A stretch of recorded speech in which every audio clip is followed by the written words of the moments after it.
Besides, the police had mentioned earlier that Song Yan had arrived in Beijing 3 months ago. He came with Baisiki, so why did he come looking for her? Under normal circumstances, shouldn't they have avoided her? Forget it. She'd talked to Qin Wenhua about it when she got home that evening and asked him to look into what was really going on with those two. What she didn't expect was that Song Yan was released from the police station that very afternoon. Someone had pulled some strings to bail him out. Fu Mingxue arrived at the base.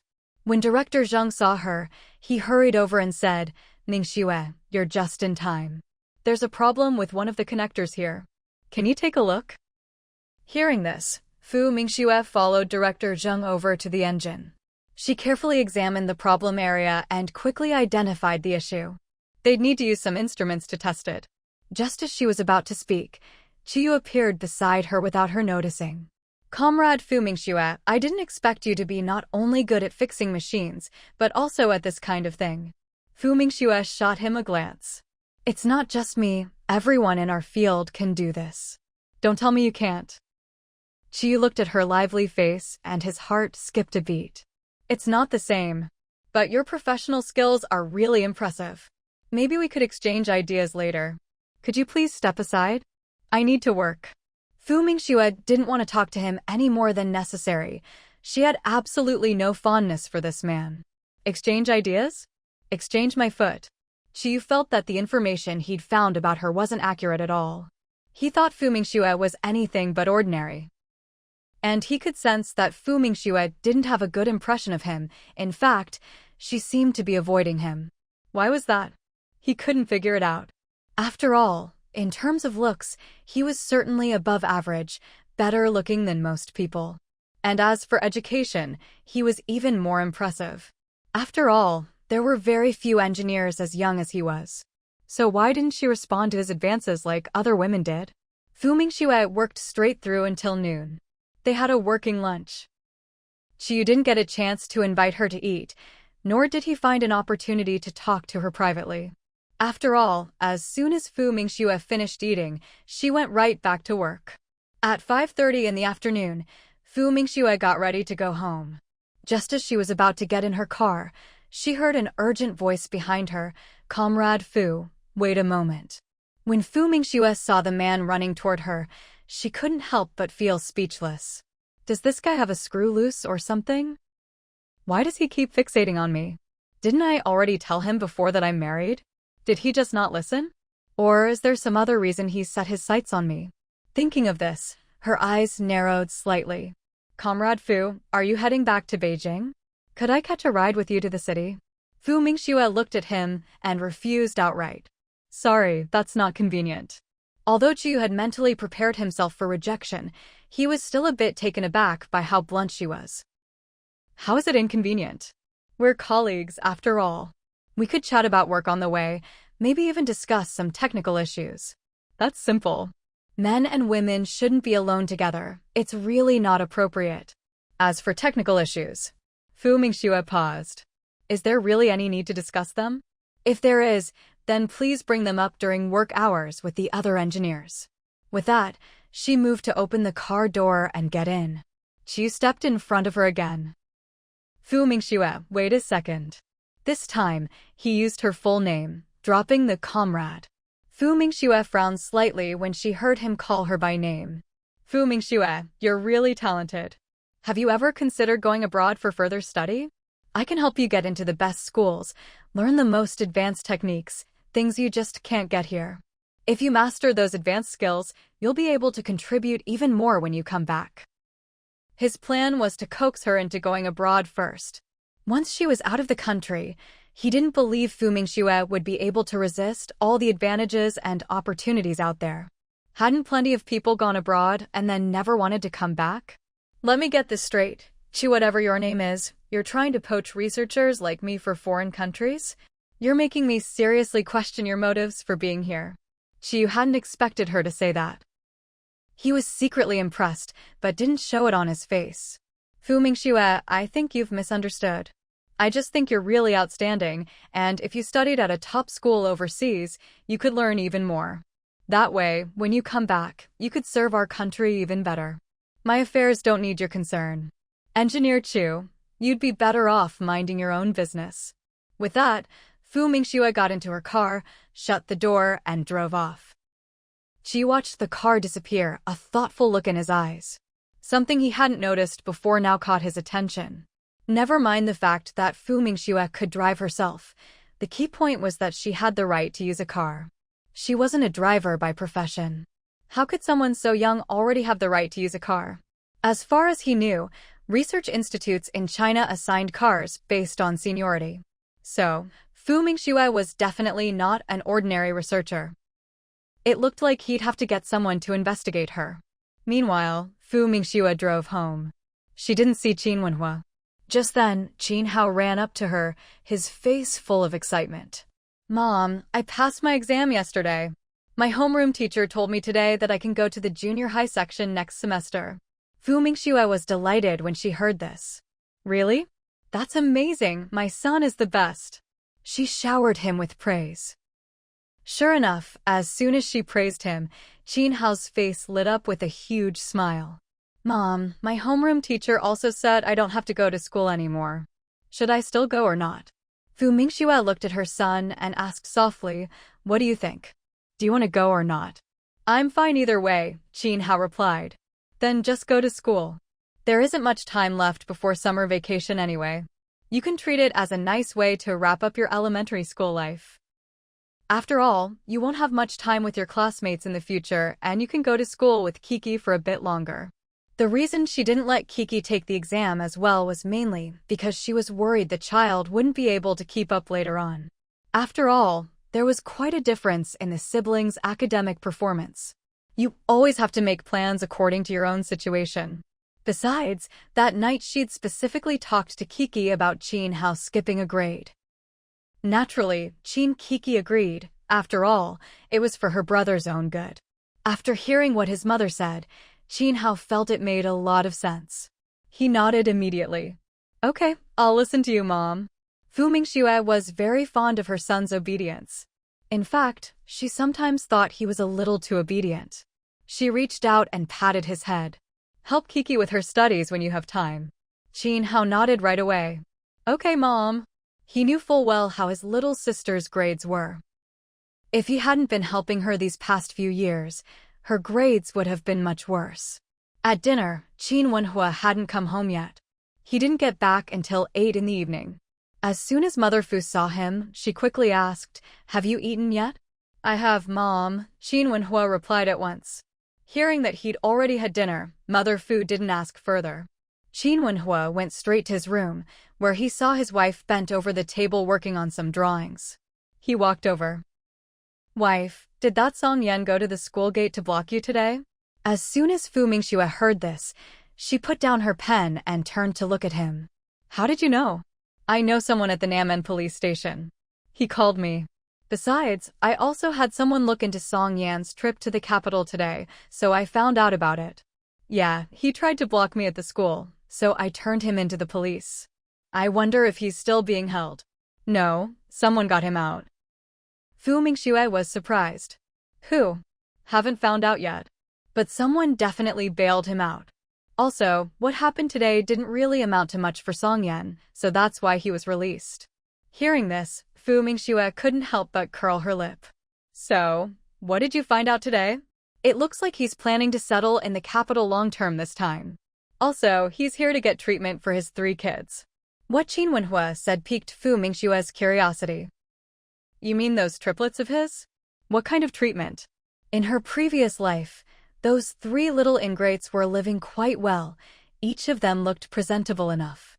Just thinking of their ungrateful faces made Fu Mingxue's emotions churn. One of them broke a leg and is here for treatment. Another had a high fever that damaged their brain. The third isn't really sick, but is very frail. During the year Song Yan and Bai Siki were locked up, the triplets apparently suffered a lot. After Song Yan got out, he brought the 3 kids to the capital. Oh, and Song Yan and Bai Siki remarried. When Fu Mingxue heard about the current state of those 3 little ingrates, she raised her eyebrows in surprise. She thought she'd feel pleased, but instead, she found herself surprisingly calm. How miserable those 3 little ingrates are now has nothing to do with her. Besides, no matter how much she hated the triplets in her previous life, in this life, they were just children. Ignoring them was the best revenge. Of course, she felt absolutely no sympathy for how pitiful they were now. She wasn't some kind of saint. Even though the hurt was caused in her past life and not this one, that was only because she had broken free from her previous fate. Qin Wenhua had been watching her closely and noticed something off about his wife's expression. "Wife, what's wrong?" Fu Mingxue shook her head. "I'm fine. I was just thinking, since they came to block my way this time, I wonder if they'll come again next time." Just thinking about Song Yan having memories of their past life made her feel sick. That bastard actually had the nerve to come and talk about regret, damn dog. Did he really think he deserved forgiveness? It's just as well that bastard remembers the past. After all, he was so high and mighty in his previous life. Let's see, now that he's lost all that glory, if he can handle the gap in his heart. What Fu Mingxue didn't know was Song Yan wasn't the only one with memories of their past life. Baisiki and the triplets all remembered too. What did you go looking for her for? Baisiki's face was twisted with anger. She'd been in the capital for quite a while now, and of course she'd heard about Fu Mingxue's success. That bitch wasn't just a researcher at the academy. She was also a professor at Capital University. A university professor at such a young age, how much respect did that bring? All of this should have been hers. It was that bitch Fu Mingxue who stole all the glory that rightfully belonged to her. And today, Song Yan had actually gone to see that bitch. Is it because you see how well she's doing now that you regret it and want to go crawling back to her? Look at yourself now. Do you really think she'd want you? Don't forget, it was that bitch who sent us to jail last time. What, you want her to send you in again? Shut up. Song Yan had long since lost any love he had for Baisiki. Those years in prison, he regretted everything, every single moment. Back then, he still had some feelings for Baisiki. But ever since he got out and saw the miserable state of his 3 children, his hatred for the Bai family reached its peak. The Bai family lived so close by. And yet they just watched as his 3 kids suffered, not even bothering to bring over a single steamed bun. No matter what, those 3 kids were still the Bai family's own grandchildren. If the kids didn't need their biological mother, Baisiki, to take care of them, he would never have remarried her. His 3 children, once so promising, destined for university and good jobs. Now, they were sick, disabled. They hadn't even received a basic elementary education. How could he not hate? Baisiki hated too. But what she hated most was Fu Mingxue. After all, it was Fu Mingxue who had ruined her life. Just as the couple were arguing heatedly, a weak little voice piped up, "Daddy, Mommy, little sister pooped." Baisiki instantly flew into a rage. She pooped, and you can't help her clean up? Damn it, how is she supposed to live like this? Hearing this, Song Yan got even angrier. Baisiki, what kind of mother are you? Your daughter pooped. Shouldn't you be the one to clean her up? I'm warning you, if you can't take care of the kids properly, then get out of this house. What? You're telling me to get lost? Weren't you the one who insisted on dragging me back to remarry you? And now you want me gone? Let me tell you, Song Yan, you're dreaming. Baisiki felt that just yelling wasn't enough, so she lunged at him and started hitting him. The couple ended up in a full-blown fight. Watching his parents brawling, Song Ziyue trembled with fear. Even though he had the soul of an adult, years of abuse, 5 or 6 years of it, had completely changed his personality. He had become extremely timid. Dad, Mom, please stop fighting. His voice was barely audible. After calling out a few times, he simply retreated back to his room. The 3 siblings huddled together. Aside from their youngest sister, who wasn't very bright, the 2 brothers missed Fu Mingxue from their previous life terribly. After all, back then, Fu Mingxue had truly treated them well. There was no way Baisiki could win against Song Yan. In no time, only her cries and pleas for mercy could be heard. When it comes to hitting your wife, there's no such thing as just once. Once you start, it happens countless times. From that day on, Song Yan started hitting Baisiki regularly. Gone was the tender man who, in their previous life, had ruthlessly schemed against another woman for Baisiki's sake. Originally, Song Yan still wanted to see Fu Mingxue, but someone warned him off, so he had to give up on that idea. After all, he still had 3 children to raise. No matter what, he was their father, and he had to take care of them and see them grow up. Fu Mingxue, of course, knew nothing about any of this. What was really bothering her now was Chuyu. She couldn't figure out what was wrong with this man. Why did he insist on hanging around her? At her wit's end, she went to see Director Zheng. Director Zheng, have you found out anything about Chuyu yet? We're still looking into it. Don't worry, it won't take long. Just hang in there a little longer. This time, he's trying to get the latest engine blueprints from you. He's working both sides, you're one lead, but he has another. What we need is to find out who his other contact is. So for now, you'll have to bear with it a bit longer. But Fu Mingxue couldn't stand it at all. Director Zheng, I think your approach is all wrong. If I cut him off completely, only then will he focus on his second contact, and that's when he'll slip up. Also, don't use me as bait. I'm an engineer, not a spy. I can't do this. Director Zheng thought about it and realized she had a point. All right then. Starting tomorrow, you don't have to come in anymore. Fu Mingxue said directly, then I'll take some time off and go back to my hometown with my mom. Back to your hometown? For how long? Just give me half a month off. I haven't really taken a proper break in years, so this is a good chance to spend time with my family and kids. But don't worry, I'll keep working from home and won't let any projects fall behind. Hearing this, Director Zheng felt much more at ease. Okay, I'll give you 20 days off. You don't need to come to the research institute or the base. Fu Mingxue was a little surprised to hear she was getting 20 days. After all, she'd only asked for half a month. But she wasn't about to turn down extra time off. All right, I'll make arrangements today and start my leave tomorrow.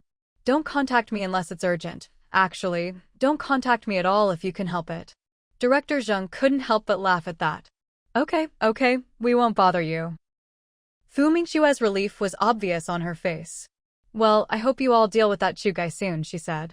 At least by the time she came back from her vacation, she wouldn't have to see that person anymore. Director Zheng, was it that he didn't want to? No, it was just that this Chu fellow was a bit tricky and cunning. Still, it was good to let Fu Mingxue take some time off. Without any contact, that Chi wouldn't have any chance to go to extremes and ruin Fu Mingxue's reputation. Your salary will be paid as usual. Just relax and spend these 20 days with your family and kids. Fu Mingxue nodded. All right, I'll get going then. After returning to the research institute and arranging work with her team members, she left work early. Her mother was quite surprised to see her come home so early. Why are you back so early today? Because I'm starting my vacation tomorrow. I get 20 days off. Huh? That long? Her mother was shocked. It wasn't a holiday or anything. Why would she suddenly get 20 days off? Did they fire her? But thinking about it, that seemed impossible. After all, her daughter was quite capable at work. Besides, she hadn't made any big mistakes, so how could she be fired for no reason? Yeah, 20 days is quite a while. The leadership was considerate, since I haven't really taken any time off in years, so they let me take it all at once. It's perfect, we can go back to our hometown tomorrow. Her mother had originally wanted to tell her not to take such a long break. But now, hearing that they'd be going back to their hometown tomorrow, she was surprised again. Tomorrow? Isn't that a bit rushed? Didn't Wenhua say last time he wanted to go with us? Who knows if he's even free? And I haven't prepared anything yet. Fu Mingxue was speechless. Mom, what do you need to prepare? We're just going back to our hometown, not visiting relatives. Don't tell me you want to buy gifts for the Fu family? Her mother shot her a look. Oh, please, who would buy gifts for the Fu family? What are they to us? But don't we need to prepare our own things? And you haven't even told the 3 kids, shouldn't you make some arrangements for them? You have so many days off anyway. Delaying by a day or 2 won't matter. Fu Mingxue thought about it and realized her mother had a point. All right then. I'll ask Qin Wenhua when he gets home tonight. The sooner they left, the better. What if that Chu guy tried to stir up trouble again? If she wasn't in Beijing, she wouldn't have to worry about anything. Today was also the last day of school for the 3 kids. After school, their happiness was plain to see. Mom, summer vacation starts tomorrow. Fu Mingxue was a little surprised to hear her daughter say that. Vacation starts tomorrow? That's great. Right, she'd actually forgotten the date.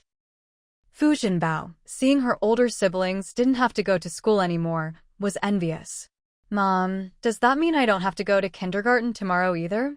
Looking at her daughter's expectant little face, Fu Mingxue reached out and tapped her nose.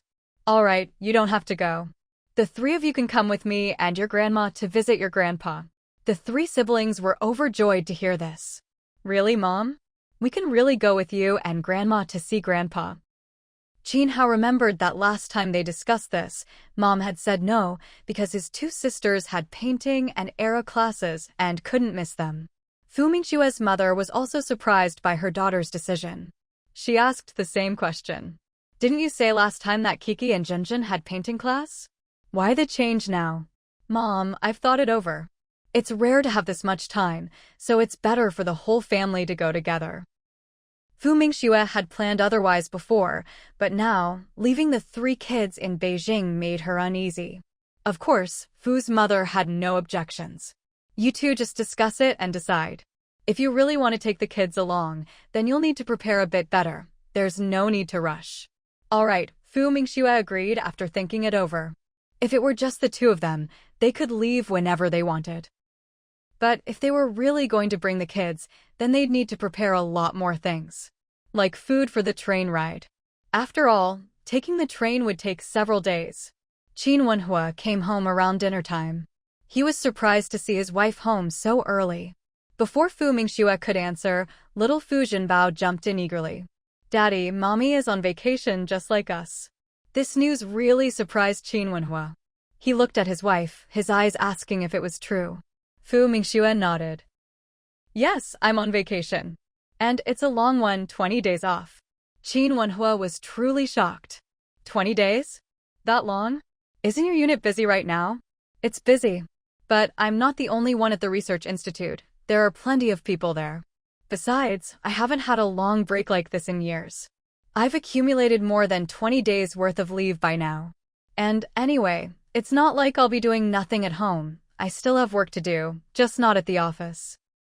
The school is on break too, but next semester I'll have to teach an extra subject.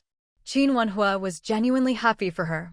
After all, his wife had worked so hard these past years. Other than a few days off for the new year, she basically worked all year round. That's great. You really do deserve a good rest.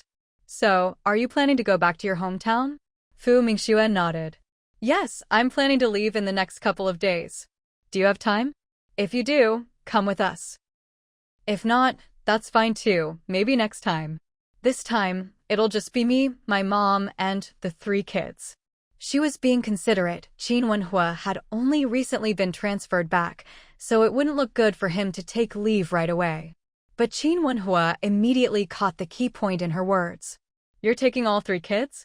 Didn't you say last time you weren't going to bring them? Fu Mingxue replied, I changed my mind. It's a rare opportunity, so it's good to take them out for a trip. Qin Wenhua swallowed back the words he was about to say to dissuade her. I'll go with you. I'll ask for leave from the unit tomorrow. Fu Mingxue looked at him. If you're too busy at the unit. Qin Wenhua cut her off. It's fine, I can take leave. We'll all go together. He really wouldn't feel at ease if it was just his wife and mother-in-law traveling, and now with the three kids, he was even more worried. Seeing that he was determined, Fu Mingxue didn't try to talk him out of it. All right, do as you see fit. Qin Wenhua nodded, then said, Don't worry about the train tickets. I'll buy them. We'll get sleeper tickets and we'll leave whenever we can get them, but don't worry, I'll make sure it's within the next 3 days. Okay, you handle it, Fu Mingxue agreed. The three siblings who had been listening the whole time were overjoyed when they realized their parents had really decided to take them along. Just then, Fu's mother came out to call everyone to wash their hands for dinner. The next day, Fu Mingxue took the three kids to the Qin family compound. She explained that their family would be going back to their hometown for a visit. Qin's mother was quite surprised, but quickly said, That's great. Then she added, How about I go with you too? Now it was Fu Mingxue's turn to be surprised. Mom, you want to come too? If it's convenient, I'd like to go as well. After all, I haven't left Beijing in so many years.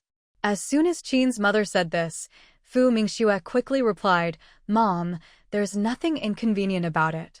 If you want to come, I'll have Qin Wenhua buy one more train ticket. Auntie, can I come too? Qin Ruochao's voice came quietly. Fu Mingxue was taken aback. Auntie, can I go with you? Qin Ruochao asked again, obediently. Fu Mingxue. Of course you can, but we're not going for fun. We're going to visit your younger sibling's grandfather's grave. Qin Ruochao's eyes lit up. I want to pay my respects to Grandpa too. Looking at her expectant eyes, Fu Mingxue couldn't help but want to rub her forehead. All right, if you want to come, you can join us. Qin Ruochao looked especially excited. Thank you, Auntie. When are we leaving? Probably in the next few days. As soon as your uncle buys the tickets, we'll set off. Just as Fu Mingxue finished speaking, Qin's father came in from outside. He happened to hear the last part and asked, Where are you all going? Fu Mingxue looked at her father-in-law and called out, Dad. I happen to have some time off, so I thought I'd take my mom back to her hometown for a visit, and we can pay our respects to my dad. Qin's mother quickly added, I'm going, and so is Qiao Qiao. When Qin's father heard that his wife was going too, he didn't hesitate at all. Count me in as well. Fu Mingxue. Qin's father looked at Fu Mingxue. I'll go and visit your dad too. It was true, he hadn't seen his old comrade in arms for many years. He should have gone when the young couple got married, but in the end, he didn't. Dad, what about your work? Fu Mingxue was genuinely surprised by her father-in-law's decision. Qin's father said, I can spare a week. It's no problem. Qin's mother clapped her hands in delight. I think it's great. Your dad's always talking about your father. It'll be good for those two old friends to see each other again, even if it's just at the graveside. As for the train tickets, just tell Wenhua to buy a few more. Qin's father nodded. If Wenhua doesn't have time, I can have someone arrange it. Fu Mingxue immediately said, I'll call him later and let him know. They had lunch at the Qin family's house. Qin Wenhua was off work today. He hadn't been home in the morning, but he came back for lunch. When he found out the whole family was going to his younger sibling's hometown, he was very surprised. Unfortunately, he couldn't go because of work. Besides, with the whole family gone, someone had to stay home. After all, his son was in high school now, a crucial time, and he needed to keep an eye on him. That afternoon, Fu Mingxue took the kids home and told her mother that her in-laws were coming along too. This really shocked her mother. She was quite surprised. Is that really okay? It felt like they were making a big deal out of it. Most importantly, would there be enough room for so many people to stay? Fu Mingxue immediately said, Mom, what's the problem? If they want to come, let them. I've already told Qin Wenhua, and I'm sure he'll get the tickets sorted. Mother Fu. Everything's already been decided, what else could she say? Still, she hesitated a little. Our old house back home has already been sold. The guest house we'll be staying at this time isn't exactly great, you know. Will your in-laws be able to get used to it? They didn't have any close relatives they could stay with. As for the old Fu family, well, even if they had to sleep on the street, staying with the old Fu family was out of the question. At that moment, Mother Fu felt a bit of regret for having sold the house. If they'd kept it, well, it probably wouldn't have fit so many people anyway. Fu Mingxue was amused by her mother's worries. It's fine. There are definitely more guest houses and hotels in town now than there used to be. We haven't been back in years, things must have changed a lot. Mother Fu thought about it and agreed. Just look at how much the city had changed, every year was different from the last. Life now was better than she'd ever dared to dream. All right then. I guess I should bring some extra food these next couple of days. Mom, there's no need to bring too much. It's really hot these days, if you bring a lot, it'll just go bad. Besides, there's food on the train. Mother Fu disagreed. Food on the train was bound to be expensive. I'll bring some instant noodles. They're convenient, and they taste pretty good too. Life was so much better now, even instant noodles you could just soak in hot water were available. It really was convenient. When the time came, not only would it be easy, but they could also have a hot meal on the train. Once her son-in-law bought the tickets, she'd boil some extra eggs before they left, so they could eat them on the train too. Mingxue didn't dare reveal her storage ability. Otherwise, she'd never have to worry about food. After all, whether it was hot or cold, anything could be stored in there, and it wouldn't spoil. They wouldn't even need to bring much luggage. Just put it all in the space. Unfortunately, such a convenient ability was something she could only enjoy in secret. She'd rather not use it than risk exposing it, not even to Qin Wenhua. She'd never planned on telling him. That night, Qin Wenhua came home a bit late.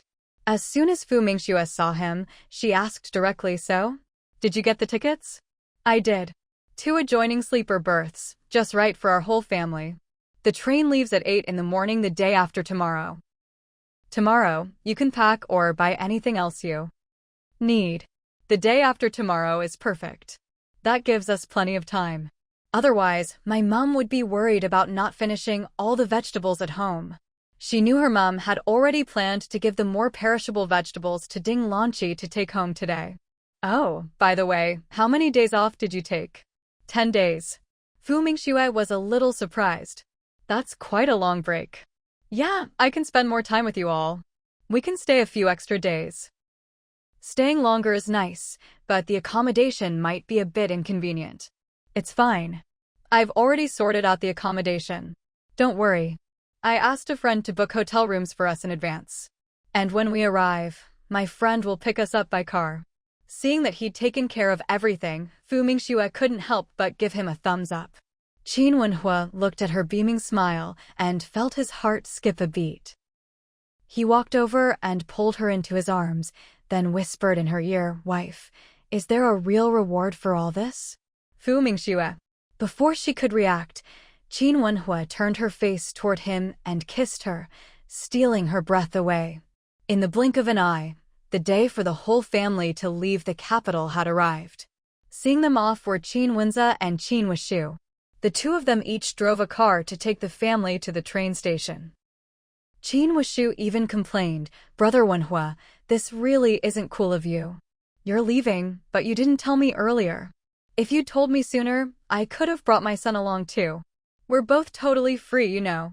His son had been pestering him every day, saying that since his older brother and sister were on vacation, he wanted to go to Uncle Qin Wenhua's house to play for a few days. But now, the whole Qin Wenhua family was leaving. How was he supposed to explain this to his son? Qin Wenhua ignored him.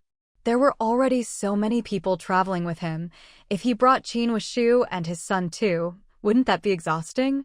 Besides, Qin Wenshu's son was notoriously mischievous and a real chatterbox. He talked nonstop.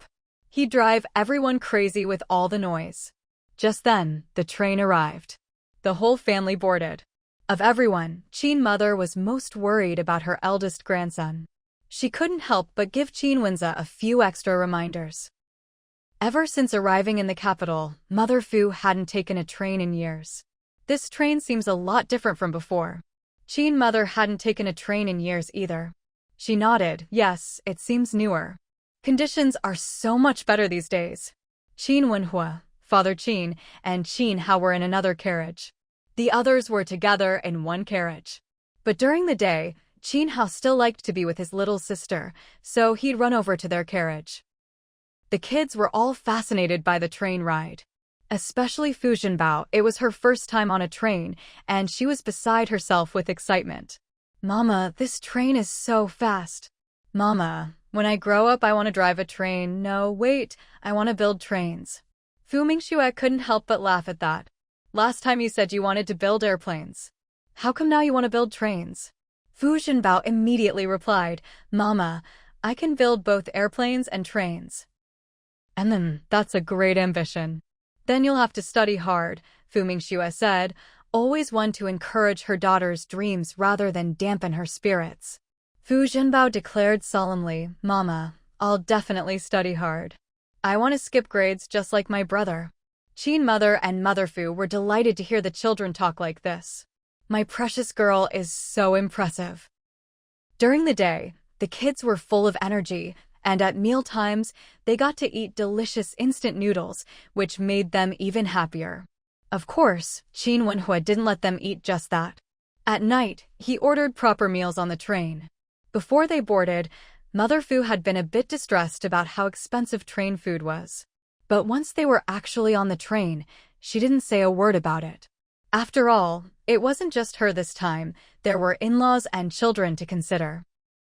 The kids played wildly during the day, and at night, they slept soundly. After 3 days and 2 nights, they finally arrived at their destination. The whole family got off the train. As they exited the station, they attracted a lot of attention. After all, aside from the good-looking couple, the most eye-catching were the children. They were dressed neatly and beautifully, completely different from the local kids. The children hadn't left the capital in years, so they were endlessly curious about this new place. Their eyes darted everywhere, taking everything in. Just then, a voice called out, "Wenhua, over here." The newcomer was recognized by Mother Fu. "Isn't that Comrade Tang?" she exclaimed. By this time, Tang Cheng had already walked up and happened to overhear Mother Fu's words. He smiled and said, "Auntie, I didn't expect that after all these years, you'd still remember me. And even recognize me." Mother Fu replied immediately, "Of course I remember. After all, we're from the same town. How could I possibly forget? Besides, you haven't changed at all. You're just as young as you used to be." Her words made Tang Cheng very happy. "Auntie, you're really flattering me. I'm much older than before, just look at all this white hair." "That's only because you've had so much to worry about and you work so hard." Mother Fu replied, ever the smooth talker. At this moment, Qin Wenhua chimed in, "Mom, he's not just a policeman like before, he's the station chief now." Mother Fu was surprised he'd been promoted so quickly in just a few years. But most importantly, even though he was now Chief Tang, he didn't put on any airs. He'd even come in person today to pick them up. "Comrade Tang, you're really impressive." Tang Cheng smiled and said, "Auntie, it's all just work." He then greeted Father Qin and Mother Qin, and also said hello to Fu Mingxue. When he saw Fu Mingxue, he was quite surprised. Back when she left, she hadn't been as bright and beautiful as she was now. Sure enough, living in the city really does make a difference. "Come on, let's get in the car and talk more on the way." He took the initiative to help with the luggage. Mother Fu, of course, wouldn't let him carry her things after all. He was a leader now. But Qin Wenhua had no such qualms. This time, they'd come in a minivan. It was just the right size for their group. Once the car started moving, Tang Cheng said to Qin Wenhua, "I'll take you all to the guest house first."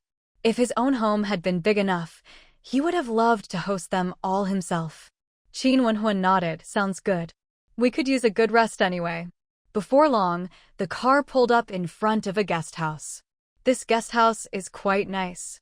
It may not be as fancy as those in the city, but it's very clean. The whole floor upstairs is empty, and the rooms you'll be staying in are all connected. Everyone got out of the car. Father Qin picked up his little granddaughter. The guest house owner, a woman in her 40s, got up quickly to greet them as soon as she saw Chief Tang bringing in such a large group. "Chief Tang. Boss lady, please give me the keys." "Of course." She immediately took out the keys to several rooms and handed them to Chief Tang. She then stepped out from behind the counter. "Let me show you all upstairs." A few days earlier, Chief Tang had come in person to book the rooms and had instructed her to make sure every room was thoroughly cleaned and to put on the freshest bedding. She'd known then that the guests must be important people. And sure enough, these folks looked distinguished and carried themselves with real presence. One look, and you could tell they were from a big city and not ordinary people. But why did 2 of them look so familiar? Had she seen them somewhere before? She wondered to herself, but didn't dare stare. Once they got to the 2nd floor, she opened one of the rooms. "Here you are. The other rooms are just the same. If you need anything, just come downstairs and find me, I'll be here." Tang Cheng nodded. "All right, boss lady, you can head back downstairs. We'll take care of things here." Hearing this, the owner knew it was her cue to leave. She quickly turned and went downstairs. It wasn't until she got downstairs that she suddenly realized. Wait, that beautiful woman was none other than Fu Mingxue.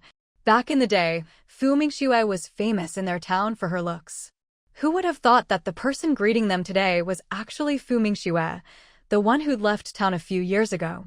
And that other woman, wasn't that Fu Mingxue's mother? And those two imposing people, could they be Fu Mingxue's parents-in-law? She'd just heard Fu Mingxue call them mom and dad.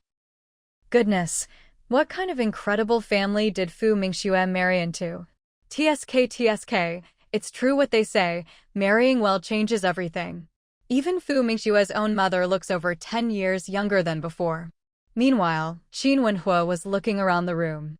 It was actually quite clean. At that moment, Tang Chong spoke up. Wenhua, the conditions here are a bit basic. I'm afraid Uncle, Auntie, and the kids will have to make do for now. Qin Wenhua replied, It's fine, really. Thank you so much. You go ahead and get back to your work, we'll be just fine here. Tang Cheng knew they must be tired after the long train ride. They definitely want to freshen up. All right then, I'll head off. If you need anything, just give me a call. With that, he said goodbye to Qin's parents and to Fu Mingxue and her mother, one by one. As soon as he left, Qin Wenhua turned to his father and said, Dad, your room is next door. Why don't you and Mom go check it out? Every room has its own bathroom, so you can both take a shower. In about an hour, we'll head out for dinner. Father Qin nodded. All right. He called Qin Hao to come with him. Qin Hao obediently picked up his little suitcase and followed. Mother Qin went along too. As for Qin Ruoqiao, she was taken along as well. After all, the granddaughter needed a bath too. She shared a room with her eldest granddaughter. Father Qin shared a room with his grandson, Qin Hao. Xiao Zhao, who came with them, had his own room right next door to Father Qin. Mother Fu took Qin Kiki and Fu Jinbao with her. Qin Wenhua didn't stay behind with Fu Mingxue. Instead, he and Xiao Zhao split up to check the rooms and make sure everything was safe. Taking advantage of Qin Wenhua's absence, Fu Mingxue hurried to the bathroom to wash her hair and take a shower. By the time she came out, Qin Wenhua was already back in the room. Seeing his wife with her hair still damp, he immediately said, Honey, let me dry your hair for you. No need, I'll do it myself. You should go shower too, so we can head out to eat soon. Qin Wenhua thought that made sense. Everyone was probably hungry by now. The meal at the state-run restaurant is already booked. We'll just head over when we're ready. Tang Cheng had told him that before he left. Fu Mingxue knew who had arranged it. After quickly blow-drying her hair, she went to her mother's room. Mama. Fu Jinbao, who had just changed into clean clothes, saw her mother and immediately ran over. Fu Mingxue scooped her up in her arms. She kissed her daughter's rosy little cheeks. My baby smells so good. Fu Jinbao was delighted. Grandma gave me a nice bath. Qin Kiki was still in the shower. Mother Fu was sorting out clothes for the two kids. Is this guest house new? I don't remember seeing it before. She remembered that the old guest house didn't have private bathrooms, just a communal one. Fu Mingxue nodded. Yeah, it was probably built in the last 2 or 3 years. It's really nice. Mom, can Junjun sleep with me tonight? Mother Fu refused right away. No, if Junjun sleeps with you, what about Kiki? It's better if both of them sleep with me. Fu Jinbao quickly chimed in, Mommy, I want to sleep with Grandma and Big Sister. After the whole family had finished bathing and freshening up, Qin Wenhua went to let everyone know it was time to eat. The family quickly made their way to the state-run restaurant not far from the guest house. Because the reservation had been made in advance, as soon as Qin Wenhua and his group entered the restaurant, the manager personally came out to greet them. Are you the guests for the table reserved by Mr. Tang? The manager asked. Qin Wenhua nodded. Yes, that's us. Please come with me, the manager said immediately. Led by the manager, the whole family was brought to a large round table by the window. The dishes will be served shortly, the manager informed them. Qin Wenhua nodded. After the manager left, it wasn't long before the waiters began bringing out the food. There was quite a lot, 18 dishes in total. Why is there so much food? Mother Qin asked Qin Wenhua quietly. Qin Wenhua explained, Tang Cheng paid for this himself. It has nothing to do with the police station. He's treating us as friends. Hearing this, Mother Qin didn't say anything more, though she thought she should have Qin Wenhua bring something to give to Tang Cheng later as thanks. The last dish to arrive was a country chicken soup. Qin Wenhua ladled a bowl for his mother-in-law, then another for his wife. Fu Mingxue. Does he have no sense at all? Shouldn't he be serving his own parents a bowl at a time like this? Without saying anything, she turned the bowl toward her mother. Mom, the chicken soup here is really good. You should try it.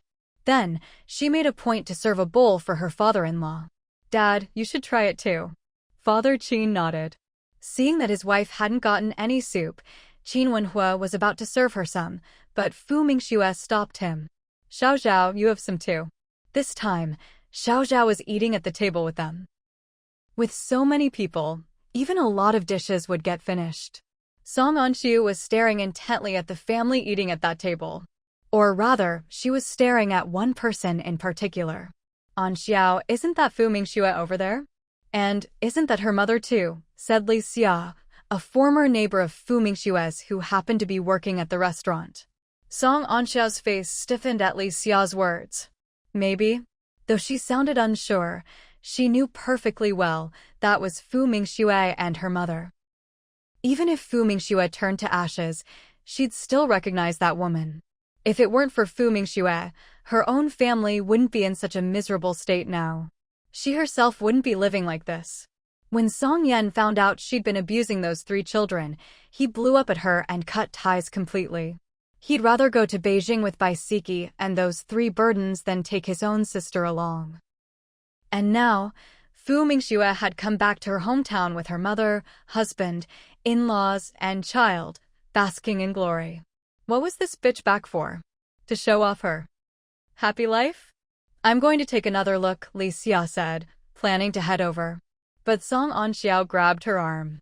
You'd better not. Look at what they're like now. If you go over, they'll just think you're some poor neighbor trying to cling to them. If she wanted to acknowledge you, she would have recognized you when you brought the food over. Don't forget, those 2 don't even acknowledge their own real relatives. Li Xia's face froze at that. Song Anxiao then casually added, now that they're back, I wonder what the old Fu family will think about it. The 2 of them spoke quietly, but their glances didn't escape Xiao Zhao's notice. He swept a discreet look at the 2 women, and, after confirming there was no danger, continued eating. The family finished their meal quickly. After they left the state-run restaurant, Fu's mother couldn't help but sigh. I never expected this little town to have changed so much. I almost didn't recognize it. There were so many new houses. And the roads seemed a lot wider too. Plus, there were a lot of shops lining both sides of the street. But then again, in recent years, many people who could run their own businesses had started doing just that. Mingxue, why don't you go back to the guest house and rest with your in-laws? I'm going to visit a few of our old neighbors. After all, she'd lived here for so many years. There were people she didn't get along with, sure. There were even some she considered enemies. But there were also a few she was on good terms with. All right, Fu Mingxue nodded. She didn't offer to go with her mother. After all, she was the one who truly didn't have any friends here. Don't forget to come back early this afternoon. We'll wait for you to have dinner together. Fu's mother said she understood. Still, she went back to the guest house first. After all, you can't visit someone's house empty-handed. She'd come prepared this time.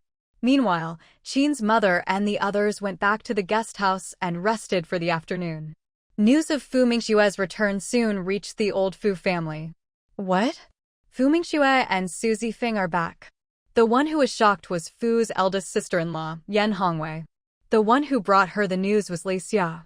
That's right, they're back. And not just the mother and daughter. This time, they brought Mingxue's husband and child, and a few other kids too. The whole family is staying at the guest house. Earlier, they were eating at our state-run restaurant, and it was Director Tang who treated them. After Li Xia finished speaking, she didn't linger and quickly left. Yan Hongwei was seething with jealousy. Why couldn't Fu Mingxue and Suzy Fing have just died out there? Weren't they supposed to never have anything to do with the old Fu family again? So why were they back now? Were they here just to show off? No matter how angry she was, it was useless. She had a grudge against Su Zifeng and her daughter, but that little wretch Fu Mingxue was just too capable and married such a powerful man. They really couldn't afford to mess with them. Song Anqiu was still waiting for the Fu family to go and make a scene. But after waiting for ages, there wasn't a peep from the Fu family. She couldn't help but sneer, what a bunch of cowards. That afternoon, Fu's mother visited a few old friends, then came back to the guest house early. "Grandma, you're back. I missed you so much." Little Fu Zhenbao had the sweetest mouth. Fu's mother was amused by the little one. She'd only been gone a short while, and already she was missed? "Grandma missed you too." "Mom, how are your old friends?" "They're all doing well." Fu's mother started to recount her visits. They had dinner again at the state-run restaurant. But since there was a night market in town after dinner, the whole family decided to go for a stroll. "Director Zheng, I haven't seen Comrade Fu for several days. We have an issue here that needs her attention. Do you think you could ask her to come over?" Director Zheng glanced at Chiyu. "She doesn't have time to come right now." "Oh, she's not available? When will she be free?" "I'm afraid she won't be available for a while. Comrade Fu is on a business trip. If there's a problem, you can tell me about it. I'll see what I can do." When Chiyu heard that Fu Mingxue was on a business trip and wouldn't be back anytime soon, his expression darkened. He wanted to ask where she'd gone, but thought better of it. "Then I'll trouble you, Director Zheng, to take a look at the issue." That night, Chiyu found an opportunity to slip out. It wasn't long before a man dressed in black appeared. The man blended into the darkness, his black clothes, black pants, and black hat making him nearly invisible. Find out what Fu Mingxue is up to. Track her whereabouts. A business trip at a time like this? He didn't buy it. Chiyu was convinced Fu Mingxue was deliberately trying to avoid him. Otherwise, how could she just happen to go on a business trip at such a critical moment? Unfortunately, now that she was gone, there was nothing he could do. The man in black nodded and quickly disappeared into the night. Not long after, Chiyu also left. After he was gone, there was a slight rustle in the bushes not far away. Meanwhile, after the whole family finished strolling through the night market, they returned to the guest house to sleep. The next morning, Fu Mingxue woke up. After washing up, she realized she was actually the last one in the family to get up, which made her cheeks flush with embarrassment. "Good morning, Mom, Dad. Now that our daughter-in-law is up, we can go have breakfast," Qin Wenhua said cheerfully, then went next door to let his mother-in-law know. The group headed to the state-run restaurant for breakfast. After the meal, Qin Wenhua suggested they visit his father-in-law's grave first. No one objected, after all, this was the main reason for their trip. Mother Qin looked around at everyone. "Should we buy some offerings?" Mother Fu quickly replied, "No need, I brought everything we need. We just need to go back to the guest house and fetch them." So the group made a quick trip back to the guest house. When they came downstairs, a minivan was already parked outside. Qin Wenhua had arranged this in advance. Holding the keys, he explained, "I borrowed it from Tang Chang. It'll be more convenient with a car." Everyone got in. Xiao Zhao, the security guard, was tasked with driving. Mother Fu needed to give directions, so she sat in the front passenger seat. Soon, they arrived at the foot of the mountain. The kids had all grown up in the city these past few years, especially little Fu Zhenbao, who had never really seen a mountain before. She was endlessly curious about everything. But what Fu Mingxue hadn't expected was that, when they arrived at the humble grave mound, the most emotional person wasn't her or her mother. It was her father-in-law. When he saw the gravesite, his eyes turned red and he was overcome with grief. Fu Mingxue didn't dare disturb him when she saw this. Qin Wenhua walked over to her and whispered, "My dad's missing his old comrade. I heard he and your dad were very close back in the day. If their friendship hadn't been so deep, they never would have arranged a marriage between their children." Once Father Qin had composed himself, he called out to Qin Wenhua, "Wenhua, come over here and kowtow to Mingxue's father." As soon as Qin Wenhua heard this, he immediately stepped forward. He didn't care that the ground was dirty. He dropped to his knees without hesitation. He knocked his head 3 times on the ground, each one solid and sincere, until his forehead was stained with dirt from the grave. "Dad, I'm Wenhua, your son-in-law." "Dad, don't worry, I'll take care of Mingxue for the rest of my life." Then he kowtowed 3 more times, each one loud and clear. Fu Mingxue couldn't help but feel a pang in her heart as she watched. Honestly, she herself wouldn't have kowtowed so earnestly. This son-in-law truly respected his father-in-law, even in the grave. After Qin Wenhua finished, he called the children over to pay their respects as well. All 4 kids followed his example without hesitation, each one knocking their heads 3 times just like their father. They all called out "Grandpa," loud and clear. Even little Qin Ruoqiao's voice rang out crisply as she called "Grandpa." The group spent about an hour on the mountain before heading back down. Once they got in the car, Fu's mother asked, "We're all done here. Should we head back tomorrow, or what's the plan? There's still some time left. Why don't we do a bit of sightseeing? I heard there's a big reservoir in the next town over. How about we go check it out?" someone suggested. Qin's mother quickly agreed. "I think that's a great idea. Since we're already here, there's no rush to go back. Besides, it's rare for all of you to have time off together. Old Qin has a whole 10 days off." Fu's mother, of course, had no objections. So Qin Wenhua asked Xiaoxiao to drive them to the large reservoir in the neighboring town. Fu Mingxue had brought her camera along. She happened to have it with her when they left the guest house earlier. They'd taken a few photos at the cemetery, and now, at the reservoir, she took lots of family pictures. The kids had never seen such a big reservoir before, so they were absolutely thrilled. They didn't stay long, though. After all, it was just mountains and water. So Qin Wenhua bought train tickets for the next day to return to Beijing.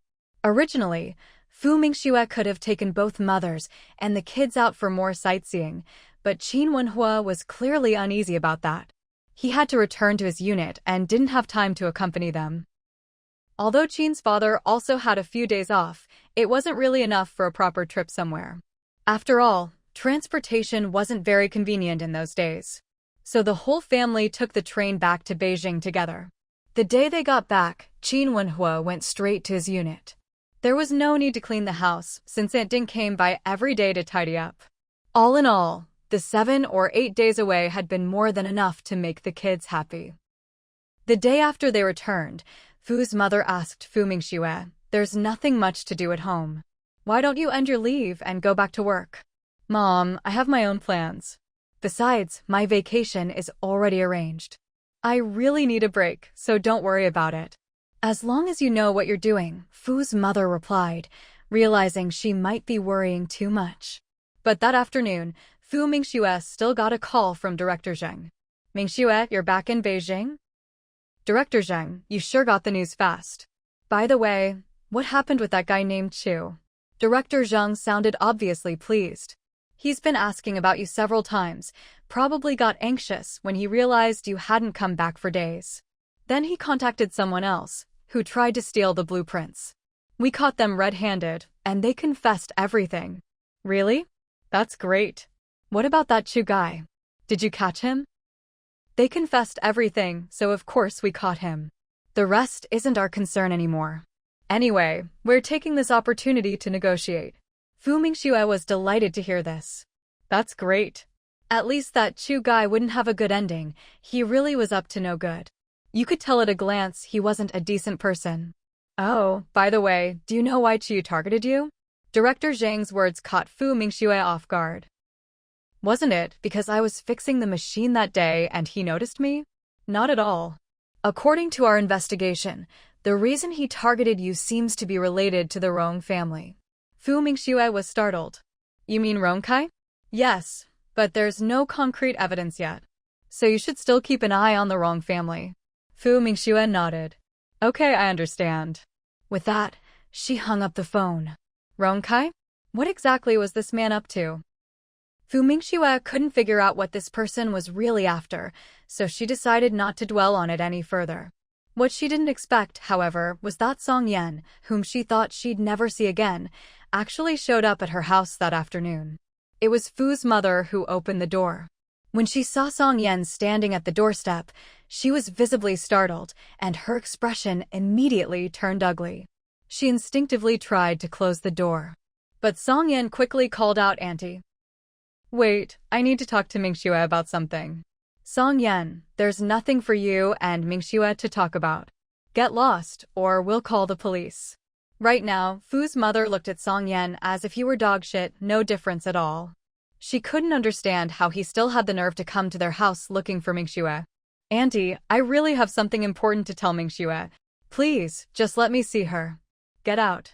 If you don't leave right now, I'll chase you off with a broom."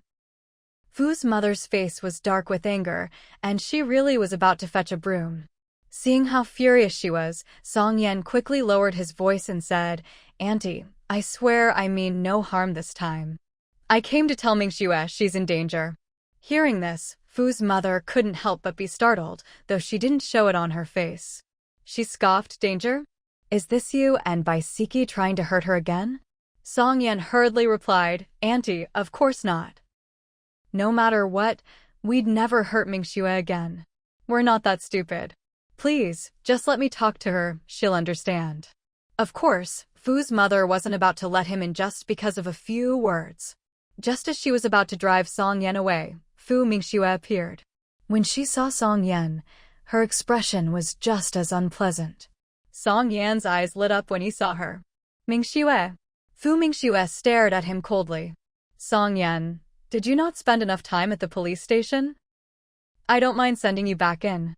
Let's see if the person bailing you out is willing to do it again." Hearing this, Song Yan grew anxious. "Mingxue, listen to me. You're in danger. Someone wants to kidnap you. Be careful when you go out these days. It's best if you don't go out at all, or have Qin Tuan protect you." With that, he gave Fu Mingxue a deep look, then turned and quickly left. It was only after he left that Fu's mother grew anxious. "Mingxue, what did that song guy mean just now?" Fu Mingxue's expression was calm. "Mom, don't listen to his nonsense. Can you believe a single word he says? Besides, if I were really in danger, would he come warn me in broad daylight?" Her face immediately twisted with anger. "Why can't that song and Bipere just leave us alone? If he dares come again, I'll beat him to death."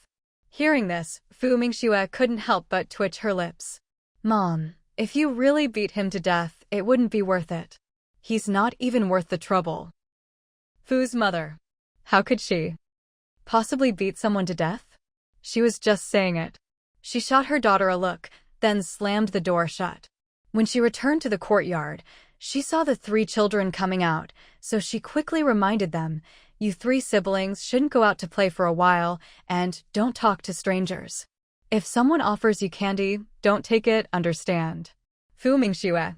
Her mother's vigilance was actually pretty good. The 3 kids looked a bit confused. The eldest, Qin Hao, was the first to ask, "Grandma, is there a bad guy?" Mother Fu nodded. "That's right, there are a lot of bad people out there, so you all need to remember what Grandma said." The 3 children immediately nodded when they heard there were bad people. "Okay, Grandma, we'll definitely remember what you said." The 3 kids were actually quite vigilant. After all, they'd heard stories about children being kidnapped. And the 3 of them were so good-looking. If bad people really took them away, wouldn't Mom, Dad, and Grandma be worried sick? Fu Mingxue couldn't help but twitch her lips as she watched the 3 little ones nod so seriously. At that moment, Fu Jinbao ran over and hugged her leg. The little one looked up. "Mommy, you can't talk to strangers either. My brother, sister, and I only have one mommy. If you get taken by bad people, we won't have a mommy anymore." Fu Mingxue couldn't help but laugh and cry at the same time when she heard this. "Mommy is a grown-up. I won't get taken by bad people, so you don't have to worry." "Really? But Mommy, you're so pretty, and bad people always go after pretty ones." Fu Jinbao's little face was still full of concern. Fu Mingxue couldn't help but laugh. She picked the little one up and kissed her chubby cheek. "Mommy is very strong. Even if there are bad people, they wouldn't be able to beat Mommy. So there's nothing to worry about, sweetheart. Didn't you say you wanted to go draw with your sister? Go on, hurry and draw." She hadn't expected her little one to have some talent. Even though she'd only been learning for a few days, her drawings were already quite impressive. After answering, Fu Jinbao slipped out of her mother's fragrant embrace. The three kids went off to do their own things. Mingxue simply went back to the main hall. She picked up the phone and called the police. The person on the other end answered quickly. Hello, this is the Namen police station. I'd like to report something. Mingxue briefly explained how Song Yan had come to her house to warn her. The police officer on the other end. Just then, Mother Fu walked in and happened to overhear her daughter calling the police. She was stunned by her daughter's actions. When she saw her daughter hang up, she finally asked, "Why did you call the police?" Mingxue raised an eyebrow. "Mom, someone came to my door to warn me I might be in danger. Why wouldn't I call the police? If it's real, then the police can investigate. If it's not, then it's Song's problem." She gave a cold snort. "Even if it's true, do you think I'm supposed to be grateful to him just because he came to warn me?"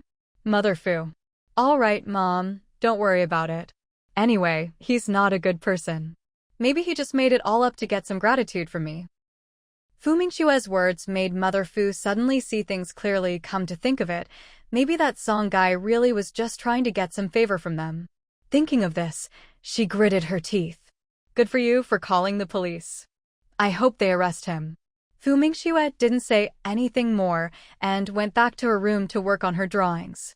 Meanwhile, the Namen police station quickly arrived at the place Song Yan was renting. The door was opened by Baisiki, who was home at the time. When she saw the police, she instantly grew nervous. She couldn't help it, she had a bit of a stress response to the police. Who are you looking for? Is Song Yan home? We need to ask him a few questions." At this, Baisiki's face grew even more tense. Why were the police looking for Song Yan again? Did Mingxue report him again?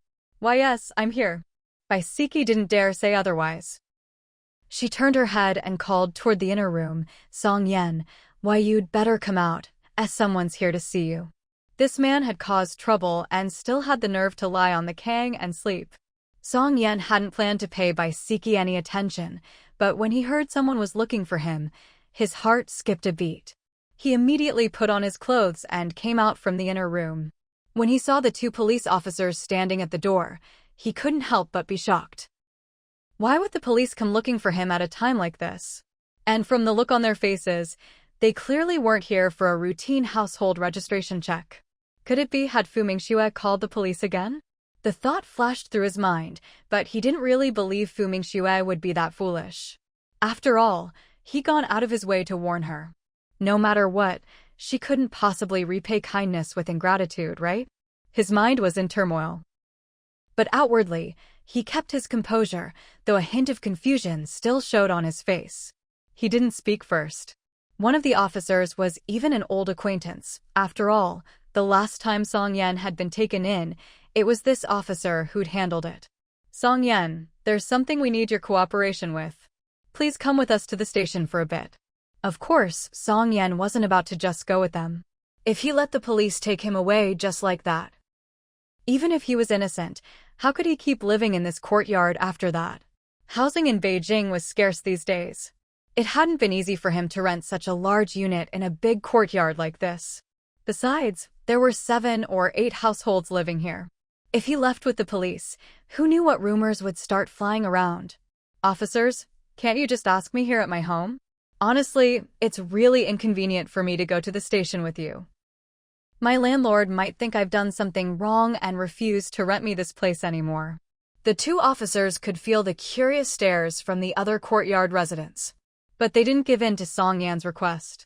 Instead, they said directly, "This matter must be handled at the station. Don't worry, if there's no problem when you come home, any rumors will be dispelled.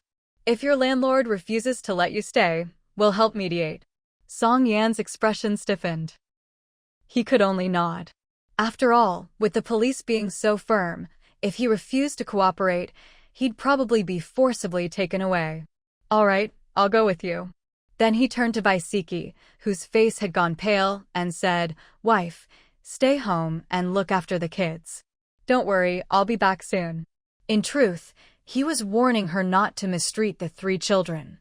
Meeting his gaze, Baisiki forced herself to nod. I understand." Song Yan followed the 2 officers away. Baisiki quickly closed the door, shutting out the prying eyes of the other courtyard residents. After Song Yan arrived at the police station, the officers began questioning him. "Song Yan, we received a report from Comrade Fu Mingxue. She says you went to her home specifically to threaten her with talk of danger. How do you explain this?" When Song Yan heard this, he couldn't hide his expression. He had actually suspected this might be the case earlier. But he truly hadn't expected Fu Mingxue to actually call the police. Should he admit it or not? "Officer, there's been a misunderstanding. I didn't go to threaten her."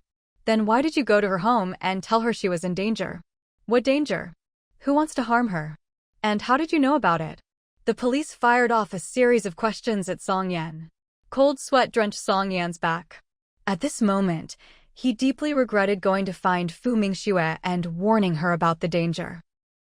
She was truly repaying kindness with ingratitude. Seeing that he didn't answer, the police officer added, "Song Yan, you'd better think carefully before you answer. If you can't answer truthfully, then your repeated visits to Fu Mingxue's home will be considered harassment. After all, you were brought to the station last time for harassing her. If it happens again, even if someone wants to bail you out, it won't be possible." Song Yan's face alternated between pale and ashen. He took a deep breath. He said, "Officer, I actually overheard this by chance last night. It was very dark and I couldn't see the two people clearly. I just heard them mention Fu Mingxue, which made me pay attention. Unfortunately, I was following them at the time, so I didn't know who they were. Although Fu Mingxue and I have some unresolved issues, since it concerned her safety, I felt I should warn her. I didn't expect her to still hold such a grudge against me." As he spoke, he gave a bitter smile. The officer conducting the interview kept a close eye on his expression. "Then tell me, where exactly did you see them? And what time was it?" This time, Song Yan answered quickly. "It was in an alley not far from Fu Mingxue's house. I happened to be passing by and followed them for a while. I mentioned before that I used to be in the army, so I made sure they didn't notice me. I didn't dare follow for long though, because someone else came by and I was afraid of being discovered." The police officer recorded everything he said, then asked a few more questions. Song Yan cooperated fully. After he answered everything, he finally asked, "Officer, I've told you everything I know. Can I go home now?" The officer in charge, surnamed Lu, nodded. "You can go, but if there are any follow-up questions, please cooperate. Oh, and one more thing. It's best to stay away from Comrade Fu Mingxue. She doesn't want to see you. If she calls the police again, you'll have to come back to the station." This was a clear warning. That woman already disliked him, yet he kept showing up at her door. If anything unpleasant happened, even the slightest physical contact, he'd be charged with harassment for sure. He quickly nodded. "Don't worry, officer. I won't go looking for Fu Mingxue again. From now on, I just want to earn money to treat my children's illnesses." The police already knew from last time that his 3 children were all in poor health. But sympathy was one thing. It didn't mean they could let him break the law. "As long as you remember. Sign here and you can go." He pushed the statement over.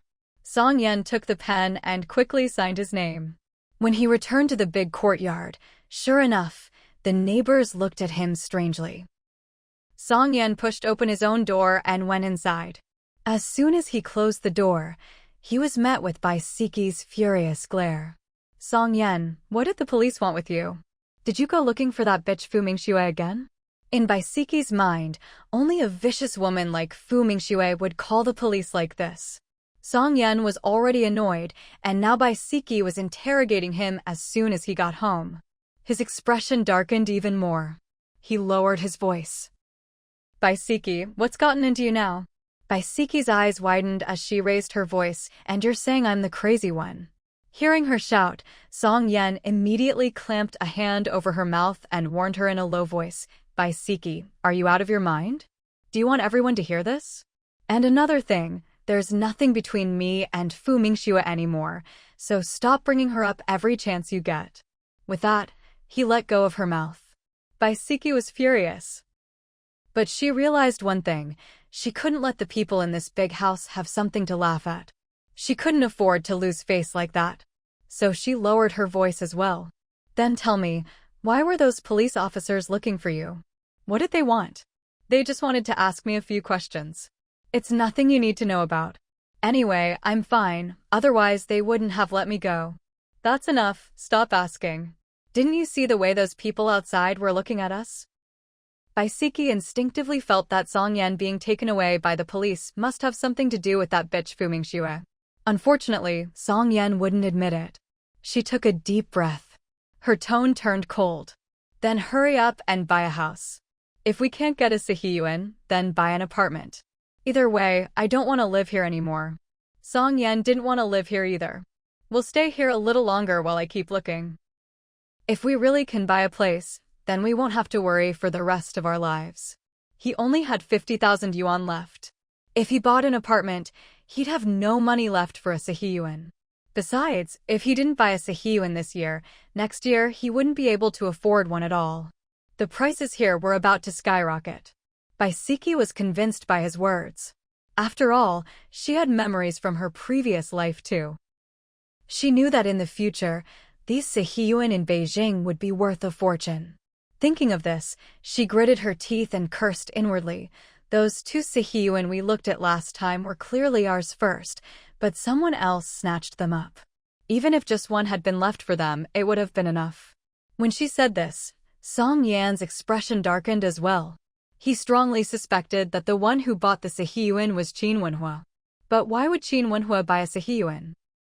The one he and Fu Mingxue were living in was already pretty nice. Could it be, was Fu Mingxue also reborn? He'd had this thought before, back when he was locked up. Now, it surfaced again, thinking back on everything that had happened these past few years. Didn't everything start to change after Fu Mingxue fell into the water? That was completely different from their previous life. So, was Fu Mingxue actually reborn too? At this thought, his expression grew even worse. Just then, Fu Mingxue sneezed. At that moment, her mother called her from outside the door. Mingxue, the police are here. Come out for a moment. Hearing this, Fu Mingxue put down her pen and got up to leave her room. When she saw the 2 police officers in the courtyard, she walked over. Officers, is this about the case I reported? Did you get anything out of Song Yan? Her mother didn't go far. She was very concerned about this too. Hearing her daughter ask, she pricked up her ears to listen. One of the officers said to Fu Mingxue, "We brought him to the station and questioned him. He did confess to a few things."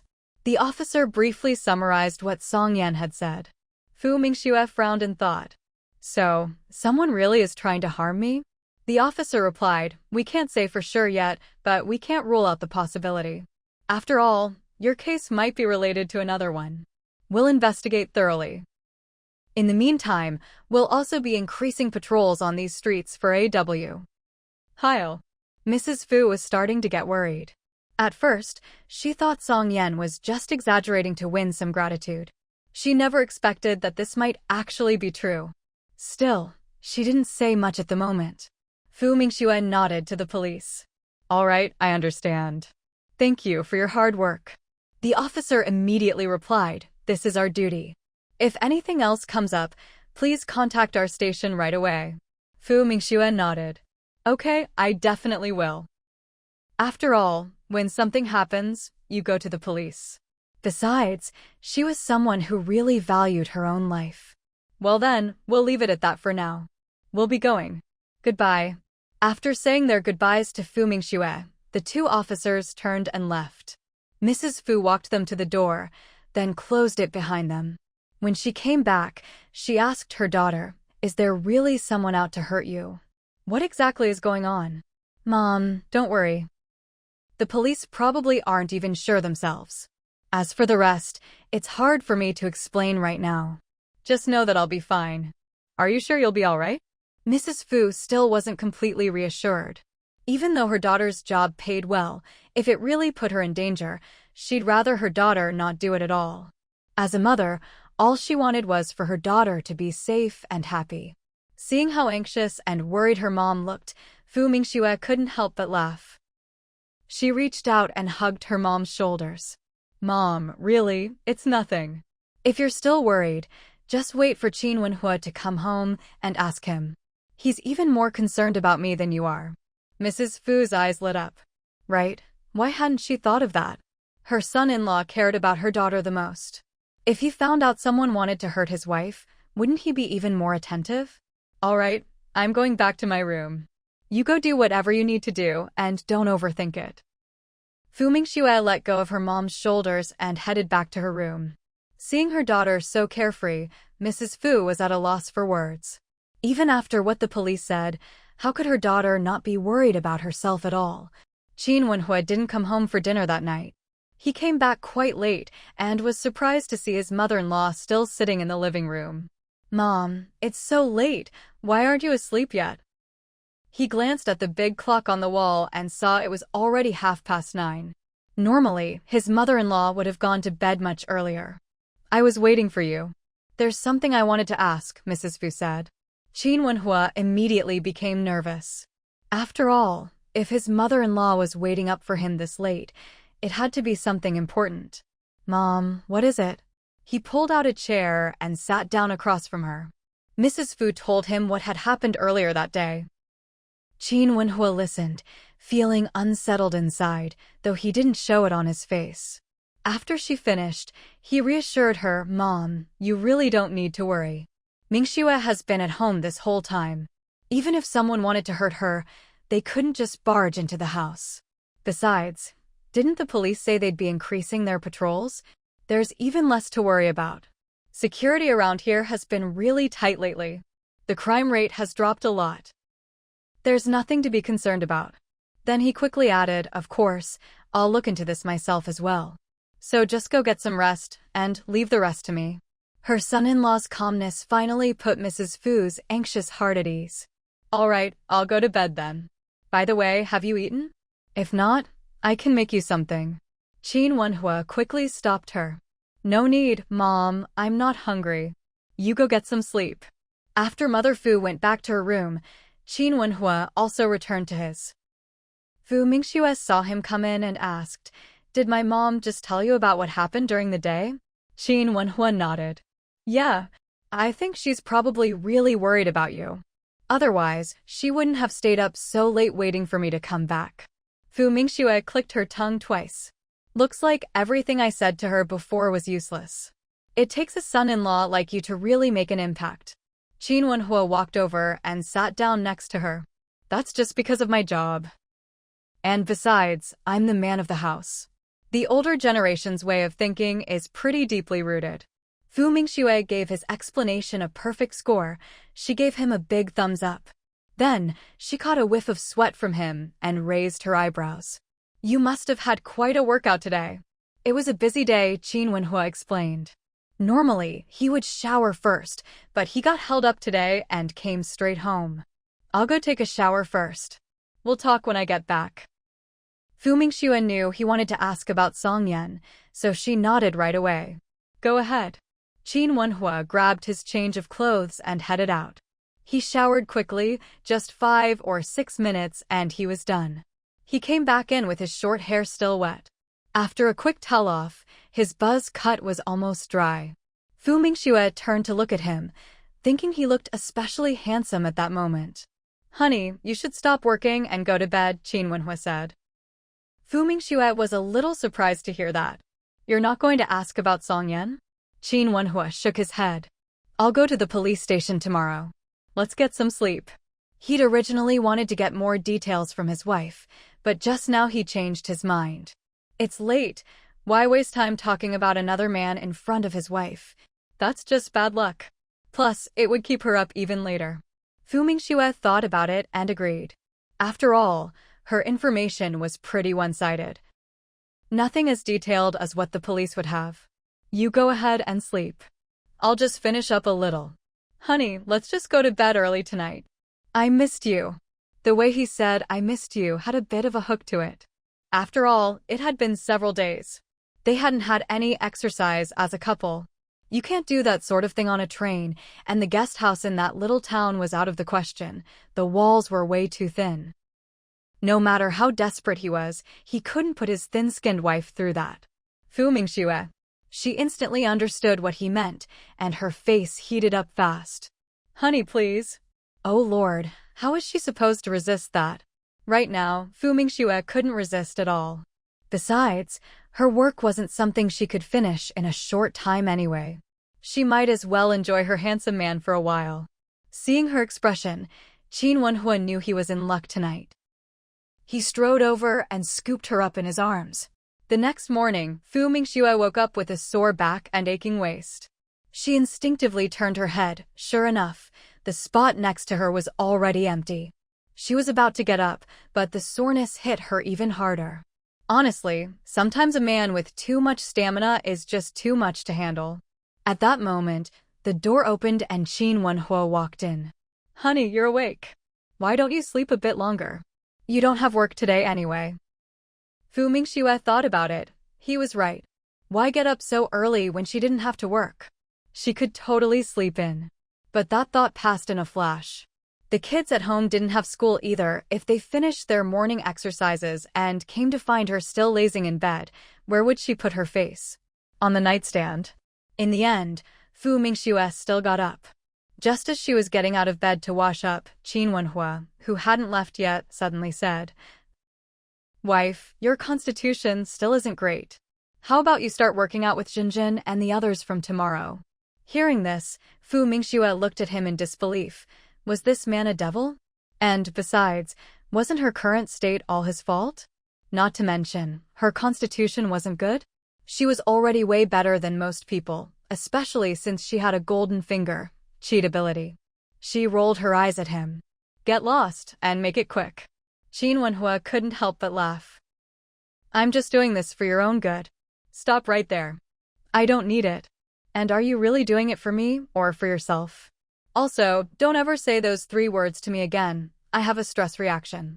Mingxue couldn't stand hearing, it's for your own good, in this lifetime. Because in her previous life, she'd heard it far too many times. She rolled her eyes at him again. Hurry up and get out, I need to change. Qin Wenhua. Did he really need to leave? Was there any part of her he hadn't seen? But today was another day of listening to his wife, so he nodded obediently. All right. But when he reached the door, he couldn't help turning back to add, exercising will help you run faster if you're ever in danger. Even if it's just a few extra minutes against a bad guy, it could make a difference. Mingxue waved her hand, signaling him to hurry up and go. With her current body and fighting ability, not to mention running a marathon, she could easily outrun most ordinary people. At home, she didn't need to wear long pants, so she simply changed into a dress. She stood in front of the mirror, admiring her own beauty. She couldn't help it. She was at the age where she loved looking pretty. Youth really was wonderful. When she came out into the yard, the 3 siblings had just finished their morning exercise. They ran up to Mingxue. In unison, they called Mom. Seeing her 3 angel-faced children, Mingxue's mood instantly brightened. Good kids. Mom, you look so pretty today. Qin Keek's eyes sparkled as she looked at her mother's dress, absolutely fascinated. She rarely saw her mom in a dress. Fu Zhenbao quickly chimed in, Mom looks like a fairy. Qin Hao nodded in agreement with his 2 sisters, giving a succinct but sincere evaluation, beautiful. With her 3 kids praising her like this, Mingxue was over the moon. At that moment, Qin Wenhua also walked over. Seeing his wife dressed so beautifully today, his eyes were full of amazement. You really do look great. Mingxue's smile grew even wider. All right, I'm going to wash my face first. After she finished washing up, the whole family sat down together for breakfast. Qin Wenhua had to go to the army today, so as soon as breakfast was over, he left. Mother Fu was heading out to buy groceries. Mingxue remembered she still had plenty of supplies stored in her space, so she said to her mom, Mom, let me go buy groceries today. Mother Fu still remembered what happened yesterday. How could she let her daughter go out? She refused outright, no need, I'll go myself.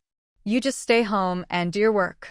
She didn't give Mingxue a chance to argue, pushing her tricycle out of the yard. Mingxue. Oh well, she'd just find another chance to bring out the stuff next time. Meanwhile, instead of heading straight to the army, Qin Wenhua first went to the Namen police station. He found Captain Liu, who was in charge of the case.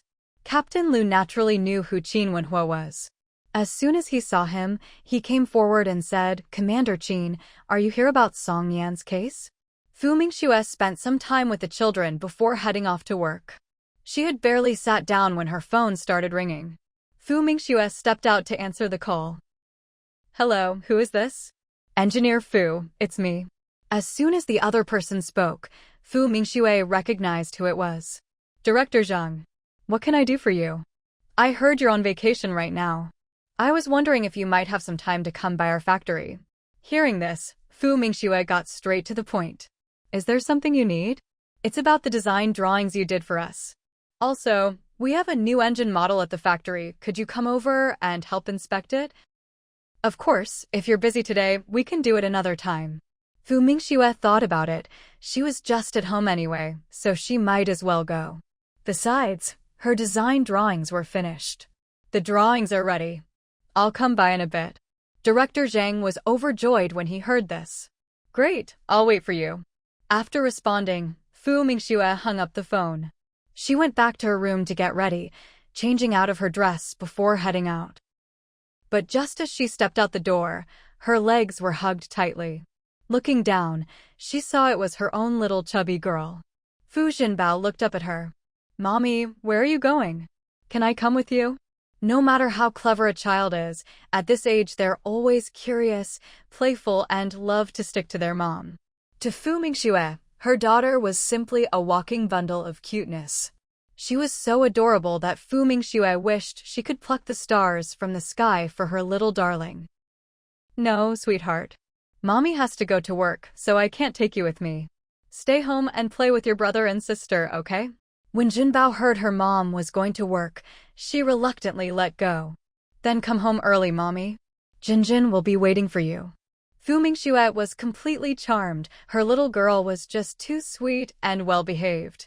She picked her up and gave her a kiss on the cheek. "Good girl. Stay with your brother and sister, okay?" "Okay, Mommy." Jinbao gave her mom a big kiss in return.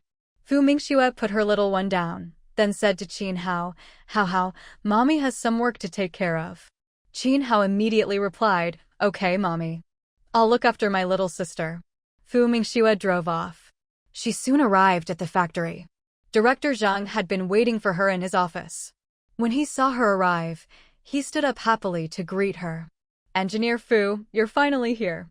Here are your design drawings, take a look." She could earn a bit of extra money with this kind of side job. Of course, she still shared some of it with the research institute, otherwise, it wouldn't be proper. But the payment for the institute was handled directly by Director Zhang, so she didn't have to deal with it. Director Zhang's eyes lit up as he took the drawings. "Engineer Fu, your color scheme is amazing. It looks so high-end." Fu Mingxue couldn't help but laugh. "Shouldn't you be more focused on the car model itself?" Director Zhang immediately replied, "The model is fantastic, too. Just looking at it makes me want one." How does the saying go? High-end, classy, and sophisticated, yet understated and luxurious. Fu Mingxue. Director Zhang certainly had a way with words, but put together like that, it just sounded odd. This is definitely a high-end model, aimed at a different market segment. If this car comes out, I think it'll break our lack of high-end vehicles in the market. By the way, it looks like the cost won't be cheap. Fu Mingxue glanced at him. No matter how expensive it is, can it be more expensive than an imported car? Director Zhang's eyes lit up. You're absolutely right. No matter what, the cost is still lower than that of imported cars. Besides, once this model is released, I think the domestic C market is definitely going to see a huge transformation. With the ongoing reforms and opening up, the domestic economy was getting better and better. But the quality of foreign cars was still hard to match, especially when it came to appearance. Actually, he still felt that their own cars were the best in terms of quality. But as for export volume, there was just no way to increase it. With this new model, though, he was sure their export numbers would skyrocket. You just need to bring it up at the meeting later. By the way, didn't you mention the engine? Let's go take a look now. Fu Mingxue was extremely serious when it came to work. Hearing this, Director Zhang said, "Wait a moment, Let me lock up these design drawings first. We'll discuss them at the meeting this afternoon. Fu Mingxue had no objections. After all, she was only providing the design drawings. As for everything else, she believed there was plenty of talent in the factory, and everyone could work together and divide the tasks. Director Zhang put the stack of drawings into a drawer and locked it. Only then did he feel at ease. Let's go. Fu Mingxue nodded. Then the two of them left the office one after the other. There was a large workshop in this part of the factory. Fu Mingxue was already an old acquaintance here, especially with the engine team. They had seen Fu Mingxue many times, so they naturally recognized her. Seeing her arrive, everyone was overjoyed. Engineer Fu, you're here. We've been waiting for you. Fu Mingxue smiled at them warmly. Thank you for your hard work, everyone. I'm just here to take a look. Before she could say anything else, the person in charge came forward. When Mother Fu came back from grocery shopping and didn't see the car parked at the gate, she was puzzled. As soon as she entered the courtyard, she asked directly, "Where's your mom?" Qin Hao immediately replied, "Mom had some work to take care of." Hearing this, Mother Fu couldn't help but mutter, wasn't she supposed to be on vacation? How come there's still work? But then, thinking of her daughter's line of work, she didn't say anything more. As for safety, she wasn't as worried anymore.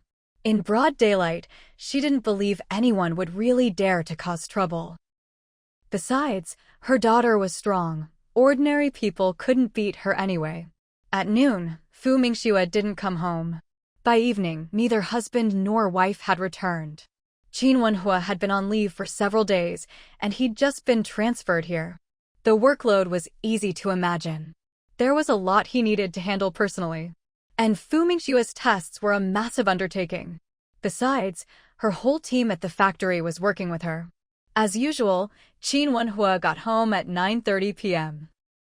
This time, his mother-in-law hadn't waited up for him. But the light in his room, which should have been on, was off tonight. Could it be that his wife had gone to bed so early? But then he thought that was impossible. His wife never went to bed this early. Sure enough, when he turned on the light after entering the room, she wasn't there. He couldn't help but feel a little anxious. Where was his wife? Was she at work? He turned and left the room. Just then, his mother-in-law came out of another room. "Mom, you're still up? I haven't gone to bed yet. I just remembered something. Mingxue went to work. She'll probably be working late." Mother Fu had been about to go to sleep, but when she heard her son-in-law come home, she remembered her daughter had gone to work. To keep him from worrying, she got up to let him know. No need to look for her. Go to bed, there's no way you'd know where she is anyway, and she drove herself. Mother Fu couldn't help but mutter, "We have a phone at home, you know. She could at least call back." Qin Wenhua, whose ears were sharp, naturally heard her. He immediately defended his wife. "Mom, maybe Mingxue was just too busy and forgot. I'm going to bed. You should get some rest too." With that, he headed back to his room. After watching his mother-in-law go into her room, Qin Wenhua also returned to his own. He had originally thought about going out to look for his wife. After all, it was so late, and he really couldn't help but worry. But he quickly dismissed the idea. After all, his wife had driven out herself. And he didn't even know whether she'd gone to the research institute or somewhere else. Or maybe to the university. But then he thought it probably wasn't the university. Luckily, half an hour later, Fu Mingxue came back. She saw Qin Wenhua leaning against the bed, still fully dressed, and couldn't help but ask in surprise, "Why aren't you asleep yet? Don't tell me you were waiting for me?" Qin Wenhua immediately stood up and walked over to her. "I just got back myself." Fu Mingxue joked, "Looks like I was being self-important." He hurried to explain, But Fu Mingxue didn't let him finish. "I'm just kidding. I'm going to take a shower. You go to bed first." With that, she grabbed her pajamas and headed out to shower. Of course, there was no way Qin Wenhua could just go to sleep like that. He had to wait for his wife to come back. A little over 10 minutes later, Fu Mingxue returned to the room. Qin Wenhua saw her head straight for the desk, as usual, and asked, "Honey, aren't you going to sleep?" "I'll wait a bit." There's a design I need to revise for Director Zhang. I have to give it to them tomorrow. Hearing this, Qin Wenhua immediately knew where his wife had gone. So, you went to Director Zhang's place? Fu Mingxue nodded. That's right. Then she remembered something. I was so busy helping them test the engine today that I completely forgot to call home. Did my mom stay up worrying? Qin Wenhua didn't hide it and nodded. When I got back, she was still awake. But by now, she's probably asleep. So, he hadn't just gotten back himself. But she was smart enough not to point it out. I'll let her know in advance next time. If I can, I'll call home. After all, if she wasn't in the office, there might not be a phone available. She took out the blueprints she'd brought back and carefully made some revisions. Time flew by, and before she knew it, an hour and a half had passed. When she finally finished and was about to go to bed, she realized Qin Wenhua was still waiting for her. She couldn't help but give him a reproachful look. Didn't I tell you to go to bed early? Why are you waiting up for me? I wouldn't be able to sleep even if I went to bed early. His wife was at her most beautiful when she was working. He could watch her all night without blinking. He lifted the thin blanket. Come on, honey, let's sleep. After Fu Mingxue lay down, she immediately felt how hot the room was. As she closed her eyes, a thought flashed through her mind. Maybe we should get an air conditioner. Listening to her gentle breathing, Qin Wenhua couldn't help but smile in the dark. He truly admired his wife's ability to fall asleep in seconds. And she always slept straight through till morning, never having trouble with insomnia. But it was also true that she didn't get much sleep since she worked so late every night. She really was working too hard. The next morning, after a full night's rest, Fu Mingxue woke up feeling refreshed. When she got up and went outside, the three kids were still finishing up their morning exercise. Fu Mingxue didn't disturb them. After washing up, she simply sat to the side and watched. Before long, the three kids finished their morning exercises. Sweaty and out of breath, they came over to Fu Mingxue. Good morning, Mom. Fu Mingxue replied with a smile. Good morning, my darlings. Oh, right. Why are you all so late today? Did your dad make you exercise longer? The three siblings immediately started talking over each other. Mom, he didn't make us exercise longer. Yeah, it's because Dad slept in. We got up ages ago, but Dad was still sleeping. Dad can sleep in even more than Jinjin. Normally, it was 20 minutes of horse stance and 20 minutes of running. But today, they were 15 minutes late. Fu Mingxue? Qin Wenhua slept in? Then what does that make her?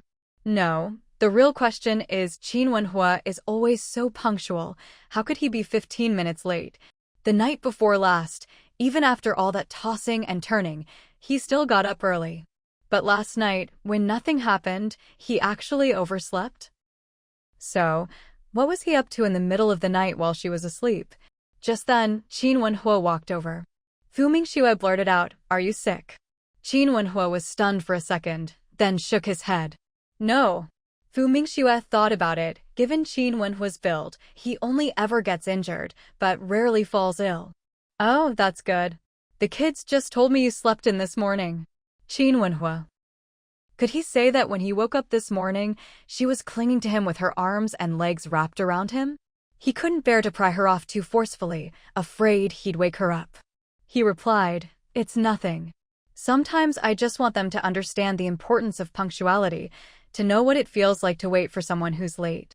He made it sound perfectly reasonable. And it worked. Fu Mingxue believed him. The three siblings believed him too. So that's what Dad was teaching them. Dad, I'll definitely be a punctual and well-behaved Jinjin from now on. Qin Hao said seriously. Dad, I'll be mindful of the time too. Qin Kiki quickly added, Dad, waiting for someone is so annoying. I won't make others wait for me in the future. Fu Mingxue. Qin Wenhua was very satisfied. Good, I hope you all keep your word. Now, go wash your hands and change your clothes. Breakfast will be ready soon. The three siblings ran to the sink to wash their hands, then went back to their rooms to change. The kids had been independent from a young age. Even little Fu Zhenbao could dress and undress herself. Qin Wenhua didn't leave. He looked at his wife. Are you going to Director Zhang's place again today? Fu Mingxue nodded. Yes. Qin Wenhua asked, will you be coming home late again today? Fu Mingxue nodded again. Probably about the same as last night. You don't have to wait up for me. I'll drive myself and come back when I'm done. How about I drive you there and pick you up tonight? After talking to Captain Liu at the police station yesterday, Qin Wenhua really didn't feel comfortable letting his wife come home alone so late. What if something happened? He couldn't let that happen. When Fu Mingxue heard he wanted to drive her, she quickly shook her head. No need, I'll drive myself. It's perfectly safe. Besides, if I take your car, it's not convenient if I need to go somewhere else. That's settled. The three siblings quickly changed into fresh clothes and came out of their rooms. Just in time, Mother Fu was setting breakfast on the table. Hurry up and eat, all of you. Once you're done, it's time to recite your lessons and do your homework. Even during the holidays, they couldn't just idle around. Everyone said that mornings were the most precious time of day, and your memory worked best then. She had to supervise the three kids' studies. After all, getting into university in the future was the most important thing. Just like her own daughter, she had a good job, earned much more than an ordinary worker, and if you were outstanding, the workplace would value you even more. Of course, if studying really wasn't your thing, there was nothing shameful about being a worker. Hadn't she herself done just fine as a worker in the past? The main problem now was that there weren't even many worker jobs left. Good jobs were in high demand. In Mother Fu's mind, no matter how much money you made running a street stall, it could never be as stable as working in a factory. So, she had absolutely zero interest in doing business at a stall. The family sat down to eat breakfast. Fu Mingxue noticed her youngest daughter staring at her the whole time. Jinjin, what's wrong? Is there something on Mommy's face? She couldn't help but reach up and touch her face. She didn't feel anything there. Fu Jinbao shook her head. There's nothing on your face, Mom. Fu Mingxue asked, then why are you staring at me instead of eating? Fu Jinbao spoke in a tone far beyond her years. Mom, it's just that I feel so happy at this very moment. Everyone at the table paused mid-bite and turned to look at the youngest. Mom, I love it when our whole family eats breakfast together. It makes me so happy. Jinjin hopes that every morning, our whole family can eat together. Dad, Mom, Grandma, and us.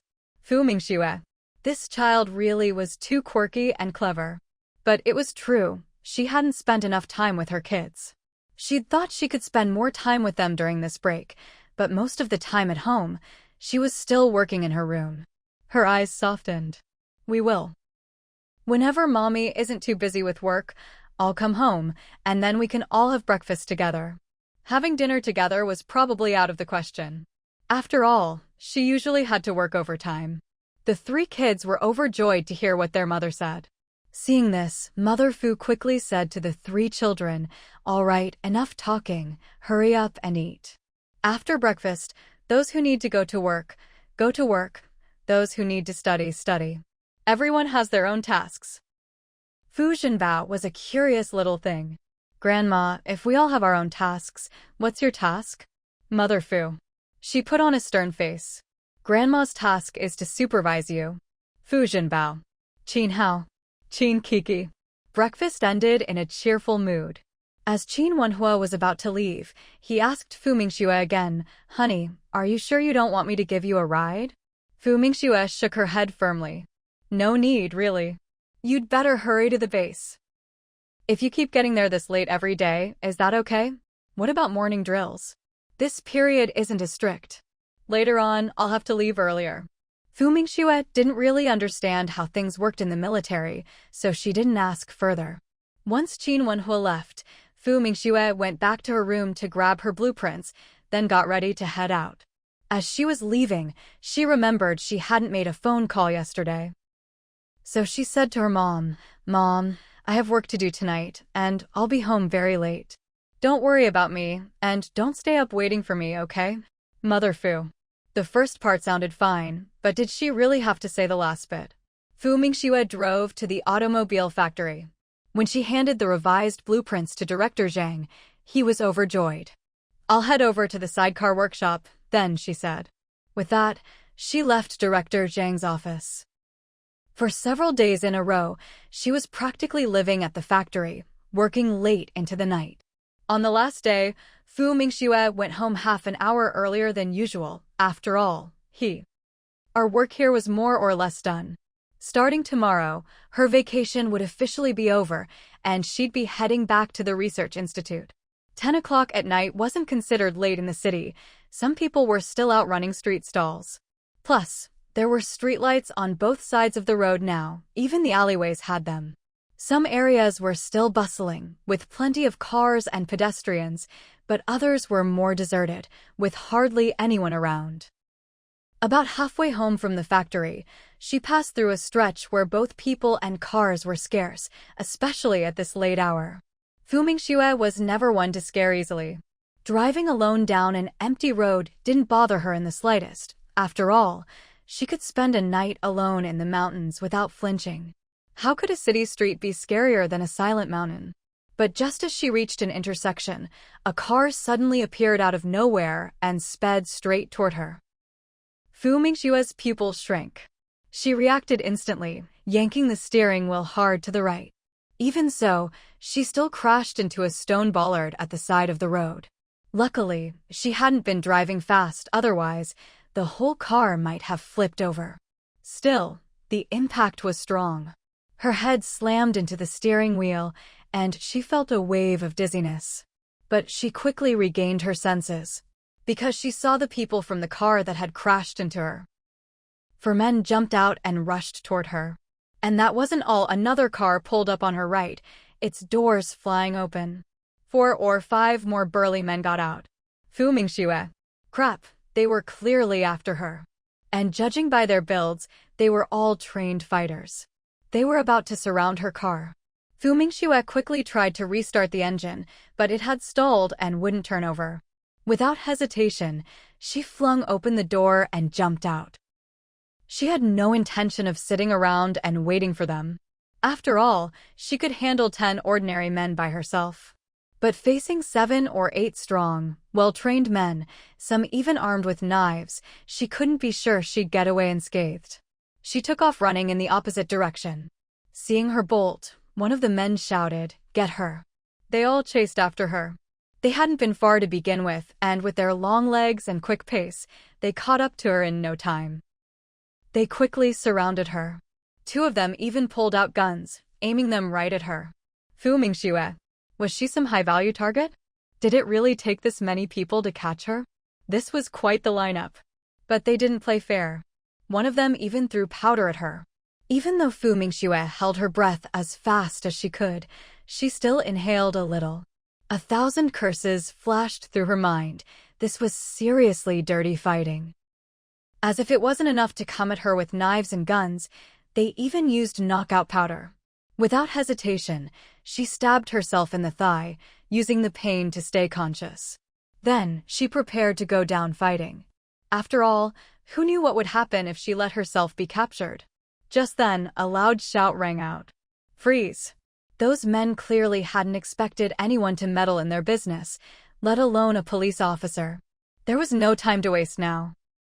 After all, their orders were clear. They had to take the person away no matter what. 2 of them sprang into action. One fired at the newcomer, while the other aimed at Mingxue's leg. Gunshots rang out simultaneously. Mingxue had been on high alert the whole time, so the instant the bullets flew, she rolled to the side, hitting the ground and rolling again. In fact, there were several gunshots at the scene. A fierce firefight broke out. Mingxue barely had a moment to catch her breath, and bullets were coming at her in a dense volley. She couldn't worry about exposing her secret anymore. She immediately pulled out her earlier invention, a small alarm device. As soon as it was in her hand, she pressed the alarm button. Instantly, a piercing siren shattered the night. Taking advantage of the chaos, she finally dove into the roadside bushes. Now, the criminals were in real trouble. After all, Mingxue had already hidden behind the bushes. If they wasted any more time, all of them might end up dead here. And there was still a police officer to deal with. The armed thugs fired another burst at the waist-high grass and the troublesome cop. Then one of them shouted, "Retreat." With that, The group quickly turned and ran. They jumped into their car and sped away. Hearing the commotion die down, Mingxue finally poked her head out. At that moment, pain shot through her leg and arm. When she reached out to touch them, her hand came away sticky with blood. Clearly, the hail of bullets had hit her in at least 3 places. She couldn't help but give a bitter smile. Looks like fate isn't done with me yet. Luckily, none of the shots hit anything vital. I managed to keep my life. Suddenly, she remembered the police officer who had saved her. She immediately looked over and saw the officer lying on the ground, his condition unknown. Anxious, she forced herself to endure the pain and staggered over to him. She didn't care about the trail of blood she left behind. "Officer, are you all right?" The streetlight wasn't very bright, but she could just make out that he'd been shot several times. She reached out. He was still breathing, just barely. Looking at his chest, she saw blood. God, please let him live. She glanced around. There wasn't a soul in sight. She didn't know if all that noise would attract anyone. But she didn't want to wait. After all, every minute counted. Any delay could cost this officer his chance at survival. She didn't want the man who saved her to die because he couldn't get help in time. "Hang in there, officer. I'll get you to the hospital right away." Gritting her teeth and fighting through the searing pain, she hoisted him onto her back. Then, stumbling and limping, she made her way toward her car. Every step sent waves of agony through her injured left leg. But she clenched her teeth and pressed on. Luckily, she'd been strong since childhood. Otherwise, with both her arm and leg badly wounded, she wouldn't have been able to carry a grown man at all. She finally reached the car. The engine was still dead, but that was the least of her worries. She took a flashlight from her storage space, along with a few tools. 5 minutes later, she had the car running again. Her clutch foot throbbed with excruciating pain. Fortunately, one of her arms was uninjured. She drove at top speed toward the nearest hospital. 15 minutes felt like an eternity. As soon as she arrived at the hospital, she was so weak from blood loss that she collapsed onto the steering wheel, completely drained of strength. The blaring sound of the car horn pierced the air over and over again. The hospital's security guards on duty heard the persistent honking and came out to investigate, only to see a car parked right at the hospital entrance. A woman with long hair was slumped over the steering wheel. Clearly, something was wrong. The 2 security guards on duty immediately rushed forward to check. They knocked rapidly on the car window. "Comrade, comrade." When there was no response, they decisively opened the car door. "This isn't good, she's injured." Together, they lifted her out of the car. Perhaps by accident, they touched Mingxue's wound, and the pain jolted her out of unconsciousness. "Car, there's someone else." She managed to say this before passing out again. Her voice was barely audible, but one of the guards caught it. He quickly said to the other, "Hurry, there's someone else in the car. I'll go get a doctor." This one was already so badly hurt, covered in blood. As for the other person, they had no idea what condition they were in. They didn't dare move anyone recklessly. So one of them ran off to call for a doctor. In no time, several doctors and nurses rushed out, pushing a gurney. When they got her onto the stretcher, they realized she was covered in blood. Once they reached the bright lights inside the hospital, they discovered the wounds were from a stabbing. Everyone's expression changed. One of the doctors told the guards to call the police immediately. He then instructed the nurses to notify other doctors to prepare the emergency room. They had to start emergency treatment for the critically injured police officer. At home, Wenhua's eyelid kept twitching. His heart was pounding anxiously. Suddenly, he had a terrible feeling. Thinking of his wife, he couldn't sit still any longer. He grabbed his coat and rushed out the door. He couldn't rest easy if he didn't see her tonight. Besides, this feeling of dread made him certain something was going to happen tonight. The commotion caught the attention of Mother Fu next door. Just as Wenhua started his car and was about to drive off, Mother Fu came out. "Wenhua, where are you going? Is there something urgent with your unit?" But she hadn't heard the phone ring just now. "Mom, I'm going to pick up Mingxue. You go to bed early, don't wait up for us." Without waiting for his mother-in-law to reply, he drove off. Mother Fu. Why is he in such a hurry? Did something happen? Probably not, right? Back inside, as she closed the door and returned to the living room, Mother Fu couldn't help but notice her own eyelid twitching badly. They say left eyelid twitch means fortune, right means disaster. Could something have happened to her Mingxue? As soon as the thought crossed her mind, she spat several times to ward off bad luck. Why think such ominous thoughts? Her daughter would be just fine, no matter what. Even though she kept reassuring herself, her heart was beating even faster than before. She just couldn't calm down. Meanwhile, Qin Wenhua was driving along the road to the automobile factory. On the way, he couldn't help but regret not calling the factory first to check. As he drove, he kept an eye on the oncoming cars. None of them were his wife's. He continued all the way to the intersection. Even though it was dark, he still noticed the pool of blood on the road. His pupils suddenly contracted. Then he glanced around and saw even more bloodstains. A professional instinct made him hit the brakes immediately. When he ran over to check the pool of blood, he realized he hadn't been mistaken after all. It really was blood. He reached out and touched it. It was still fresh. Whatever happened, it had been within the past hour. He quickly looked around and spotted several spent shell casings. His pupils contracted again. Had there been a gunfight here?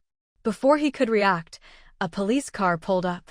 As soon as the police car stopped, several officers jumped out and quickly surrounded him.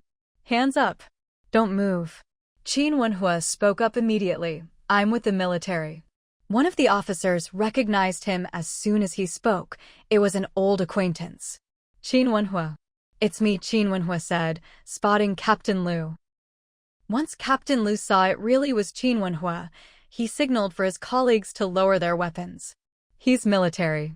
By the way, what are you doing here? I'm here to pick up my wife. There must have been a fierce gunfight here. Captain Liu nodded. You're right. We only came because we got a report. By the way, your wife. Suddenly, Captain Liu remembered that the hospital had reported a man and a woman. There's a woman at the hospital, also injured in the shootout. Your wife. Qin Wenhua's face changed dramatically. He couldn't be sure, but he had a very bad feeling. I'm going to the hospital. There was no point in rushing to the auto factory now. If his wife was still at the factory, it meant she was unharmed. That would be the best outcome. After all, if she was already on her way home, she'd be safe. There were police on the road. So, his best option now was to go to the hospital. He drove straight there at top speed. As soon as he entered the hospital lobby, he ran straight toward the emergency room. When he arrived, he found several police officers there. He went directly to one of them and asked, "Who's the woman being treated inside?" The officer looked at him and asked, "Who are you?" "I'm Qin Wenhua, military." "What's the name of the woman inside? What does she look like?" The officer shook his head. "She's still in surgery. We don't know her identity yet. But she dropped a shoe when she was brought in. Take a look. Do you recognize it?" Qin Wenhua hurriedly looked at the shoe. The moment he saw it, any hope he'd been clinging to was completely extinguished. His eyes instantly turned red. His hands trembled as he took the shoe to check again. This was definitely his wife's. He knew this shoe better than anyone. He'd bought it for her himself. The officer noticed his expression. "Comrade Qin, are you all right? Is this your wife's?" "Yes. This is my wife's shoe." "How is she?" Qin Wenhua didn't even realize how tense he was as he asked. "She couldn't be hurt." He had no idea what he'd do if something really happened to her. How could he go on living? No, he wouldn't have a life to live anymore. "We're not sure yet. She's still in surgery. You'll have to wait." But according to the hospital security, she doesn't seem to have any life-threatening injuries. Qin Wenhua's eyes were bloodshot. "Where is she?" "Over there." The officer was startled by the look in his eyes. The security guard was not far away, and when he saw someone charging at him with a fierce look, he was a bit startled. He instinctively stepped back. "You? What are you doing?" "I want to ask you, what was the condition of the woman at that time?" When the security guard heard this question, he calmed down a lot. He replied, "She was covered in blood. Anyway, it looked really dangerous." but it didn't seem like she'd been shot. I didn't see any wounds. At this moment, Qin Wenhua didn't know whether he should feel relieved or not. He couldn't calm down. His mind was in chaos, unable to think. He seemed to see Fu Mingxue lying in a pool of blood right before his eyes. The image alone was enough to drive him mad. He desperately wanted to rush into the emergency room to confirm one last time whether the person inside was really his wife. He took a deep breath, forcing himself to calm down. Just then, the security guard suddenly spoke again. "Oh right, that woman drove herself here. Her car is still parked outside the hospital." A gust of wind seemed to sweep past him. By the time the security guard looked up, the terrifying man from before had already disappeared. When Qin Wenhua saw the car, he staggered. Now there was no need to check the emergency room, because this was indeed his wife's car. How had he not noticed the car when he first came in? It was because his mind had been in complete turmoil, focused only on the hospital's emergency room, so he'd overlooked the car entirely. His heart ached so much he could barely breathe. He turned and ran back to the emergency room doors.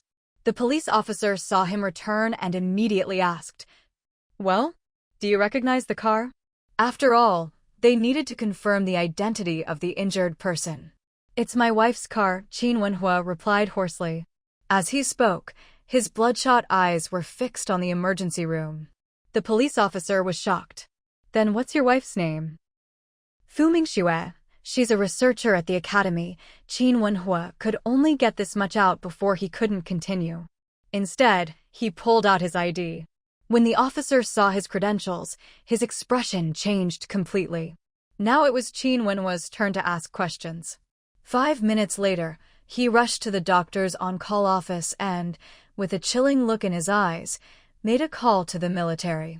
On Captain Lu's side, the scene investigation had already lasted nearly 2 hours.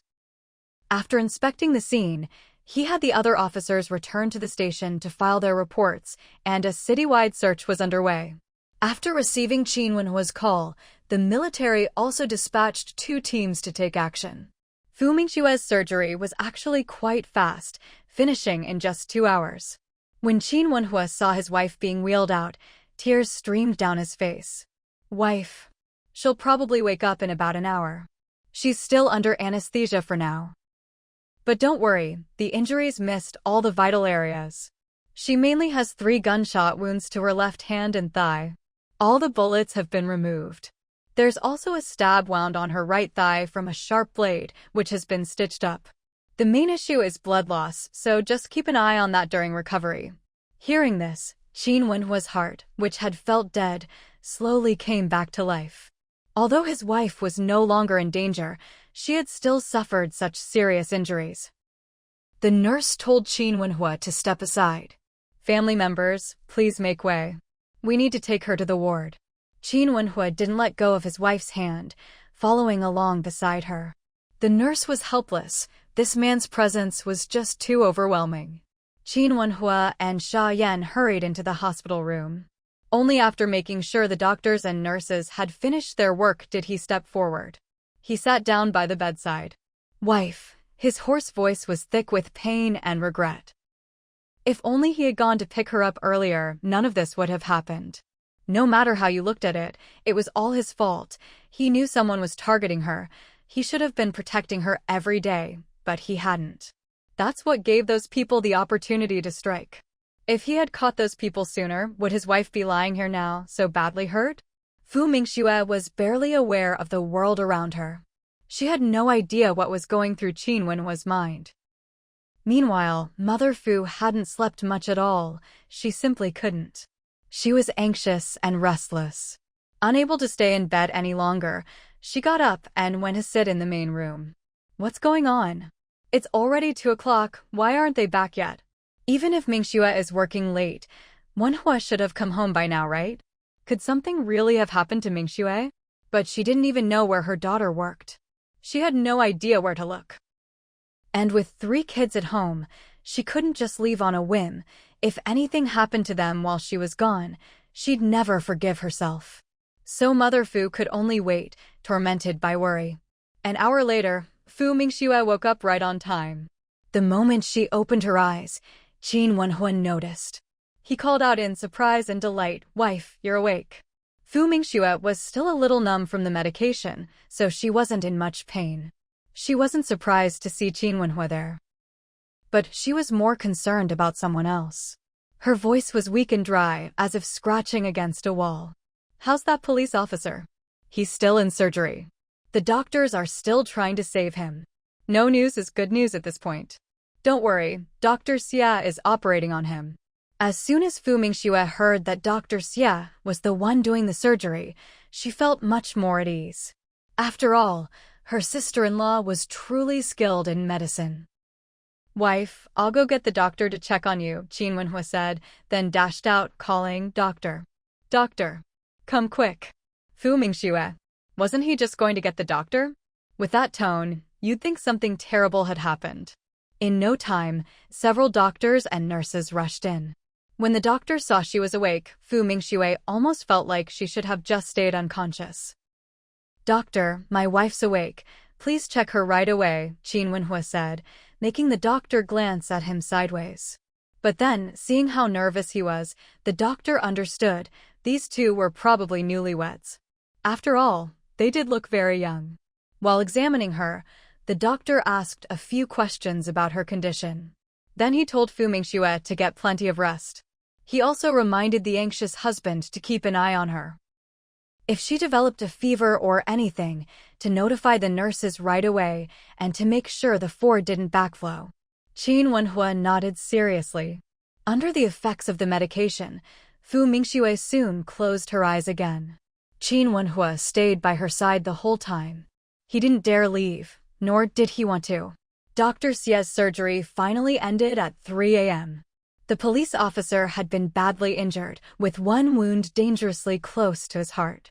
If things had gone even slightly differently, or if the hospital hadn't called her in, it would have been impossible to save him. After leaving the operating room, Dr. Xia gave instructions to the other doctors. Instead of resting, she went straight to Fu Mingxue's hospital room. When Qin Wenhua saw her arrive, he nodded at her and then lowered his voice to ask, "How's that police officer doing?" Dr. Xia gave a brief summary: multiple gunshot wounds, one close to the heart, but the surgery was successful. Hearing that the surgery was a success, Qin Wenhua finally breathed a sigh of relief.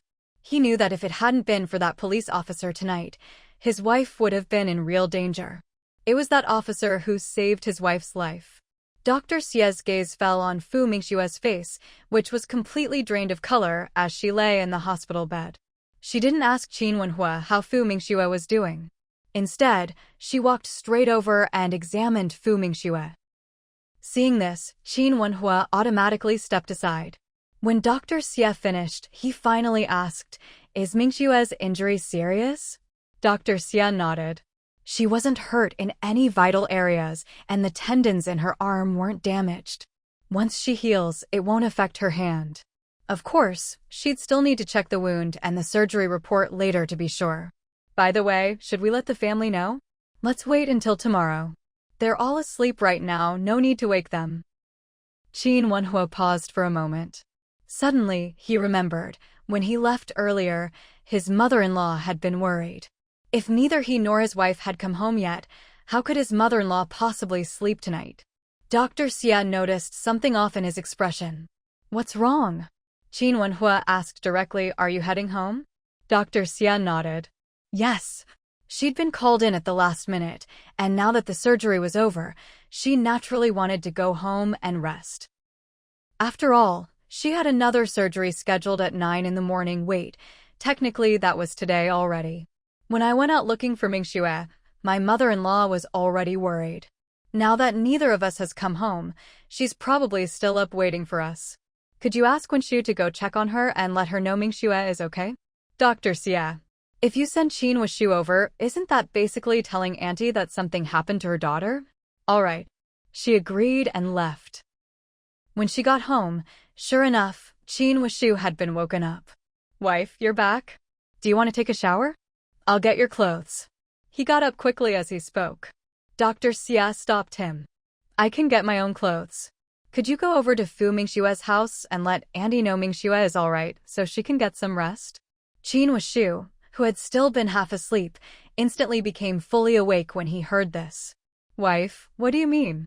Weren't you called to the hospital tonight? Don't tell me it was my sister-in-law who got hurt. Dr. Xia wasn't one to lie. Fu Mingxue was injured and is in the hospital, but it's not life-threatening. Qin Wenhua is with her. I wasn't the one who did her surgery. I operated on someone else. Qin Wuxiu was shocked. What? My sister-in-law was hurt? Is she really okay? Was it serious? Dr. Xia frowned. Don't be so dramatic. Just go tell Auntie first. Qin Wuxiu wanted to ask more, but seeing that his wife didn't want to talk further, he asked, which hospital? I'll go see Auntie first, then head over to check on her. Dr. Xia agreed and gave him the hospital name and room number. Without wasting any time, Qin Wuxiu got dressed and rushed out. When he arrived at the courtyard, he saw that there were still lights on inside. He went straight up and knocked on the door. Mother Fu hadn't been sleeping at all. When she heard the knock at the door, her heart skipped a beat, and she hurried out. However, she didn't open the door right away. After all, if her son-in-law and daughter were coming home, they wouldn't be knocking. Who is it? When Qin Wuxiu heard Mother Fu's voice, he immediately replied, Auntie, it's me, Wuxiu. Mother Fu was shocked to find that it was Qin Wuxiu outside the door. She quickly opened the door. Wuxiu, what are you doing here? Auntie, Wenhua asked me to come and tell you sister-in-law is fine. He said you don't need to wait up for them, you should go to bed early. Hearing this, Mother Fu's heart sank. A sense of foreboding grew stronger inside her. She grabbed Qin Wuxiu's arm anxiously, her voice trembling. What happened to Mingxue? Auntie, sister-in-law is fine. Mother Fu didn't believe a word of it. If her daughter was really fine, there's no way Qin Wuxiu would have come all this way just to tell her. Wuxiu, tell me the truth. Is Mingxue badly hurt? Not badly, Qin Wuxiu blurted out. Then he instantly regretted it. Why did he say those two words? Didn't that just tell Auntie her daughter was hurt? Auntie, are you okay? Seeing Annie sway on her feet, Qin Wuxiu hurried to support her. He quickly said, Auntie, sister-in-law really is okay. My wife said so, she saw her at the hospital. So, please don't worry. Mother Fu stared at him. Really? Are you sure? Of course it's true. My wife wouldn't lie, and she's already gone home to sleep. If sister-in-law was really in trouble, she definitely wouldn't have gone home. Hearing this, Mother Fu finally relaxed a little. After all, what Qin Wuxiu said made sense. If her daughter was seriously hurt, Dr. Xia would still be at the hospital. Auntie, don't worry. Go get some sleep. I'll go check on things at the hospital. Mother Fu said firmly, I'm coming with you. Qin Wuxiu. Before he could refuse, Mother Fu was already pushing the electric tricycle out of the yard. After wheeling it out, she locked the front gate, just in case the three kids woke up and came out looking for her. Let's go. I'll just take a look and come right back. Seeing that she'd already brought out the tricycle, Qin Wuxiu knew there was no stopping her. All right, let's go. Put your bicycle on my tricycle. It'll be faster that way. Qin Wuxiu thought about it and agreed. So he lifted his bicycle onto the tricycle. Then he started driving. There were hardly any cars or people on the road. In less than half an hour, Qin Wuxiu arrived at the hospital. Mother Fu jumped off the tricycle and hurried inside. Qin Wuxiu quickly chased after her. Auntie, don't rush, slow down. Luckily, he had long legs and caught up in a few strides. I know which ward it is. Auntie, follow me. Mother Fu nodded distractedly. Soon, they arrived at the ward. As soon as the door opened, Qin Wenhua, who was sitting by the bed, turned his head. When he saw it was his mother-in-law, he immediately stood up. Mom, what are you doing here? But Mother Fu's entire attention was on her daughter lying silently on the hospital bed. Seeing her daughter lying there like that, she couldn't hold back her tears. Qin Wenhua panicked. He hurriedly said, Mom, Mingxue is fine. She wasn't hurt in any vital areas. She's already woken up once. She's just sleeping now because of the medication. At this moment, Fu's mother couldn't hear anything at all. Stiffly, she walked over. When she reached the bedside, she stretched out her trembling hand to feel her daughter's breath, and finally, after confirming it, it was as if her heart had come back to life. But her tears still kept flowing, because she saw the bandages on her daughter's arm and the large ones on her leg as well. How much must that hurt? Her daughter had grown up without ever suffering such serious injuries. Qin Wuxiu, standing nearby, was both shocked and furious when he saw Fu Mingxue like this. Who did this? Was she attacked with a knife? It was a gunshot wound. Some thugs ambushed Mingxue on the road. If a police officer hadn't happened to pass by, Mingxue might have. Qin Wenhua couldn't finish the sentence. That was a pain he couldn't bear. Qin Wuxiu was utterly stunned. They actually used a gun. So, all these wounds are from gunshots? She was hit 3 times, and there's also a knife wound. He had spoken with the surgeon. When the doctor described the wounds, he was shocked as well. Given how dangerous the situation was, how could his wife have stabbed herself? Normally, someone would only do that if they needed to stay conscious. Of course, there could be other reasons. Unfortunately, his wife was asleep now, so there was no way to ask. Even the police, who had wanted to ask more questions, couldn't press further. Qin Wuxiu drew in a sharp breath. She'd been shot 3 times. It must have been incredibly dangerous. The fact that his sister-in-law survived was truly a miracle. After all, if those people had aimed just a little differently, if the vital spots had been hit, she couldn't have been saved. Fu's mother's tears flowed even harder. Qin Wenhua was at a loss. Mom, please don't cry. Mingxue is really fine now. She's just sleeping and will wake up tomorrow. You really don't need to worry. Fu's mother was simply heartbroken. After all, seeing her daughter so badly hurt, how could she not be worried and in pain?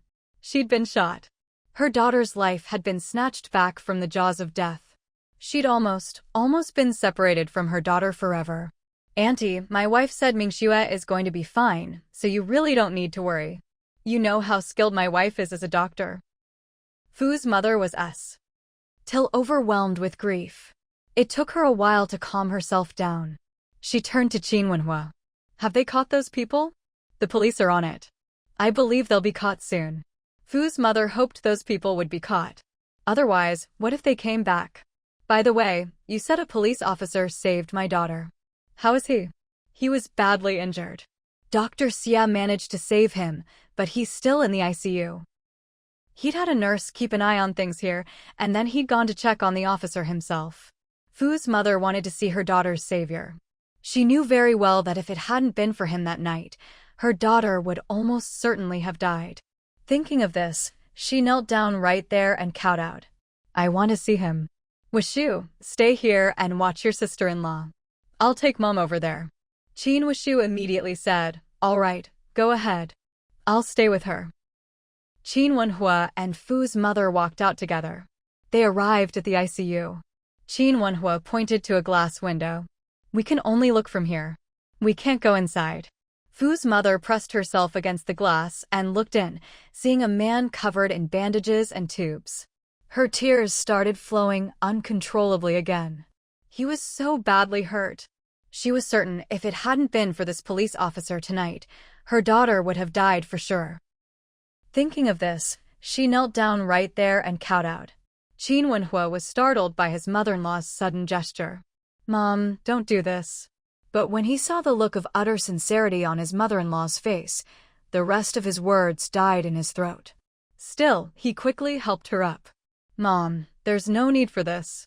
Let's wait until he wakes up tomorrow, then we can thank him properly.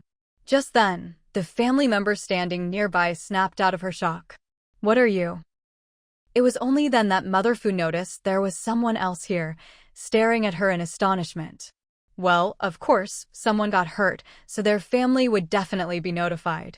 Mother Fu immediately said, Sister, are you the wife of my benefactor? The woman quickly waved her hands. No, I'm his older sister. Sister, thank you so much for your brother saving my daughter. Mother Fu bowed deeply to her. The woman was startled again by this unexpected gesture. Oh, please don't. Then she spoke earnestly, my brother is a police officer. Saving people is his duty. it's his responsibility. Hello, I'm Qin Wenhua. Your brother Liang Xia saved my wife. Thank you so much. If you ever need anything, you can come to me. Qin Wenhua even gave her his wife's hospital room number. The woman Liang Yu was at a bit of a loss. She'd never been in a situation like this before. Really, don't worry about it. This is what my brother should do as a police officer.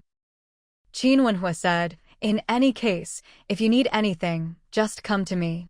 He quickly wrote down his home phone number and handed it over. Then he turned to his mother-in-law. Mom, let's head back. Mother Fu nodded, then said to Liang Yu's sister, we'll go now. Sorry to trouble you to look after our benefactor.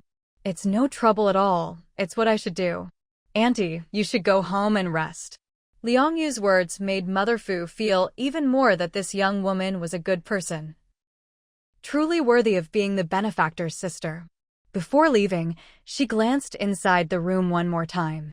Then she and Qin Wenhua left together. Mom, you and Wenshu should head home first. I'll stay here. If you're still worried, you can come back tomorrow morning. Mother Fu really didn't want to leave. But then she thought of her 3 kids at home. She really couldn't help but worry. She gritted her teeth and nodded. All right. Qin Wenhua had thought his mother-in-law would refuse. He was ready to persuade her again, but to his surprise, she agreed so easily. He couldn't help but breathe a sigh of relief. The 2 of them returned to the hospital room. When Qin Wushu saw them come back, she immediately asked, "How's that police officer?" "He's in the ICU," Qin Wenhua replied, not saying much else. When Qin Wushu heard this, she said, "My wife did his surgery. She said it was a success, so he should be fine. He'll probably be out of danger by tomorrow morning." Qin Wenhua had a lot of faith in Dr. Xia's skills. "You take Mom home first." Qin Wushu nodded without hesitation. "All right, I'll come back later to take your place." "No need. I'll stay here by myself. After you take Mom home, just go back and rest. Tomorrow morning, go to the Qin family compound and let them know about Mingxue's injury. His wife was hurt. If his parents-in-law didn't show up, that wouldn't be right. Besides, if he didn't tell his parents about Mingxue getting hurt, they'd probably skin him alive when they found out." Qin Wushu nodded immediately. "Okay, I'll go over early tomorrow morning and let them know." Then she turned, "Auntie, let's go." Madame Fu walked over to the bedside first, reaching out to gently brush the stray hair from her daughter's forehead. "Mingxue, you have to get better." She could accept leaving this world first herself, but she absolutely couldn't accept the pain of a parent burying their own child. Qin Wenhua felt awful seeing his mother-in-law like this. He knew that if something really happened to Mingxue tonight, his mother-in-law would be utterly devastated. Qin Wenshu's eyes were also red with emotion. He cursed the heavens, those damned bastards. How could anyone hurt such a good person like his sister-in-law? Madame Fu composed herself and then walked back to Qin Wenhua's side. "Will those people be caught?" "They will," Qin Wenhua replied, his eyes cold and determined. Madame Fu glanced at him, said nothing more, and left with Qin Wushu. Qin Wenhua actually stayed in the hospital room for 2 reasons. First, he couldn't bear to leave his wife's side. He didn't want to lose sight of her, afraid something might happen. Second, he worried that, with the citywide manhunt underway, the criminals might get desperate and try to double back to the hospital. So he had to stay and keep watch. Besides, he trusted both the military and the local police. What he hadn't told his mother-in-law was that, at the first opportunity, he'd requested police protection for his family's courtyard home. If the criminals could stake out his wife's route to work, they might already know where she lived. Qin Wushu escorted Madame Fu back to the courtyard home. "Auntie, maybe I should stay and keep you company tonight." He felt uneasy just leaving her like this. Madame Fu waved her hand. "No need, you should hurry home. You've had a long, exhausting night already. I'll be fine here." Seeing that she truly didn't want him to stay, Qin Wushu dropped the idea. "All right, Auntie, I'll head off then. If anything happens, remember to call. Be sure to lock the door." Madame Fu nodded. "I will. Ride safe." With that, she closed the main gate. Back in the main room, she felt utterly drained. No, She couldn't collapse, not now. Otherwise, how would she take care of her daughter tomorrow? With that thought, Madame Fu decided to go to her room and rest for a bit. Meanwhile, Qin Wuxu was almost home when he changed his mind. He thought it would be better to inform his uncle and aunt right away. So he turned his bike and headed straight for the Qin family compound. When he arrived, he knocked on the door. Before long, Qin Wenza came to open it. He was surprised to see Qin Wuxu standing outside. Wuxu, what's going on? Something must have happened, otherwise, why would this kid be knocking at their door in the middle of the night? Big brother, something's wrong. Sister-in-law Mingxue was hurt. She's at the 3rd hospital. Qin Wenza was shocked. What? My sister-in-law's hurt? Is it serious? She was shot 3 times, but none hit vital organs. Qin Wenza was stunned. She'd been shot? How is she now? She's been saved and is resting in the hospital. I went with Annie to see her and just brought Auntie home. Right now, only Wenhua is at the hospital. He wanted me to wait until morning to tell you, but I thought it was better to come right away. Of course you should tell us now. Come in, I'll go wake up my parents. With that, Qin Wenza turned and hurried inside. Qin Wuxu quickly followed. At a time like this, there was no way he could sleep. Something this big had happened at home. How could he possibly rest? Qin Wenza went upstairs to wake his parents. Father and Mother Qin came out, putting on their clothes as they did. When they saw Qin Wenza, they were both startled. What's going on? Is something wrong with the child? That was the only thing Mother Qin could think of. After all, there was no reason for her eldest son to wake them up in the middle of the night unless it was something serious. Mom, Mingxue was ambushed. She was shot 3 times and is in the hospital right now. When Shu just came to deliver the news. What? Mingxue was shot. Mother Qin was utterly shocked. Father Qin was also taken aback, his whole demeanor turning grave and anxious. How is she now? Mother Qin's pupils dilated, and tears streamed down her face. She was shot 3 times. That must be serious. We need to go right away. Which hospital is she in? The 3rd hospital. When Shu is still downstairs. Let's go talk on the way. As soon as Qin Wenza said this, Father and Mother Qin hurried downstairs. The moment Mother Qin saw Qin Wuxu, she immediately asked, Wuxu, is Mingxue still in surgery? She was beside herself with fear. What if something really happened to her daughter-in-law? What would they do? No, she quickly shook off the thought. Her daughter-in-law was blessed, nothing could happen to her. Her daughter-in-law would live a long life. Qin Wuxu. Wait, didn't he just tell Wenhuji that their sister-in-law had already been saved? Auntie, the surgery is over. She's in the hospital now and she's fine. Wenhuji is watching over her. He said you can just come to the hospital tomorrow morning. Wait, where did they go? Before he could finish, they were gone. A moment later, the sound of a car starting came from outside. By the time Qin Wuxu rushed out, the car was already pulling away. Wuxu, stay here tonight and watch the kids. We're heading to the hospital first, Qin Wenza called out, then hit the gas and drove off. Qin Wuxu. Watching the car disappear into the distance, he realized he really had no choice but to stay here tonight. Luckily, there were plenty of empty rooms. Qin Wuxu picked one at random and lay down. He might as well get some sleep while he could. There was still a lot to do tomorrow. Meanwhile, Mother Qin and the others quickly arrived at the hospital. Father Qin noticed there were checkpoints at every intersection, and their car was even stopped and checked once. The 3 of them hurried to the hospital room. When Qin Wenhua saw them arrive, he knew Qin Wuxu must have told them everything. Mingxue, Mother Qin called out. Qin Wenhua immediately stopped her. Mom, keep your voice down. Don't wake my wife. Hearing this, Mother Qin quickly covered her mouth. But her hot tears still flowed uncontrollably. Her poor Mingxue, not only was her face injured, but her arm and leg were bandaged too. She tiptoed over and, seeing that pale, scarred little face, her heart ached unbearably. Father Qin had expected Mingxue to be badly hurt, but he hadn't imagined it would be this serious. The only consolation was that the bullets had missed her vital organs. He felt heavy-hearted and deeply distressed.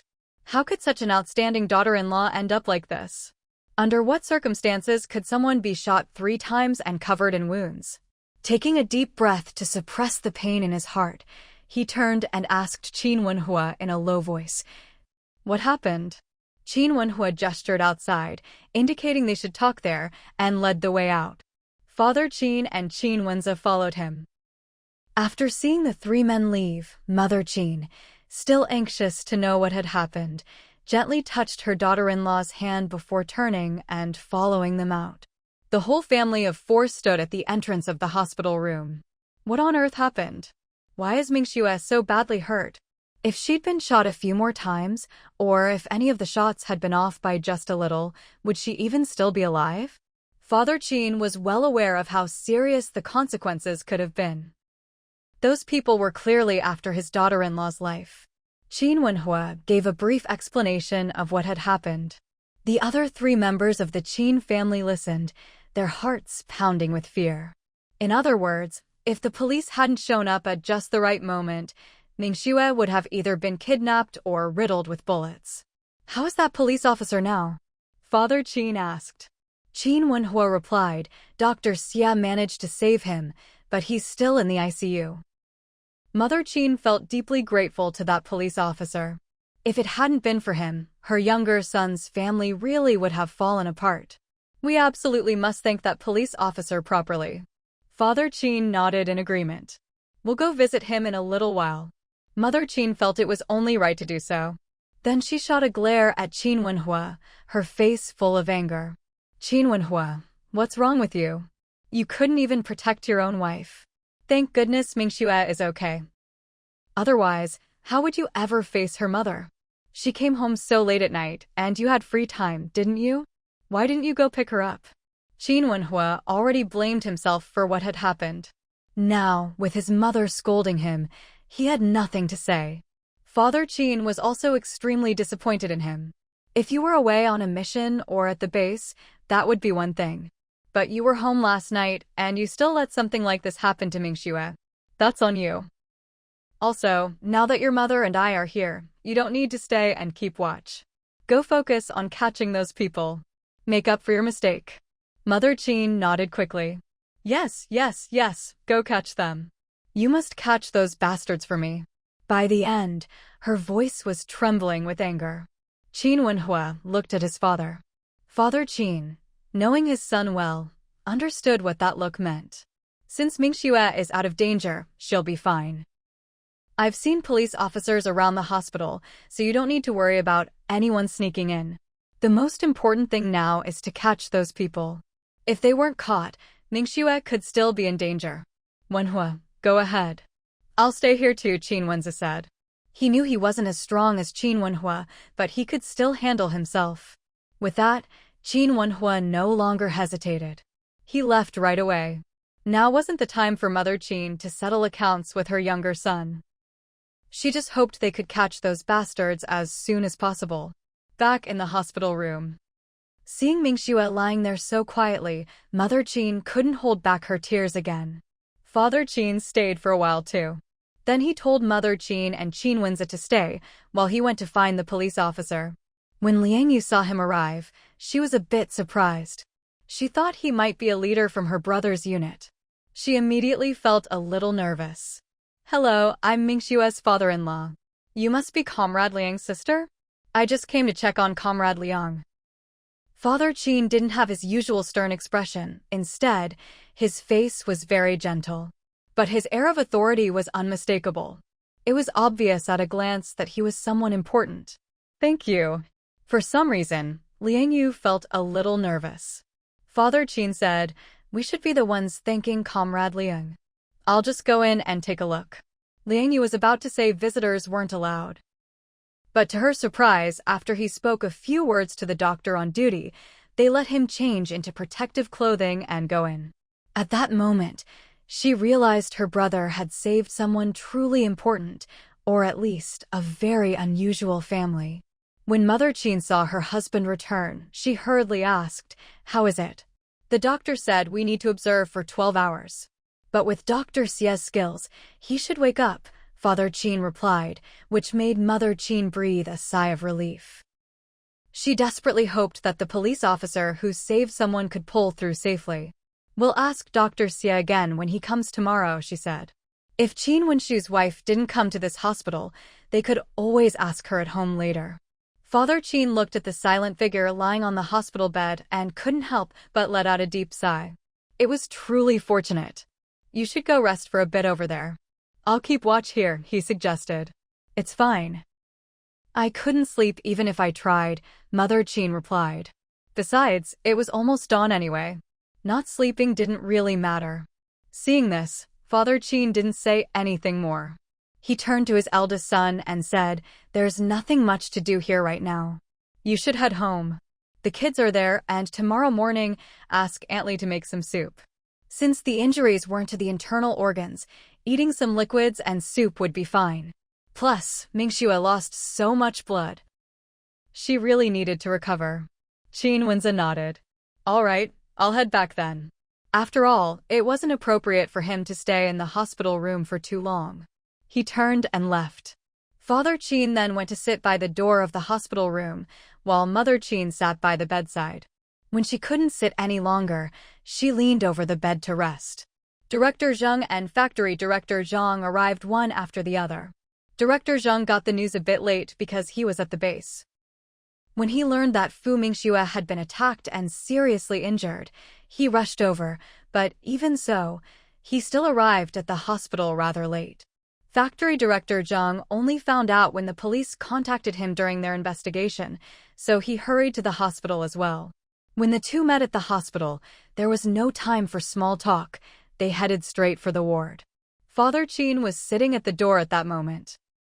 When he saw Director Zheng and Factory Director Zhang, he was a bit surprised, but not entirely. "How is Mingxue?" Director Zheng asked anxiously.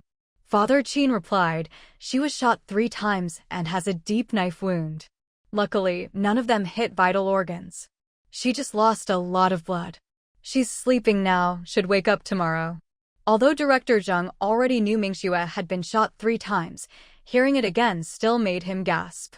How dangerous must it have been at the scene? If any of those shots had been just a little off, would Mingxue have survived? "I'd like to go in and see her," he said. Father Qin nodded and opened the door to the hospital room. Director Zheng and Factory Director Zhang quickly went in. When they saw the silent, injured Mingxue, their hearts ached. Factory Director Zhang looked at her battered body, overcome with guilt. If he hadn't made her work so late, would this have happened? Even if she had to work late, if he'd arranged for someone to escort her, would she have been spared? Neither dared to speak, afraid of disturbing the patient. They stayed for nearly half an hour before quietly leaving the hospital. Meanwhile, Mother Fu was worried about her daughter lying in the hospital.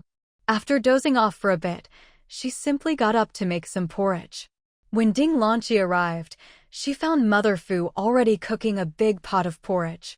"Up so early today?" she asked. "Mingxue's in the hospital after getting hurt. I'm making some porridge for her. I'll head to the hospital in a bit. You take care of breakfast and wake the 3 kids up to eat. Also, don't tell them about their mother being injured and hospitalized just yet." When Ding Lanqi heard what Fu's mother said, she was shocked. She quickly asked with concern, "Mingxue is hurt? Is it serious?" Fu's mother didn't say much. "She hurt her hand and leg, and she's in the hospital now. I'll go over in a bit. For now, help me keep an eye on the stove.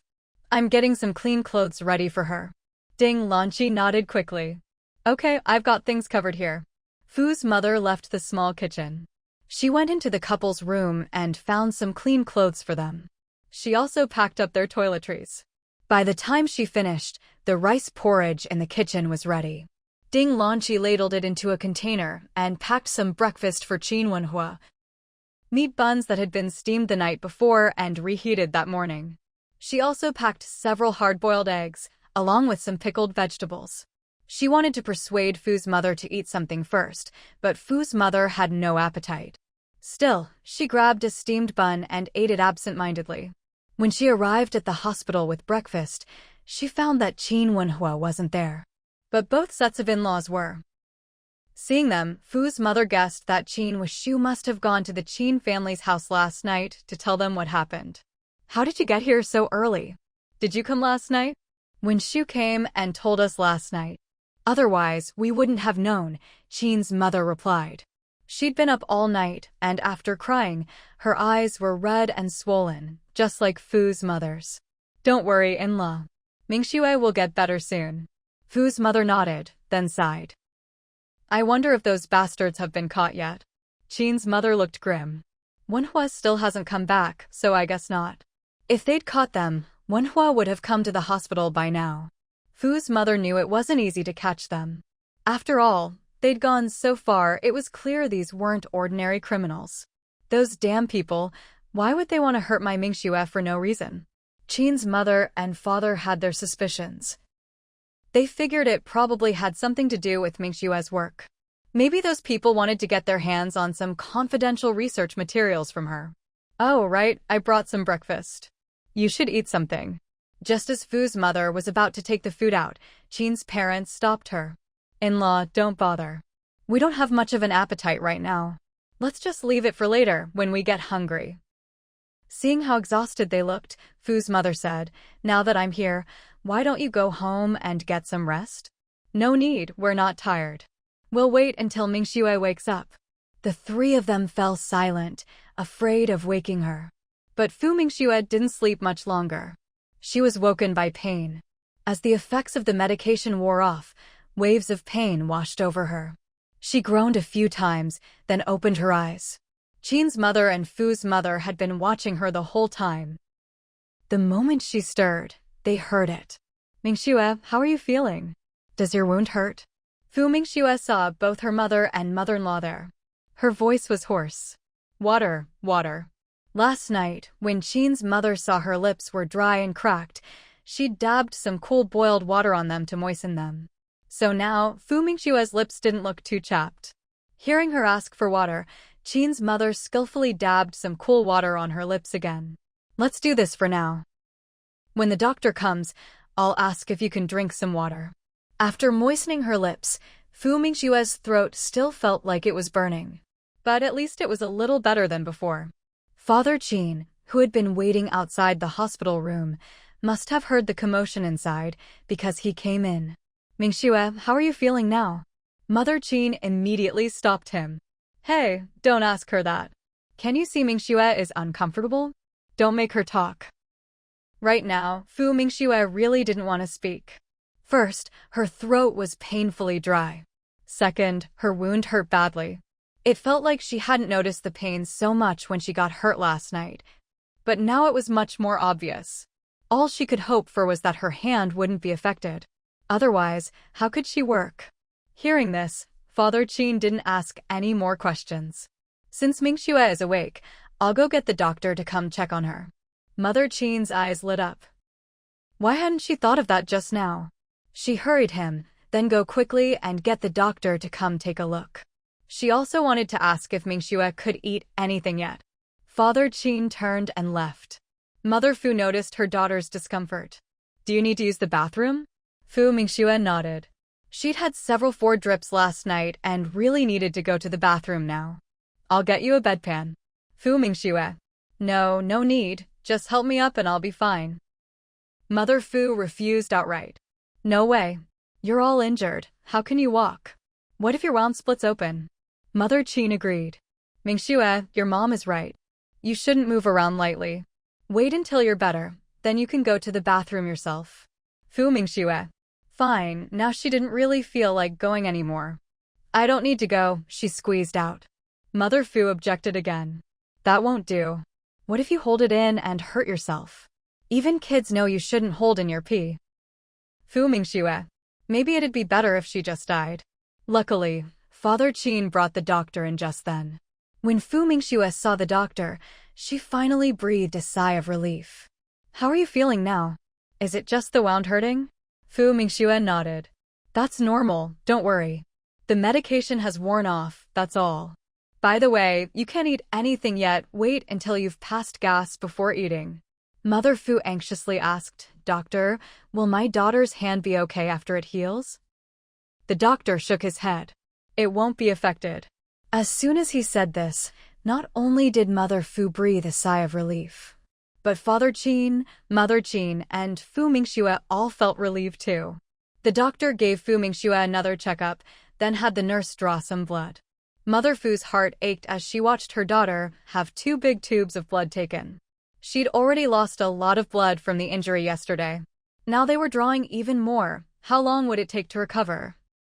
When the doctor was almost done, Fu Mingxue asked, "Doctor, can I get out of bed and go to the bathroom myself?" Her throat felt much better than when she'd first woken up, so her voice was smoother now. The doctor nodded. "Yes, just walk slowly and have your family help you." Fu Mingxue was delighted. If the doctor said so, then surely her 2 moms couldn't stop her anymore, right? Mother Qin went ahead and asked about dietary restrictions. She didn't have any gastrointestinal surgery, just a limb operation, so there's no need to fast. Once she passes gas, she can eat.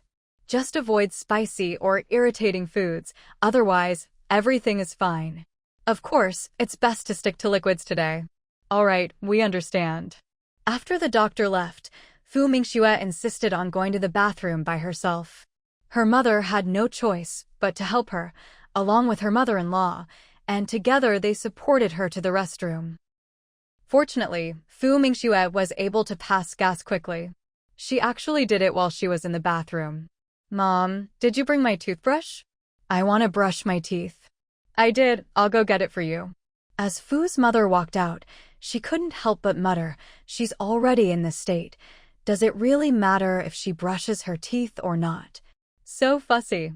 She brought over the toiletries, even squeezing out the toothpaste for her. Looking at her daughter's injured hand, she couldn't help but say, "How about I brush your teeth for you?" Fu Mingxue. If it wouldn't hurt so much to move, she would have laughed out loud. "Mom, my other hand is still fine." Then she quickly started brushing her teeth herself. Her mother had already washed and wrung out a towel for her. "Let me wipe your face for you." Qin's mother, who was also supporting her, nodded in agreement. "Yes, you'd better not move." What else could Fu Mingxue do? She could only let her mother take care of it. She was extremely grateful that it was her left hand that was injured. Otherwise, would her mom have to help her wipe her, but after using the bathroom too? After her mom wiped her face, she was helped back to her hospital bed by both mothers. Water. This time, Qin's mother gave her some warm water to drink.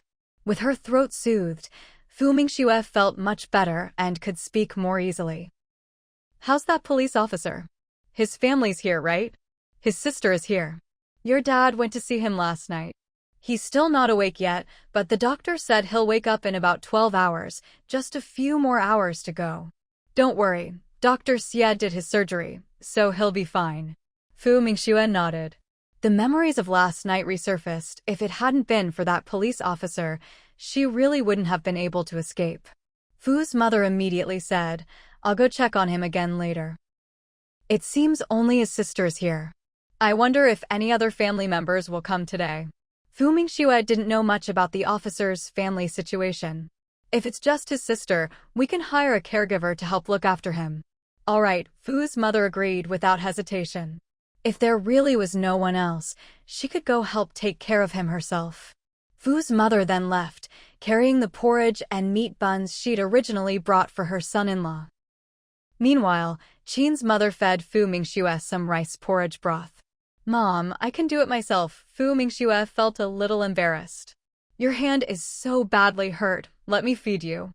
Luckily, it was just porridge broth, not much different from soup, so Fu Mingxue finished it quickly. "Start with something light. Tomorrow, we'll have something thicker, and the day after, you can eat solid food." Qin's mother planned to cook something delicious when she got home. Her daughter-in-law needed to be well-nourished. After eating and taking her medicine, Fu Mingxue started to feel sleepy again and drifted off. Mainly, she'd lost too much blood the night before and was still very weak. Most importantly, the medication made her drowsy. Qin Wenhua arrived around noon. When Father Qin saw him, he asked, "How did it go?" "We caught them. They're being interrogated now. But one got away. There were 6 in total, 2 were dead, 1 escaped." Hearing this, Father Qin was very pleased. Good, as long as you caught them. It's okay if one got away, I'm sure he'll be caught soon. By the way, Mingxue woke up this morning, but she's sleeping again now. Be quiet, her wound hurts, so she's not sleeping well. With a wound like that, of course she'd be in pain.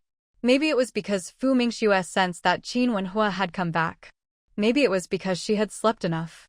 At that moment, Fu Mingxue opened her eyes and woke up. Qin Wenhua was the first to notice his wife was awake. He called out in surprise, "Honey, you're awake?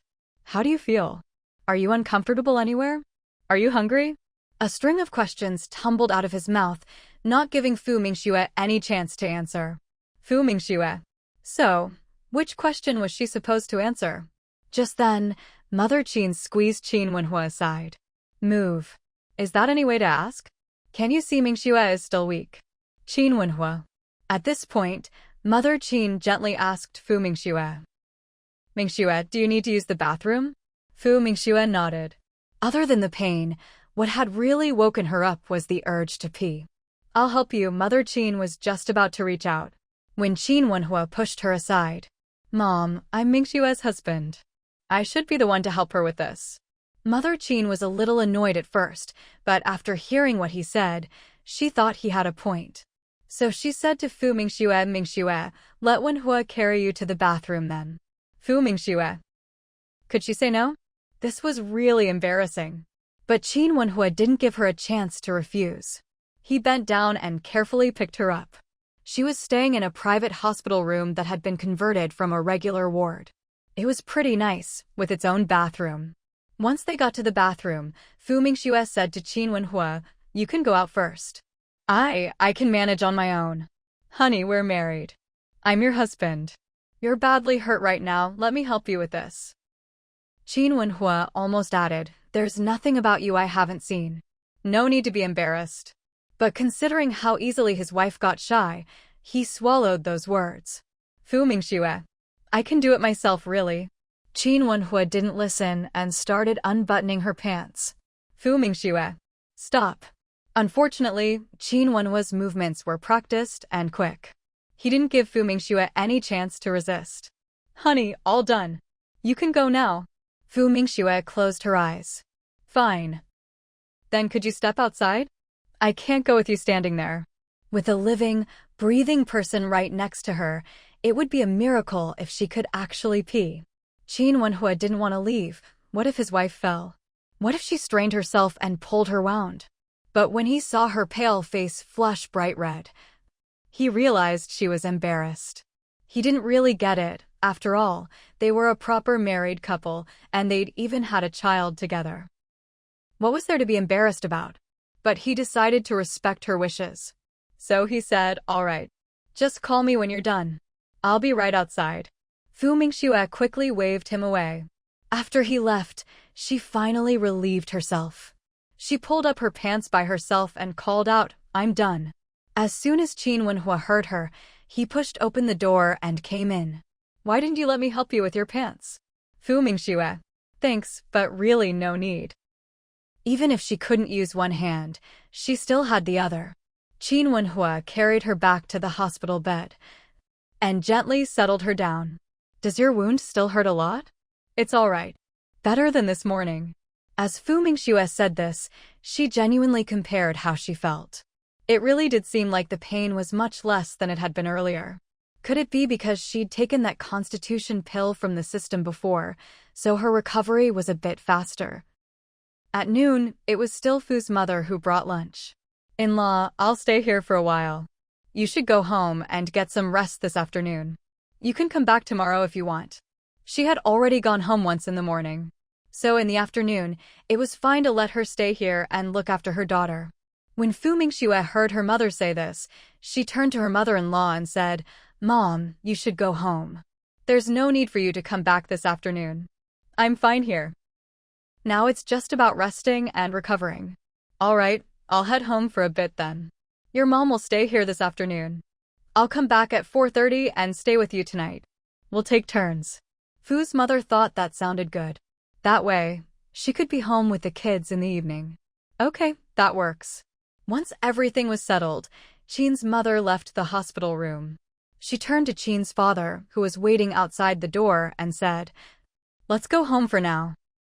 Since their son and in-laws were both here, Qin's father also thought it was fine for the couple to go home for a while. So the two of them left the hospital. Fu Mingxue turned to Qin Wenhua and said, "Qin Wenhua, you should go back to the base this afternoon. I don't need you here." "How could you not need me? I can help you go to the bathroom." Qin Wenhua's words made Fu Mingxue even less willing to let him stay. "I can manage on my own. Besides, my mom's here." "You're busy at the base, so go take care of your work. By the way, did they catch those people?" Qin Wenhua repeated what he'd told his father earlier. "There's still one who got away? You're not going to let him escape, are you?" Fu Mingxue wasn't concerned about the ones who died. After all, she'd almost lost her life last night. The search is thorough. "We'll catch him." When Qin Wenhua said this, his eyes were icy cold. "Good. Make sure you interrogate them properly." She didn't want to have to worry about being ambushed again, about facing life and death situations. "Wife, I'm sorry for what you went through." Qin Wenhua's heart still ached when he thought about last night. He'd rather have been the one hurt. Seeing how guilty he looked, Fu Mingxue said, "It's fine. Heaven isn't ready to take me yet." At that moment, Fu's mother broke the mood between the couple. "First, wash your face and have some porridge. For dinner, I asked Aunt Ding to make some small wontons. I'll bring them for you later." Fu Mingxue was actually quite hungry now. She'd only had some rice porridge oil in the morning, which wasn't filling at all. "Mom, I can do it." Qin Wenhua quickly took the bowl of porridge from his mother-in-law. Then he carefully fed his wife. Fu Mingxue's hand and leg hurt, but the other injuries on her body weren't serious, just some scrapes and bruises. So eating wasn't a problem. Before long, she finished the big bowl of porridge. Fu's mother took the dishes and put them away. Then she turned to her son-in-law and said, "Wenhua, you haven't eaten yet, have you? Go home and have lunch. You can come back later, or if you're needed at the base, go there. I'll take care of Mingxue." Qin Wenhua was about to speak, but Fu's mother cut him off. "Don't tell me you've already eaten, I know you haven't. Go home for a bit." Fu Mingxue chimed in, "Qin Wenhua, Mom's right. Go home and eat. If you really can't, you can eat at the hospital cafeteria." Seeing this, Qin Wenhua could only nod. "All right, I'll go eat now." As he was about to leave, Fu's mother added, "You should go home to eat. There's plenty of food at home. Besides, you can take a shower and you didn't sleep at all last night. Go home, take a nap, and then come back." Not letting him come back at all, that definitely wouldn't do. As soon as Qin Wenhua left, only the mother and daughter were left in the hospital room. Fu Mingxue still wasn't sleepy. Looking at her mother's haggard face, she felt a pang of guilt. "Mom, I'm sorry for making you worry." Mother Fu hadn't really had a chance to talk to her yet. Now that her daughter said this, she couldn't hold back anymore. Her eyes quickly reddened. "You silly girl, how could you come home so late? Didn't you realize that would give people a chance to hurt you? Thank goodness you're all right, otherwise, what would your kids do? Are you going to let them lose their mother when they're still so little?" She didn't say a word about what would happen to herself. Fu Mingxue's voice was low. "Last night was a special situation. I didn't expect there would be so many of them." Mother Fu glared at her. "If they wanted to catch you, of course they'd send a lot of people." Fu Mingxue. All right, she really couldn't argue with that. "I think from now on, if you have to work overtime and it gets too late, just don't come home. Stay at your work dorm for the night." Compared to her daughter coming home in the middle of the night, she'd rather have her stay at the dorm. That way, she could be at ease. Fu Mingxue was about to say she didn't have a dorm at the car factory, but seeing her mother's expression, she nodded obediently. "Okay. From now on, if it's past 10, I won't come home. That's settled. After 10, don't come back. If you really can't avoid it, call home and have Wenhua pick you up." She used to think that as long as her daughter was driving, she'd be safe. After all, with a step on the gas, who could stop her? Who would have thought there were people crazy enough to block a car? "All right," Fu Mingxue agreed meekly. She didn't want to talk about this anymore, so she changed the subject. Mom, do the three kids know I'm in the hospital? They know you're here, probably because Lan Chi let it slip. The three of them wanted to come see you, but I stopped them. Good, don't let them come. My injury isn't serious. Give it 7 or 10 days and I'll be discharged. After that, she'd just need to rest at home. All right, I won't let them come. We've talked enough, don't say any more, just get some sleep. Fu Mingxue pointed to the companion bed nearby. Mom, why don't you go lie down for a bit? Don't worry about me, just sleep in your own bed. Seeing her mother insist, Fu Mingxue didn't argue. Just as she was about to close her eyes, a nurse came in with some medicine. Fu Mingxue, time for your medicine. As soon as Mother Fu heard her daughter needed to take medicine, she hurried to pour some warm water. After Fu Mingxue swallowed a few pills, she closed her eyes and drifted off to sleep. Meanwhile, Qin Wenhua had just arrived home. The three kids immediately ran up to him. Dad, how's Mom? Qin, how was the first to ask? Seeing the identical worried expressions on his three children, Qin Wenhua felt a warmth in his heart. Raising these three little ones hadn't been in vain. Your mom's a little hurt, but it's not serious. She'll recover soon. You just behave at home and don't make her worry. Dad, can I go see Mom? Qin Kiki said. I'm grown up now, I can help take care of her. She could bring her mom tea and water while she recovered. Fu Zhenbao quickly chimed in, Dad, I want to see Mom too. I can protect her, I'm really strong. As she spoke, she flexed her soft, chubby arms for emphasis. Qin Wenhua. Before Qin Wenhua could say anything, his eldest son spoke up. Dad, I want to go to the hospital to see Mom too. Mom's hurt and sick, and if we don't go see her, my sisters and I will be worried. Please let us visit Mom. We promise we won't bother her or disturb her while she's recovering. That's right, Dad. We won't make any noise. Besides, we can be really helpful. When Mom gets bored, I can tell her stories and recite poems. She likes that. Maybe she'll get better faster if she hears them. Fu Zhenbao did her best to show off her strengths. It had to be said, this new brain of hers was really working well. She was still as quick-witted as ever. Qin Kiki nodded quickly, agreeing with her brother and little sister. All right, it's very thoughtful of you kids. How about this? When I go to the hospital in a bit, I'll take you with me. Qin Wenhua thought it might be good for the kids to see their injured mom. It would help them care more about her.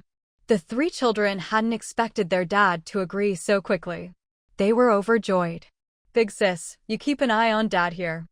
I'm going to grab some candy for Mom. She's hurt, so if she eats something sweet, maybe it won't hurt as much. With that, the little one dashed off to the house. Qin Kiki took her little sister's words seriously and stuck close to their dad, not leaving his side for a moment. Qin Wenhua noticed that as he walked into the house, the child followed right behind him. He couldn't help but twitch his lips in exasperation. Kiki, I said I'd take you to see your mom, so I will. There's no need to follow me around. I need to take a shower soon. But Qin Kiki didn't budge. Dad, you can take your shower. I won't peek. Qin Wenhua. If you keep following me, I'll change my mind and not take you. Go back to your room now. I won't leave for another hour, and when I do, I'll bring all three of you with me. Hearing that her dad might go back on his word, Qin Kiki panicked. Okay, Dad, I'll come find you later then. She hurried off after saying that. Qin Wenhua raised his eyebrows. Did he really have no way to handle these three kids? After he finished his shower, Ding Lanqi had already reheated the food and set it on the table. Mingxue's injuries aren't too serious, are they? Qin Wenhua nodded. No, they're not. The severity of the injury was hard to explain, so he didn't go into detail. Ding Lanqi had to cook and do laundry at home, and also look after the kids. Even if she wanted to visit Fu Mingxue, she couldn't go right now. After all, she still had to stew some chicken soup in the afternoon and make some wontons with it. An hour passed quickly. Qin Wenhua never had the habit of taking naps.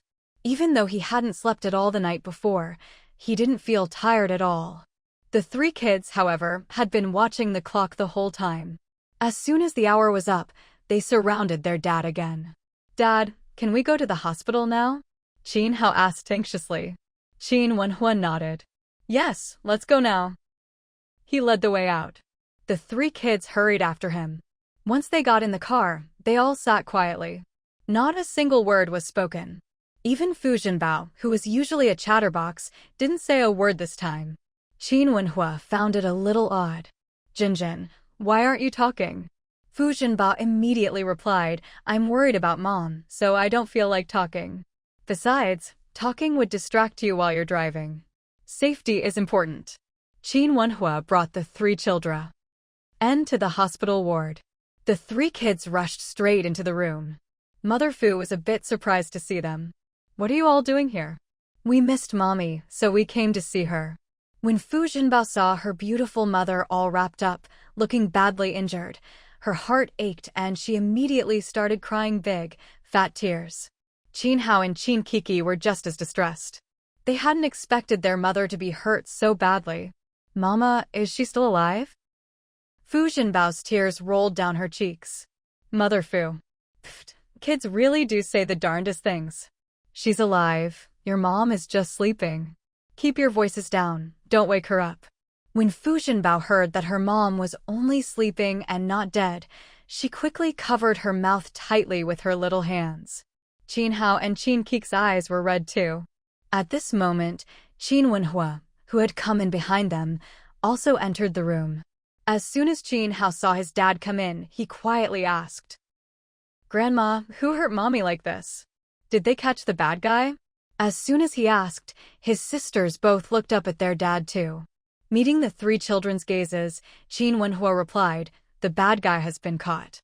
Hearing this, the three kids immediately felt much better. At this point, Mother Fu asked Qin Wenhua, why did you bring them here? Hadn't they agreed to keep the children at home and not let them come to the hospital? Qin Wenhua explained, they wanted to come.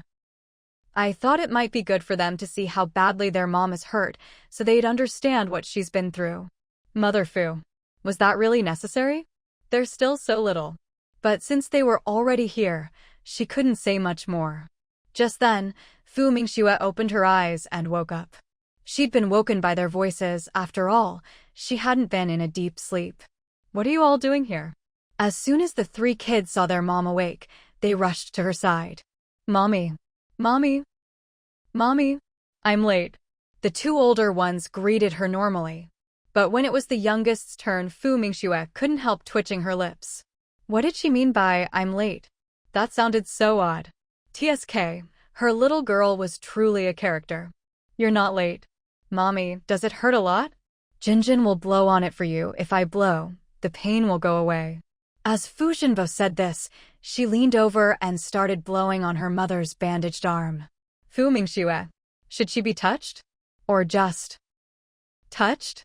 Thank you, sweetheart. Mommy doesn't hurt anymore now. You're amazing. Fu Jinbao's eyes lit up. Really, Mommy? It doesn't hurt anymore? Then I'll blow on your leg too.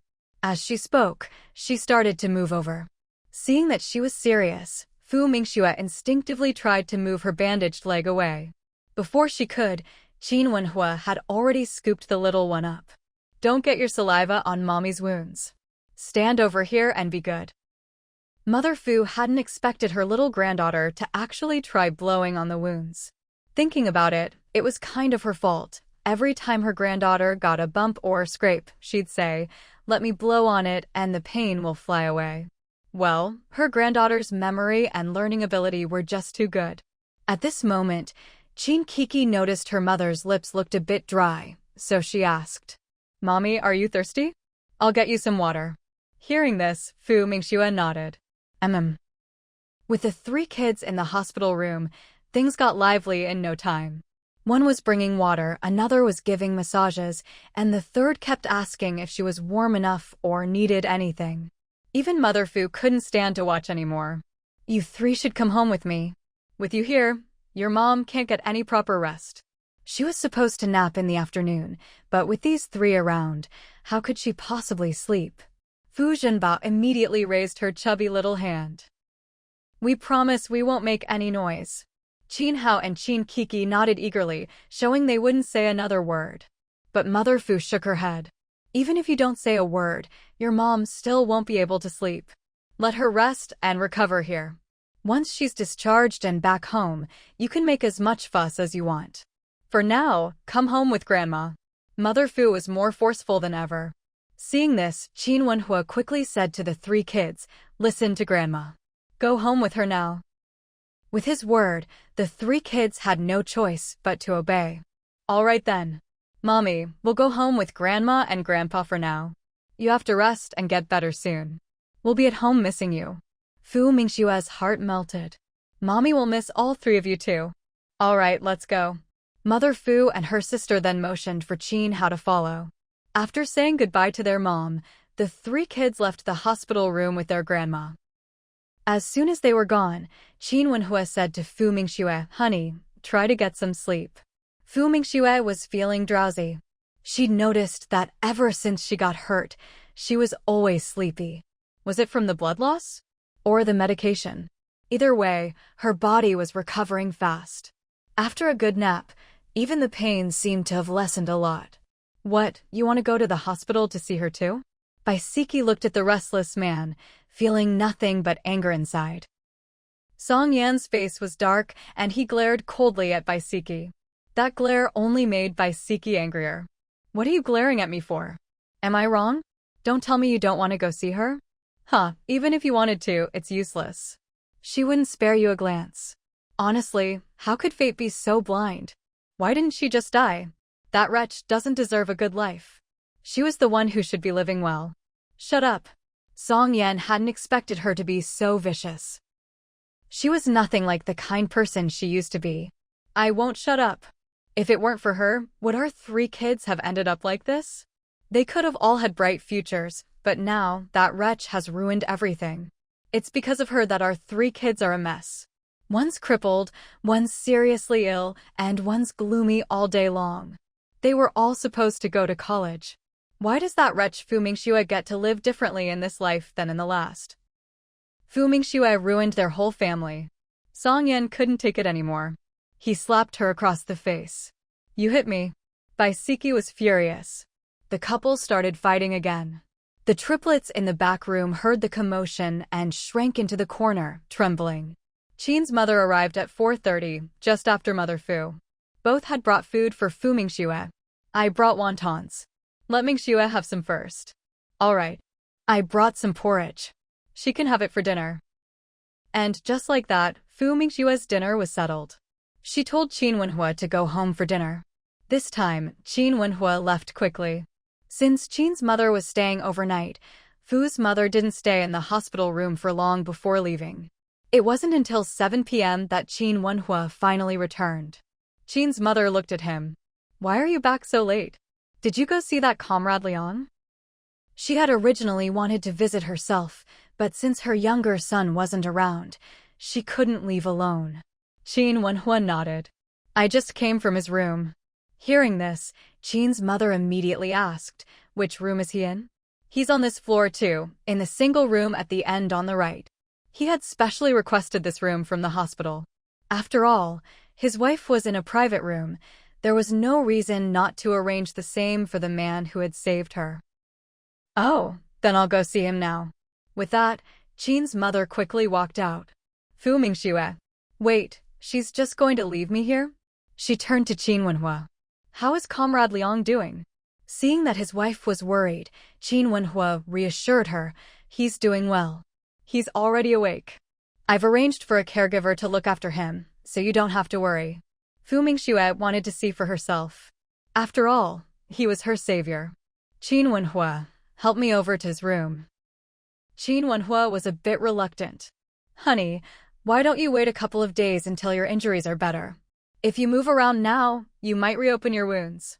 Can't you just ask the hospital for a wheelchair? Besides, he's saved my life. If I don't go see him, I'll feel terrible. Even though last night had been chaotic, she'd noticed that the police officer was quite young. If he hadn't survived, she would have felt guilty for the rest of her life.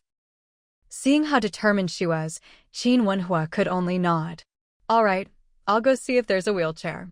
But listen, if there isn't one, you're not going. You'll have to wait until you're better. Fu Mingxue immediately said, how could a hospital not have a wheelchair? I asked the nurse at noon, she said they do. Qin Wenhua. Well, there goes that excuse. Helpless, he turned and left the room. Sure enough, a short while later, Qin Wenhua came back pushing a wheelchair. Fu Mingxue's eyes lit up. She knew there would be one. Honey, don't move. Let me help you into the chair. The nurse said you have to be careful not to tear your stitches or strain yourself. Fu Mingxue nodded. I know, I'll be careful. I want to get better as soon as possible too. She let Qin Wenhua help her into the wheelchair.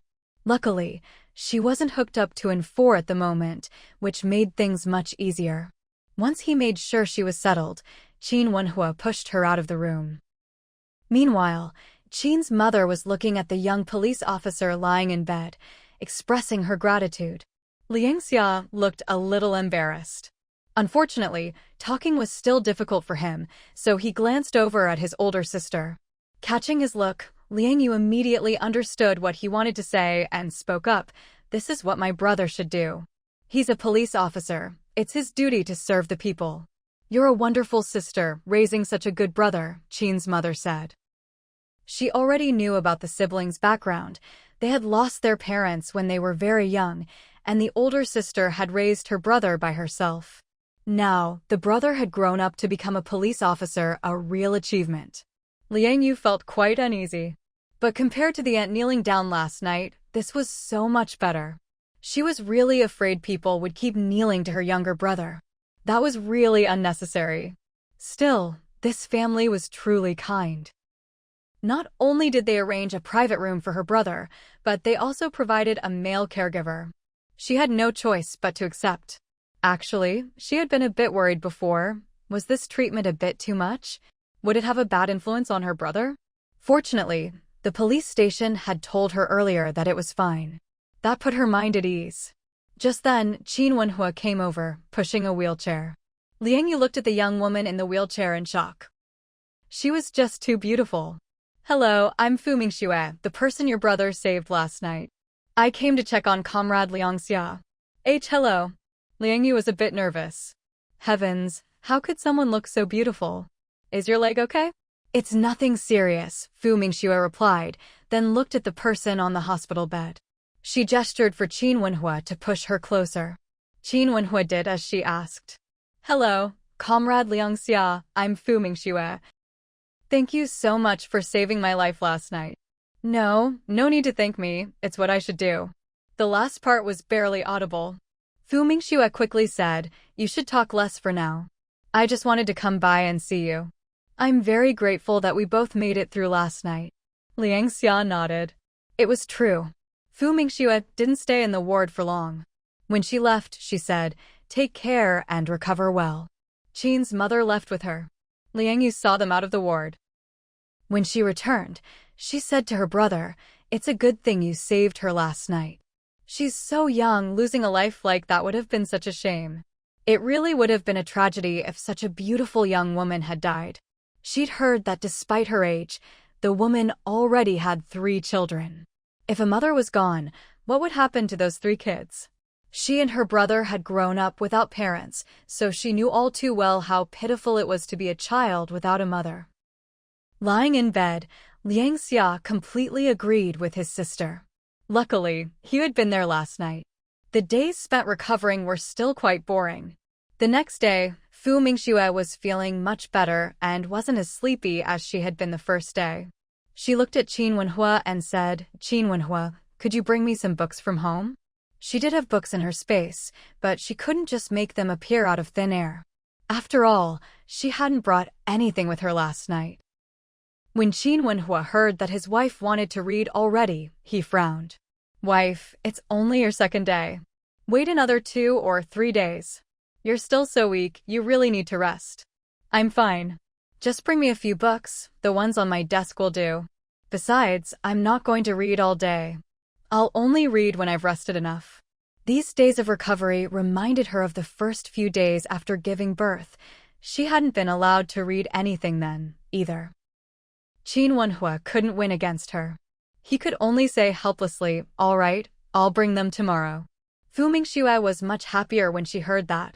Oh, and organize the books for me. Just bring them tonight. You should go to the base during the day, no need to stay here all the time. I'm much better now, and besides, I have 2 moms taking turns looking after me. All right, I won't come during the day tomorrow. He only had these 2 days off. Tomorrow, there'd be things to do at the base. He really wouldn't be able to come. Fu Mingxue suddenly remembered something. By the way, did they catch the last person who ran away? Qin Wenhua shook his head. Not yet. Fu Mingxue frowned. Is this person really that good at hiding? You still haven't caught them. She found it a bit strange. Qin Wenhua couldn't bear to see his wife frown.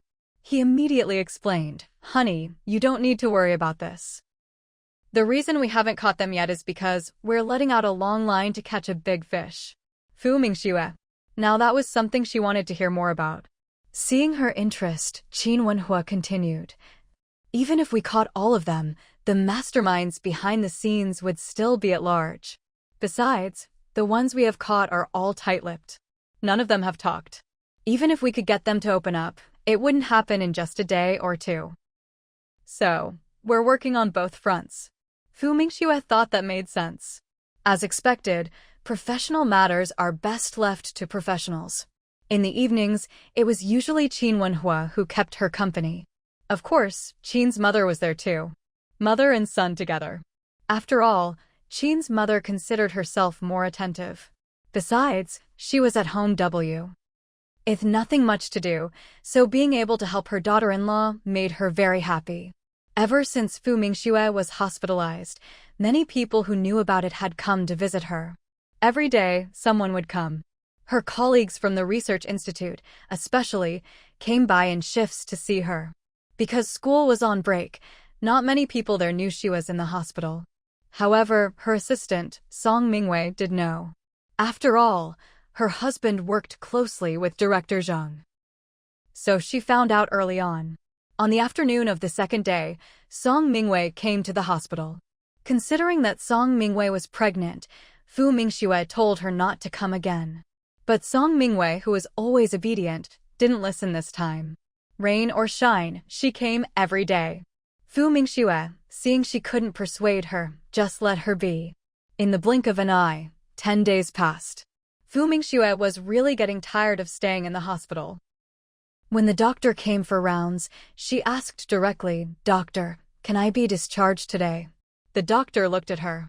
You can be discharged, but it seems your family wants you to stay a few more days. Haven't you discussed this with them? Fu Mingxue was surprised. Huh? They want me to stay longer? Yes. Your husband said so. And not just once. The doctor's words left Fu Mingxue speechless about Qin Wenhua. No wonder. Every time she asked Qin Wenhua to check with the doctor about her discharge, he'd come back saying the doctor wouldn't allow it. In that case, Doctor, could you help me with the discharge paperwork? I want to go home today.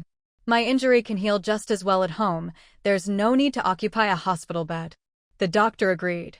After all, her recovery had been excellent.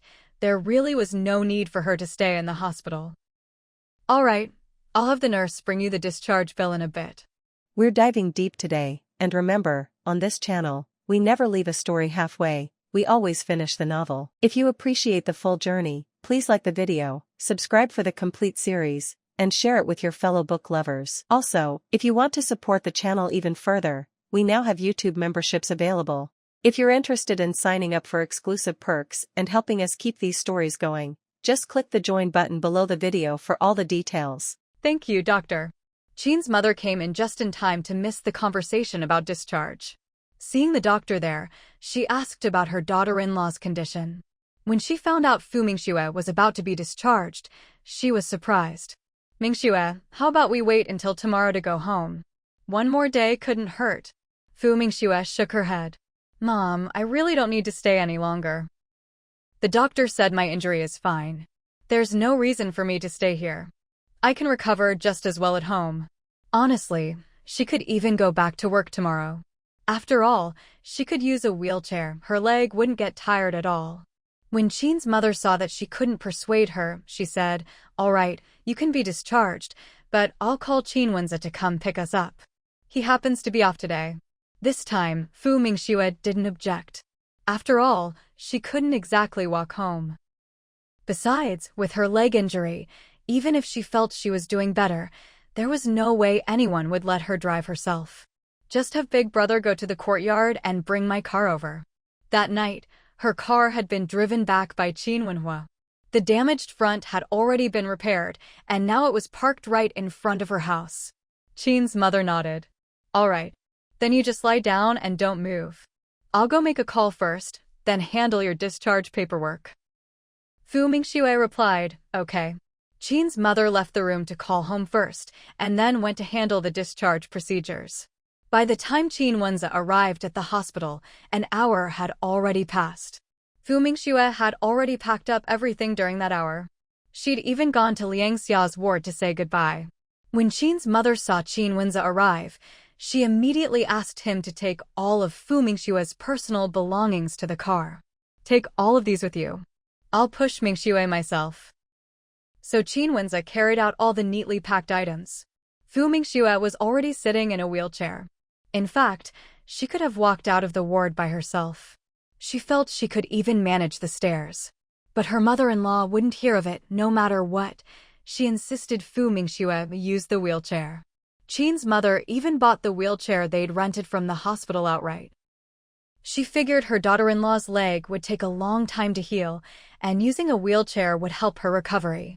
People who aren't short on money don't worry about wasting something if it's no longer needed. Qin's mother pushed her out of the ward. The car was parked in the hospital lot. When it was time to get in, Fu Mingxue got in by herself. Fu Zhenbao asked, Grandma, is Mommy coming home soon? Fu's mother nodded. Yes, she'll be home soon. Jinjin, can you stop asking this question? You've asked Grandma so many times already. Just wait here, your mom will be home very soon. She'd been asked this question over and over, every time she went in or out. She'd lost count of how many times she'd answered. At that moment, Qin Hao came over. Little sister, don't bother Grandma anymore. Let's wait at the door. Mommy will be home soon, and she'll see us as soon as she gets out of the car. Hearing this, Fu Zhenbao immediately ran to the door. The three siblings stood at the entrance, waiting anxiously. No one knew how long they waited before Fu Zhenbao suddenly jumped up, shouting excitedly, Mommy's car. Mommy's home. She was about to run out, but Qin Hao quickly grabbed her. Little sister, don't run out there, it's dangerous. Mommy will be upset. Let's just wait here at the door, the car will stop soon. Hearing that her mom would be upset, Fu Zhenbao didn't dare run anymore. In no time, the car pulled up in front of the house. The car door opened, and Qin's mother got out first. Mommy! Mommy! The three kids wanted to rush forward, but Qin's mother stopped them. Hold on, let your mom get out of the car first. Qin Wenza quickly got out of the driver's seat and went to get the wheelchair. At that moment, Fu's mother and Ding Lanqi heard the commotion and hurried out as well. They arrived just in time to see Fu Mingxue slowly getting out of the car. Careful, let me help you down. Fu Mingxue actually didn't need their help to walk. But everyone was just so eager to assist her. Were they that worried her leg wouldn't work? Well, she just let them be. After being helped into the courtyard, Fu Mingxue told them to let go. I'll sit in the yard for a while and get some sun. All right, Qin's mother immediately brought over a wheelchair. Just sit here. Fu Mingxue had no objections. She sat down and couldn't help but sigh. Home is still more comfortable than the hospital. Qin's mother couldn't help but laugh at her words. Of course the hospital can't compare to home. But as they say, it takes 100 days to heal bones and muscles. Your leg not only has a knife wound, but also a gunshot wound. You can't put any strain on it while you're home, understand? Mom, my leg really isn't a problem anymore. Her injury had healed quickly. Even the doctors said her recovery was remarkable. She could only attribute it to being young. Of course, she couldn't mention that she'd taken a special constitution pill. After Qin Wenza finished moving the things from the hospital inside, he saw there was nothing else for him to do. So he said he was going to leave. Fu's mother hurried to keep him, stay for lunch. Just as Qin Wenza was about to refuse, Qin's mother beat him to it, let him go home. There are 2 kids waiting at home. Qin Wenza nodded immediately, right? I have to get back. Auntie, I'll be off then. With that, he got on his bicycle and left. He'd ridden his bike from the Qin house to the courtyard earlier. Fu Mingxue wanted to take a shower. Mom, help me find some clothes. I want to take a shower first. After all, I haven't showered in 10 days, I'm starting to smell. That was one of the reasons she didn't want to stay in the hospital any longer. Everyone kept such a close eye on her. They wouldn't let her shower, only allowed her to wipe down a bit. For someone with a bit of a cleanliness obsession, how could she stand that? No matter how she argued, whether it was the two moms or Qin Wenhua, they all refused. Now that she was home, whether they agreed or not, she was definitely going to shower. Seeing that she wanted to shower again, Fu's mother couldn't help but say, "Can't you just hold out a little longer?" Fu Mingxue was unusually firm this time. "No, I've already held out for 10 days. I can't wait any longer. I have to shower." Fu's mother knew she couldn't win this time. All right, you can shower. But I'm telling you, don't get your wound wet." "Mom, I know. Don't worry." Fu's mother went to find her some clean clothes. Seeing this, Qin's mother said to Fu Mingxue, "Mingxue, how about this? I'll help you wash up later. And you need to wash your hair too, right?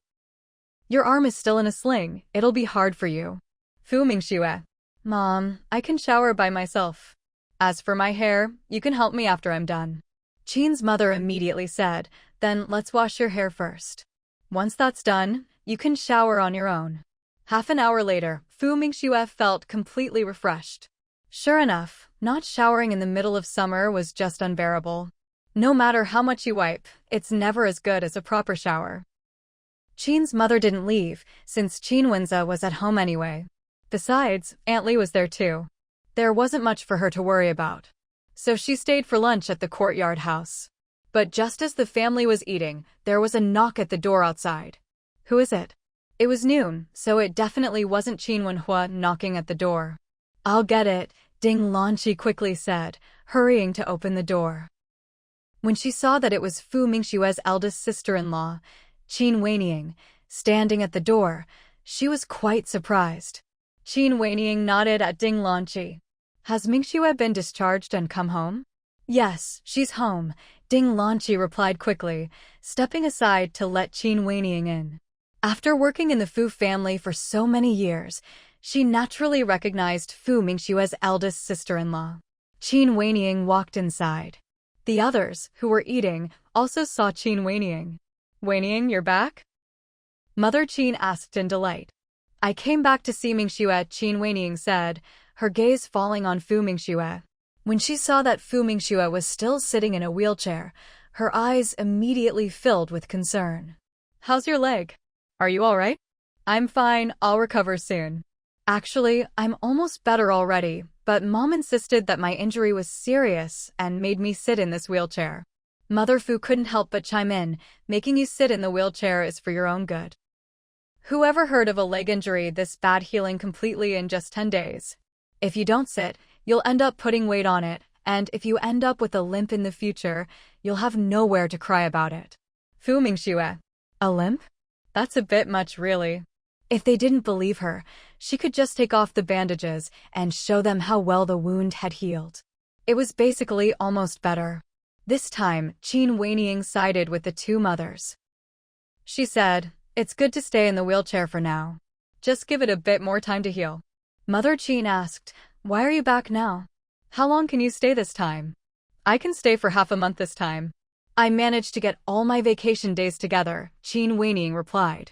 This made Mother Qin very happy. In recent years, Qin Weiniang had rarely come home.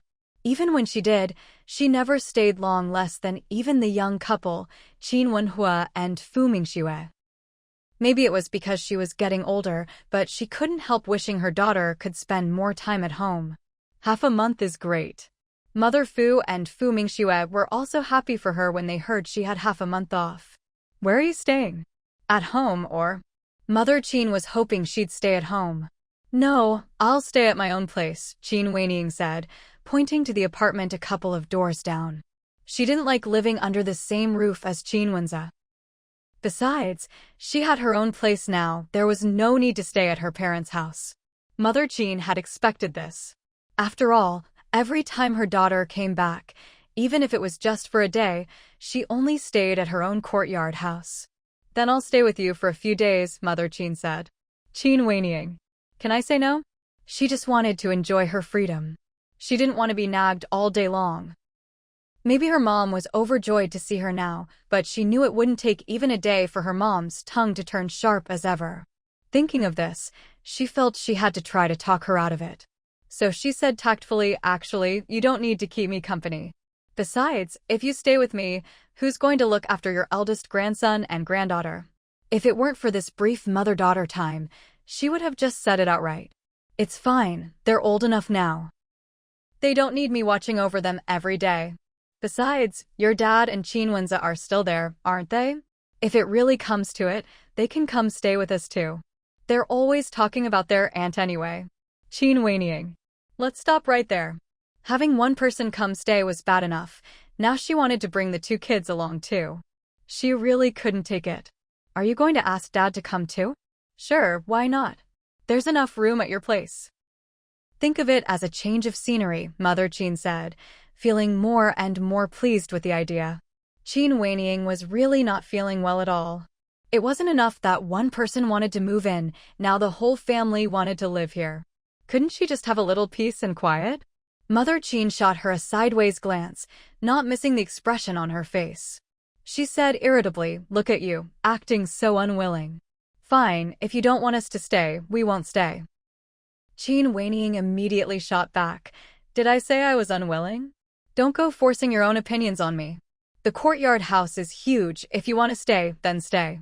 Fu Mingxue looked at the mother and daughter, then turned to her mother-in-law and said, Mom, if you want to move in, just stay in the house next door. It's empty anyway. You can come and go as you please and stay as long as you like. Mother Qin quickly replied, I was just teasing her. Our own place is spacious and not far from here, so we won't move in. Qin whinnying rolled her eyes. Then she turned to Fu Mingxue. Have they caught everyone yet? Fu Mingxue replied, there's still one at large. Anyway, Qin Wenhua is handling it, so I'm staying out of it. Qin whinnying nodded. You really don't need to worry about it. Just focus on recovering. Mother Fu interrupted their conversation. Let's not talk about that now. Whinnying, come sit down and eat with us. As she spoke, she went to the kitchen to get bowls and chopsticks. Thank you, Auntie. I'm actually starving, Qin whinnying said, not standing on ceremony. She walked over and sat in the empty seat next to Fu Mingxue, the spot that Fu Zhenbao had given up for her. Thank you, Zhenbao, Qin whinnying said, reaching out to pinch the little chubby cheek. She absolutely adored this kid. If her own child could be this cute, well, never mind. After all the good kids seemed to belong to other people. Since there was a ready-made one here, there was no need for her to go through all that trouble herself. Auntie, I missed you so much. Did you miss me? Zhenbao asked. Qin whinnying was charmed by her cuteness. I did, I missed you very much. Then if you miss me so much, can you take me with you when you leave? I want to ride on an airplane. Fu Zhenbao's eyes were full of longing for airplanes. She absolutely idolized her aunt, who was a pilot. Qin whinnying. Kids really are fearless, she sure knows how to dream big. She pinched the little cutie's cheek again. Well, you'll have to get your dad's permission. If your dad says yes, then come talk to me. She wasn't about to be the bad guy here. Really? If Daddy agrees, I can go. Zhenbao's eyes lit up. But Daddy listens to Mommy, so if Mommy agrees, Daddy will too. She immediately turned her head. Mommy? Qin whinnying. This kid's brain works fast. Was she this quick-witted at that age? Thinking back, probably not. Her childhood memories were all about fighting and getting into scrapes. Fu Mingxue hadn't expected the little one to throw the question to her. Sweetie, what kind of plane does your aunt fly? She flies fighter jets. Zhenbao replied proudly and loudly. Well, your aunt flies fighter jets, and she has a lot of missions every day. You're still too little. When you grow up, you can become a pilot yourself, and then you'll be able to fly just like your aunt. But Mommy, when I grow up I want to build airplanes and trains. Qin whinnying raised an eyebrow. Such big dreams for such a little kid? If you can build airplanes, then learning to fly them should be a piece of cake, right? Then Mommy, can you fly a plane? Zhenbao asked innocently. Fu Mingxue. What should I do if the kid is too difficult to handle? I can fix it. At this moment, Fu's mother brought the food over. Qin Weiniing immediately stood up. Auntie, thank you. Fu's mother quickly replied, what are you thanking me for? We're all family here. Let's eat, everyone. Fu Mingxue didn't want to answer her daughter's question any further. Fu's mother also urged the little one to hurry up and eat. Although they had an extra person, Qin Weiniing, there was plenty of food since they'd cooked a lot for lunch anyway. Qin Weiniing didn't stay long. She needed to go back to her own courtyard to tidy up. Qin's mother saw this and went over to help.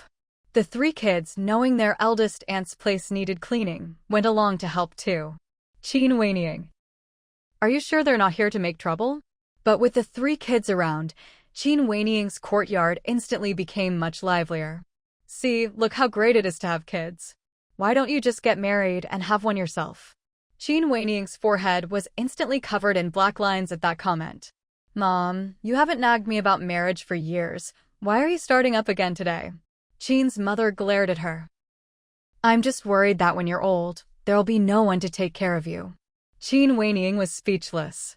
Mom, that's just not true. Why wouldn't I have anyone to look after me? She then called out to the three little helpers, Hao Hao, Kiki, Jinjin, come here. Let me ask you, when your big aunt is old and can't move anymore, will you take care of her? The three kids immediately replied in unison, Big aunt, of course we'll take care of you. See, Mom? I have people to look after me when I'm old. You don't need to worry about this. After all, she had 5 nephews and nieces. Even if one didn't work out, surely one of the others would be filial. Besides, when she's old, she plans to go to a nursing home. That's a good arrangement. And anyway, how old is she now? Retirement is still decades away. Why worry about something so far off? Who even knows if she'll still be alive tomorrow? Qin's mother rolled her eyes at her. Fine, fine. Don't get married if you don't want to. Don't have kids if you don't want to. She decided she wouldn't bring up the topic again. The place was already cleaned regularly, so it wasn't very dusty. Plus, since Qin Weiniing didn't cook, cleaning up didn't take long at all. Come home for dinner tonight. Qin Weiniing had originally planned to go to Fu Mingxue's for dinner, but on second thought, eating at home was fine too. After all, she rarely came back, so it was nice to have a meal with her parents. Qin's mother, seeing her agree, headed home first. She took the 3 kids with her as well. Come with Grandma, we'll have dinner at Grandma's house, and then you can come back with your big aunt. The 3 kids were a bit worried about their mom. Grandma, if we go, what about Mom? Fu Zhenbao asked anxiously. Qin's mother. Qin Weiniing was thoroughly amused. Oh, my little Zhenbao, you're just too cute. How about you come live with Auntie instead? Fu Zhenbao shook her head immediately. No, that won't do. Mom is Mom, Auntie is Auntie. You're both the most important people to me. Qin Weiniing couldn't stop laughing. So who's more important, Mom or Auntie? Fu Zhenbao answered without hesitation. Big Auntie, I just said you and Mom are equally important. There's no comparison between family members. We're all one family. It's just like I can't ask you, Big Auntie, who's more important, me or my brother and sister. I believe you think we're all equally important too. Qin Weiniing was utterly stunned. How could this little kid speak so well? Are you sure she's only 6 years old? Your father must have accumulated a lot of good karma in his past life. Otherwise, how could Qin Wenhua have married Fu Mingxue? And if he hadn't married Fu Mingxue, how could they have had such a genius daughter? Some prodigies are actually quite awkward and shy. But here she was at such a young age, not only with better logic than most adults, but also so articulate and persuasive. And most importantly, she was so good-looking. Big Aunt, you say the same thing as Grandma. Why is that? Fu Zhenbao looked at her with pure confusion. Because your mom is amazing, and you and your brother and sister are amazing too. So, as your dad, he must have done a lot of good deeds to deserve this. Fu Zhenbao half understood, half didn't. Oh, I see. Then I need to do lots of good deeds in this life too, so I can have amazing babies in my next life. Qin Weiniing. Mother Qin gave her a little smack. What nonsense are you spouting all day? All right, let's go. She took one child by each hand. Qin Kiki and Fu Zhenbao let grandma lead them along. Qin Hao followed behind his grandma. I'll drive you all. Let me go get the car keys from Mingxue first. Qin Weiniang went to find Fu Mingxue. Let me borrow your car. I'll drive them back to the Qin family compound. Fu Mingxue tossed her the keys right away. Just keep the keys for now. I can't drive anyway. Just give them back when you're done. Qin Weiniang didn't stand on ceremony. All right then. Honestly, it didn't matter much to her whether she had a car or not. But with the kids, driving was just more convenient. After all, the little chubby girl still had such short legs. If they just walked, it would be quite a trek. At 4:30 in the afternoon, Qin Wenhua got home. Did you go to the hospital? Fu Mingxue hadn't told him she was being discharged. Qin Wenhua shook his head. No, I figured you might be coming home today, so I just came straight back. By the way, where are the 3 kids? I don't see them. Weiniang came back, so the 3 kids went with her to your mom's place for dinner. Why don't you go over too? Fu Mingxue thought it had been a long time since the 3 siblings had gathered together. It would be nice for the whole family to get together and catch up. Qin Wenhua was puzzled. Why should I go? They're not here, so we can finally have some peace and quiet. Don't you want to chat with Weiniang? What's there to talk about with her? We don't have much in common. Even if we fought, she couldn't beat me. Fu Mingxue, is there any sibling affection at all? Wife, what did the doctor say? My recovery is going great. There's nothing wrong with my wound. I think in another couple of days, I'll be back to walking as fast as ever. Qin Wenhua couldn't help but twitch his lips at that. If you start walking around like nothing happened, Mom will probably give you a scolding. She definitely wants you to take it easy. It's only been a few days since the surgery, and she already wants to be up and about? Even the doctor would have to ask if she's taking her recovery seriously. Wife, don't use your leg too much these next few days.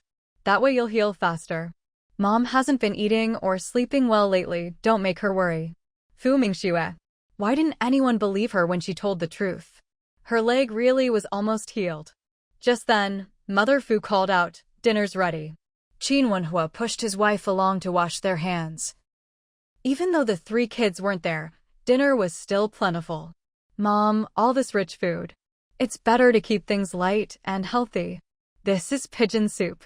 It's great for your recovery, and it's not heavy at all. Can't you see how clear the soup is? Fu Mingxue barely used her wheelchair at home for a few days. Her recovery was just that fast. A week later, when she went back for a follow-up, all the bandages were removed from her wound.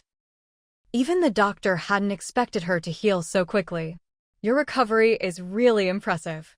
Fu Mingxue just smiled and didn't reply. There's no need for you to come back anymore. All right. Fu Mingxue was more than happy about that. Once her checkup was done, she headed home. After all, Liangxia had already been discharged from the hospital too.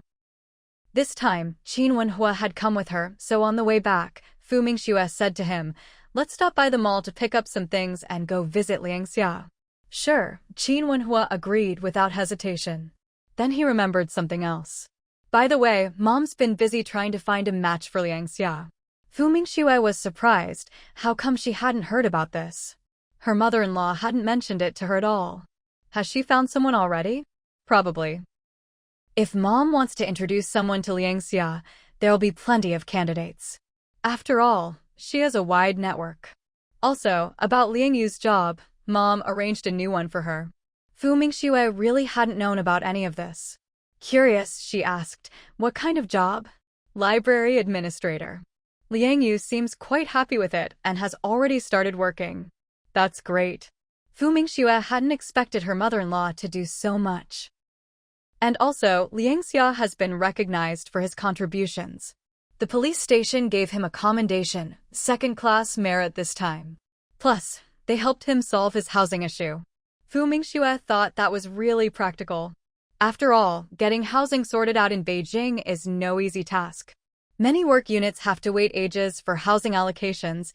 The quotas are just too hard to come by. That's wonderful. We really should thank them properly. I've had a banner custom made. We'll deliver it to the police station. Sounds good. Qin Wenhua had no objections. Whatever his wife wanted to do, he'd always support her. They arrived at the mall.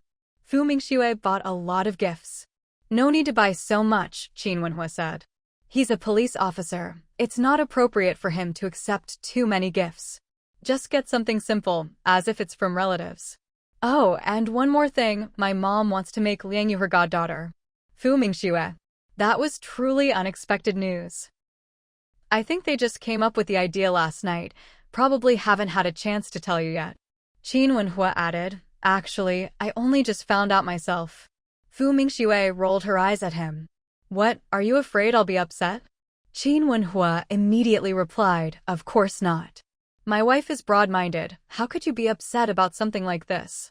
If anything, I knew you'd be happy. Of course I'm happy. It's a good thing. Fu Mingxue had no reason to be unhappy. Setting aside the fact that Liang Xia had saved her life, she already had a very good impression of the siblings. After buying everything at the mall, the two of them drove to the old courtyard where Liang Xia and his sister lived. This is the place. When the car stopped at the entrance, it immediately drew a crowd. When Fu Mingxue and Qin Wenhua got out, their looks left everyone in the courtyard stunned. Qin Wenhua had been here before, so some people recognized him. But Fu Mingxue's appearance was truly striking. Luckily, the two of them came together, otherwise, she probably would have been surrounded. After all, the aunties in the courtyard loved matchmaking for others. Qin Wenhua led his wife to Liang Xia's door. Someone had already started calling out. Liang Yu, hurry up and come out, you've got visitors. When Liang Yu heard the neighbor shouting outside, she hurried out. She was quite surprised when she saw Qin Wenhua and his wife. What brings you here? We just came to visit, Fu Mingxue replied with a smile. Liang Yu was momentarily dazzled by her smile. She quickly stepped aside. Please, come in, come in. Fu Mingxue walked inside, with Qin Wenhua following behind, carrying some things. After both of them had entered, Liang Yu quickly called toward the inner room, Liang Xia, come see who's here. Liang Xia's leg injury wasn't too serious, so he was able to walk now. When he came out and saw that it was Qin Wenhua and Fu Mingxue, he was surprised too. What brings you here? Brother and sister asked the exact same question. Then Liang Xia noticed the things the couple had brought and quickly said, you really have to take these back with you, this isn't right. Liang Yu realized this as well after hearing her brother. She quickly added, yes, we can't accept these. It's enough that you came to visit. It's nothing valuable, really, just a small token of our gratitude, Fu Mingxue said with a smile. If you insist on making us take them back, I won't be able to sleep at night. Qin Wenhua nodded. My wife is right. It's just a little something from us. To any ordinary friend, it's nothing special. It's like bringing over a basket of eggs, that's all. Seeing the couple insist, Liang Xia could only nod. Thank you. But really, you don't have to bring anything next time. It really made him feel burdened. Liang Yu chimed in as well. Yes, your visit is enough. There's no need to bring anything. If you bring something next time, even if you leave it, we'll send it back. Fu Minx. Yui smiled. All right, we won't bring anything next time. Liang Yu went to pour some water. Liang Xia invited the couple to sit down. How's your recovery going? Fu Mingxue asked. I'm almost fully healed. In a few days, I'll be able to go back to work. You're going back to work so soon? Fu Mingxue was surprised. Liang Xia nodded. Yeah, I'm pretty much fine now. The rest will heal on its own. It won't affect my work. Honestly, staying at home was way more annoying than going to work. Ever since he got injured, leaders had been coming to visit him at home, and ever since then, there hadn't been a break from people coming over to play matchmaker. He really couldn't take it anymore. What's more, his sister thought it was great and was eager for him to find someone. So he couldn't wait to get back to work. Qin Wenhua looked at him. Just make sure to take care of yourself at work. Your health is most important. By the way, when are you moving? I can come help. No need. We don't have much stuff, and I've already asked some colleagues. It'll just take one trip. Liang Xia would never ask Qin Wenhua to help him move. He'd rather trouble someone else than bother the Qin family. Besides, Even though he got hurt this time, his workplace quickly assigned him a new apartment. He was really excited about it. And he even got a commendation for his actions. That night, he was just doing his duty. But it ended up turning his whole life upside down. Since Liang Xia insisted, Qin Wenhua didn't push the matter. Liang Yu poured 2 cups of water, handing one to Fu Mingxue and the other to Qin Wenhua. The couple took the water and drank it. The couple didn't stay long at the Liang family's house. After sitting and chatting for a while, they got ready to leave. Liang Xia, Liang Yu, we're heading out now. Jia, walk Qin Ji and Yi Jia out. These forms of address were actually requested by Fu Mingxue and Qin Wenhua during their earlier conversation. Liang Yu immediately stood up to see them off. They had just stepped out of the courtyard and were about to get in the car when a voice rang out, "Mom." Qin Wenhua turned his head. He saw a boy running toward them, shouting "Mom," and it seemed like he was calling his wife. Whose kid is this? Why is he calling random people Mom? Did he get it wrong? Before Fu Mingxue could react, that "Mom" sounded again. And this time, the boy had already run up to Fu Mingxue. "Mom." His voice was full of emotion. If the first call was a mistake and the second was just a slip, then what about this third time? Qin Wenhua's face darkened. Fu Mingxue finally got a good look at the boy in front of her. It felt like a whole lifetime had passed, and she was momentarily dazed. She still remembered her previous life. It was this ungrateful brat who, after she'd raised him and devoted herself to tutoring all 3 siblings, had kicked her out of the house and driven her to her death. And now he was calling her Mom. Did he reincarnate too? TSK, last time, Song Yan had mentioned their past life. And now Song Yu, this ungrateful wolf, had also been reborn. She thought it was great that they'd been reborn. If they hadn't, how could they possibly feel the vast difference between their past and present lives? Just then, Liang Yu spoke up with a puzzled look. "Hey, aren't you that kid from the Song family?" She frowned. "Your mom is at home. Don't go around calling other people Mom." Song Yu ignored her. His eyes were burning as he looked at Fu Mingxue. Even though Fu Mingxue was now radiant and dressed youthfully and beautifully, he would never forget her face. Even in their previous life, after all her years of hardship, her features were still striking. Her face was just a bit more haggard and dull, but she was still far more attractive than anyone her age. Even his own mother, Baisiki, had been jealous of Fu Mingxue's looks her entire life. So, there was no way he could mistake this face. "Mom, it's me, Song Yu. Your son, Song Yu. Mom, I missed you so much."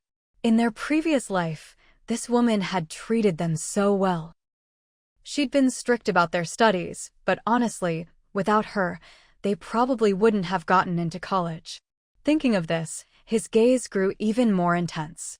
If Fu Mingxue would take him back as her son, would she treat him even better?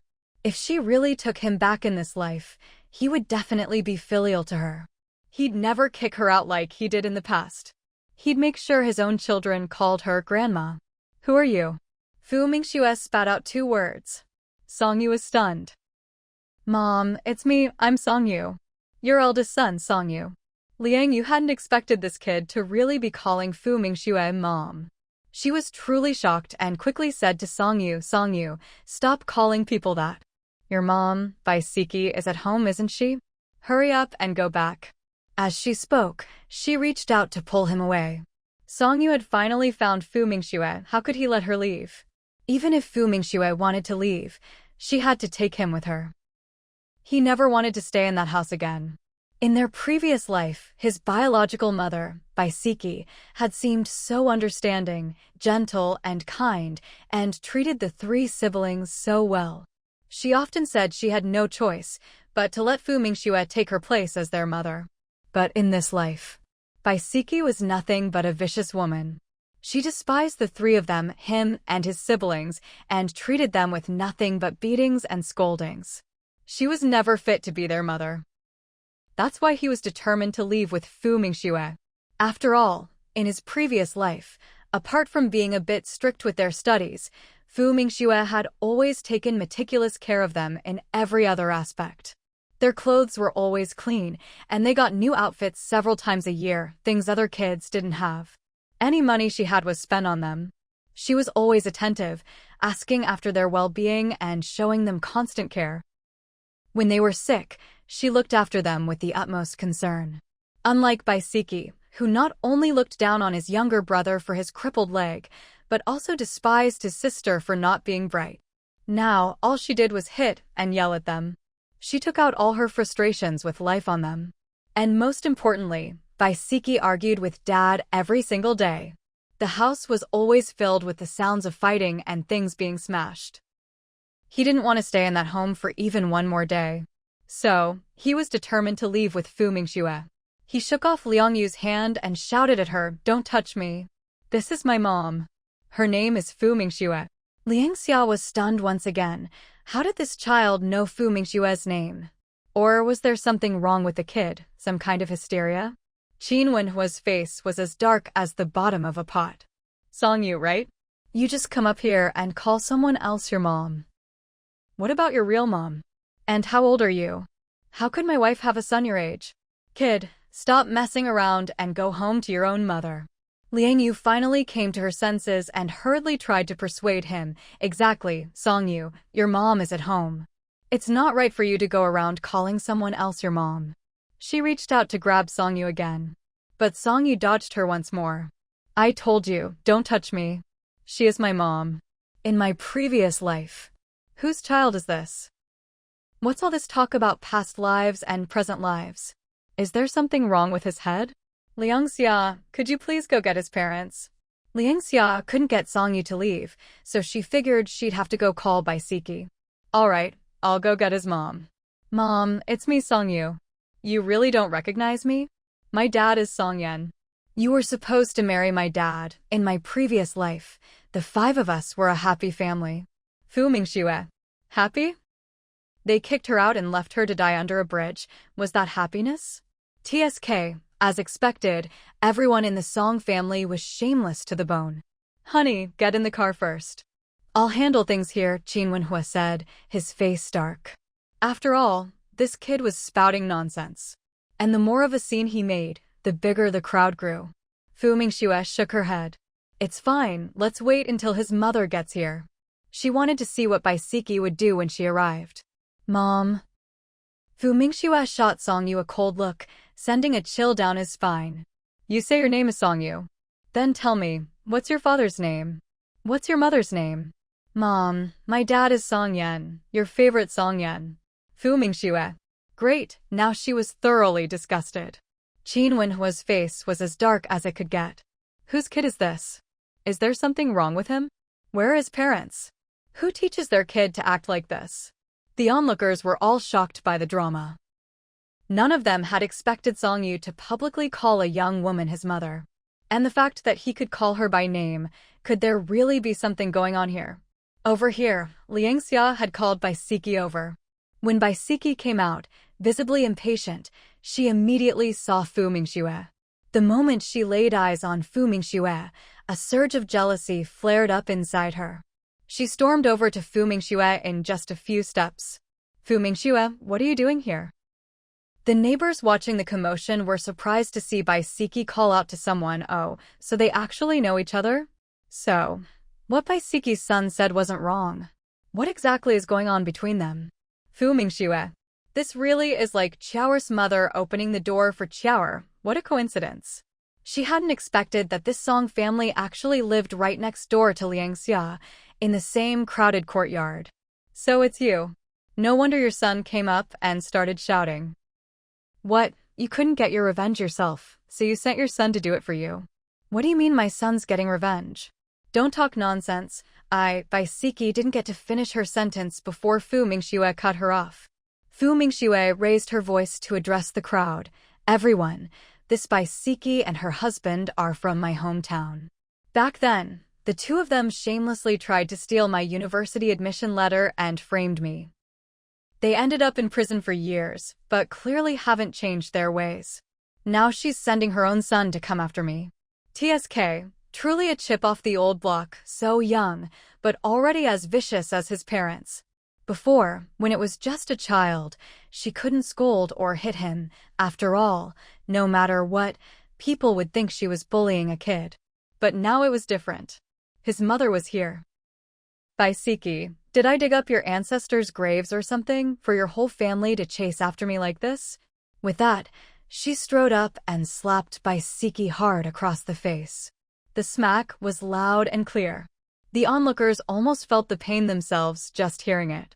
Baisiki was furious. Fu Mingxue, you bitch. How dare you hit me? Why wouldn't I dare? You tried to steal my university admission letter, tried to get me killed, and even after years in prison you haven't changed. Now you're sending your son to ruin my reputation. What, you think just because your son comes up and calls me mom and tries to frame me, I'll let it go because he's a kid? I was just wondering which family's child was being naughty, but I never imagined it was the son of such a vicious woman. He's here to harm me on purpose. There was a lot of information in her words. The neighbors from both courtyards were left dumbfounded. My God. She tried to steal someone's university admission letter? And even went to jail? No way. How can someone like that live in our courtyard? At this moment, Qin Wenhua spoke up coldly. Does your husband know about what you and your son are doing? Or do you want to go back to prison for a few more years? At the mention of going back to prison, Baisiki's scalp tingled. I didn't. Don't talk nonsense. Besides, she was the one who hit me.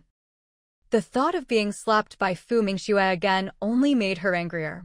My wife hit you because you incited your son to harm others. As a mother, you don't teach your child properly and let him go astray. You really are an unfit parent. And as for what you did before, trying to steal someone's university admission letter and going to jail for it, you'd better turn over a new leaf and raise your child right. Don't use him as a tool for revenge. If you keep harassing us like this, we'll have no choice but to call the police. Wife, let's go. Fu Mingxue nodded. The couple got into their car. Seeing Fu Mingxue about to leave, Song Yu grew anxious. If she left now, would he get another chance to see her again? He tried to stop her, but this time Liang Yu pulled him aside. Baisiki couldn't stand the way everyone was looking at her. She hurried back to her own crowded courtyard. As for Song Yu, who stayed behind, he had no way to chase after Fu Mingxue now. Song Yu, you should hurry home. Don't do this again in the future. You need to focus on your studies, Liang Yu said, thinking the child was still young enough to be taught. Because Song Yu had been abused back in his hometown, he looked much smaller and thinner than other kids his age. But the idea of going back to Fu Mingxue's side kept growing in his mind like wild grass. He didn't want to spend his whole life being timid and insignificant. Besides, he had just seen that Fu Mingxue had a car. In these times, anyone who could drive a car was definitely not ordinary. If he could go back to Fu Mingxue, his future would surely be bright. The curious neighbors who had gathered still hadn't left. They wanted to know what was going on. So, they all turned to Song Yu. Song Yu, what just happened? Why did you call that woman Mom? Was this really your mother's idea? A barrage of questions was thrown at Song Yu. Just then, Song Yan rushed back in a hurry. Seeing his eldest son surrounded by people, he quickly walked over and pulled him back home. As soon as the door closed, Song Yan's face darkened. Song Yu, what happened just now? Dad, I saw Mom. Your mom isn't. Before Song Yan could finish, Song Yu interrupted. Dad, not Mom. It was Mingxue's mom. She was just here. You mean Fu Mingxue? Song Yu nodded quickly. Yes, Fu Mingxue. Dad, I want to go with her. As soon as he said this, Baisiki, who was in the back room, exploded with anger. She rushed out and slapped Song Yu hard across the face.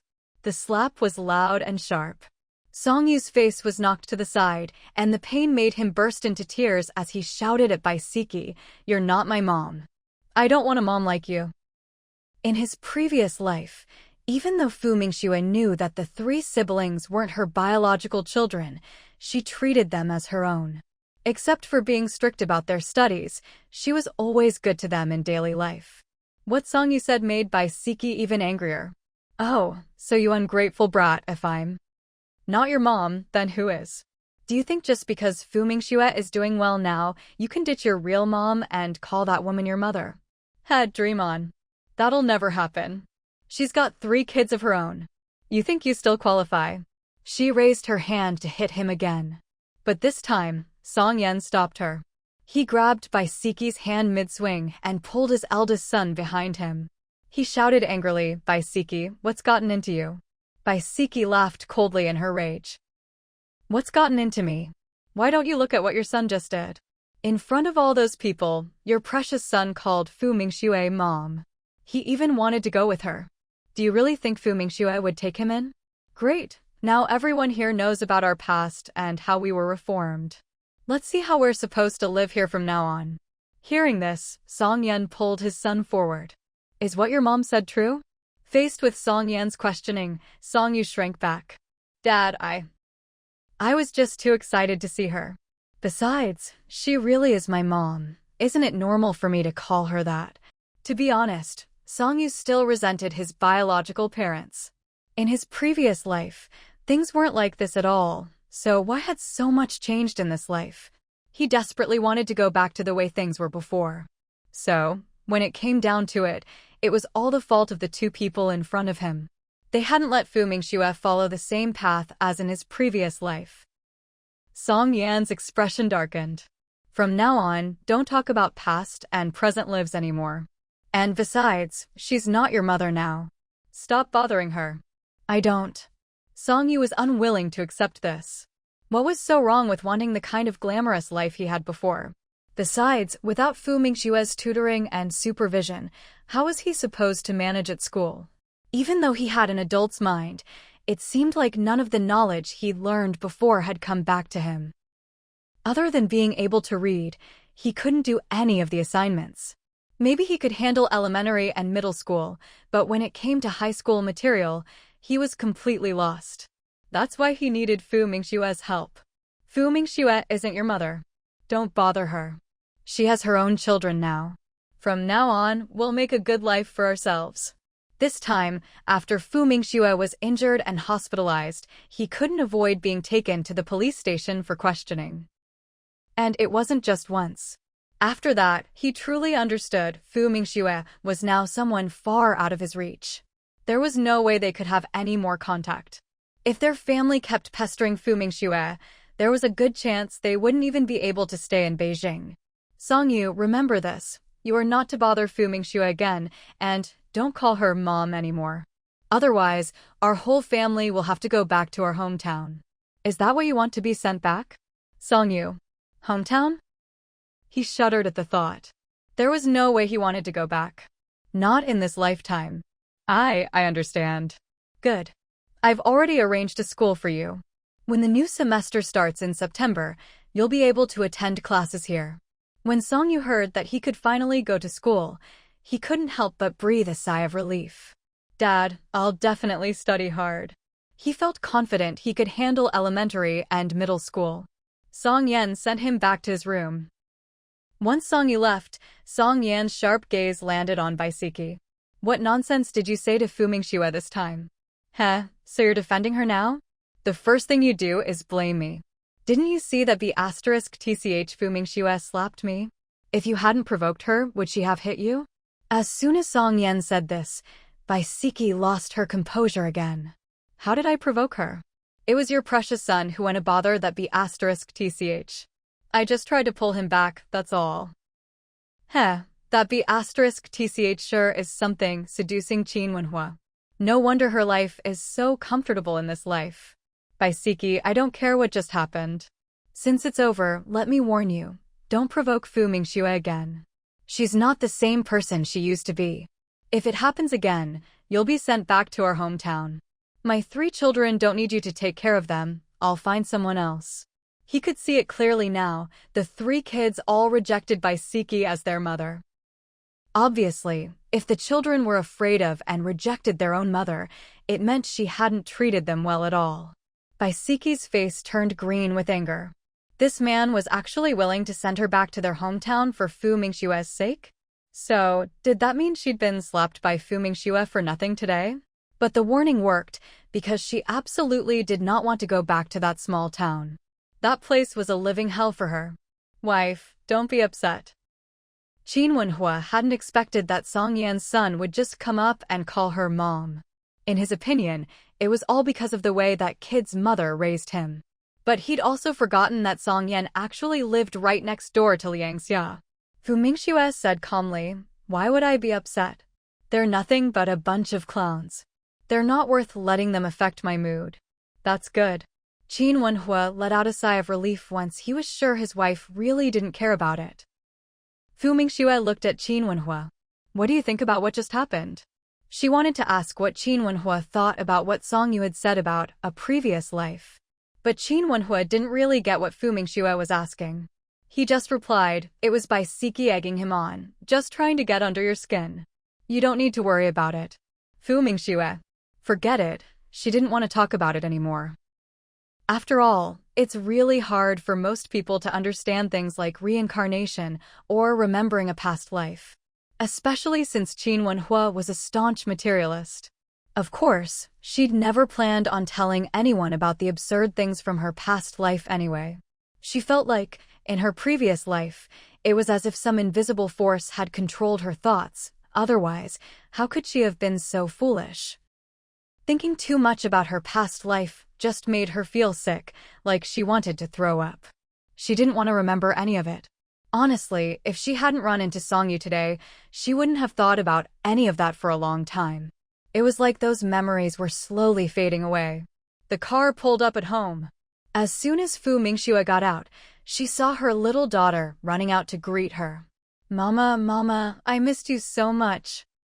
Looking at her chubby, beaming face, Fu Mingxue's heart melted all over again. She reached out and picked up the little one, planting a kiss on her soft, rosy cheek. "Mama missed you too, sweetheart." She carried her daughter into the yard. The other two kids came running over as well. "Mama." Seeing them, Fu Mingxue's mood lifted even more.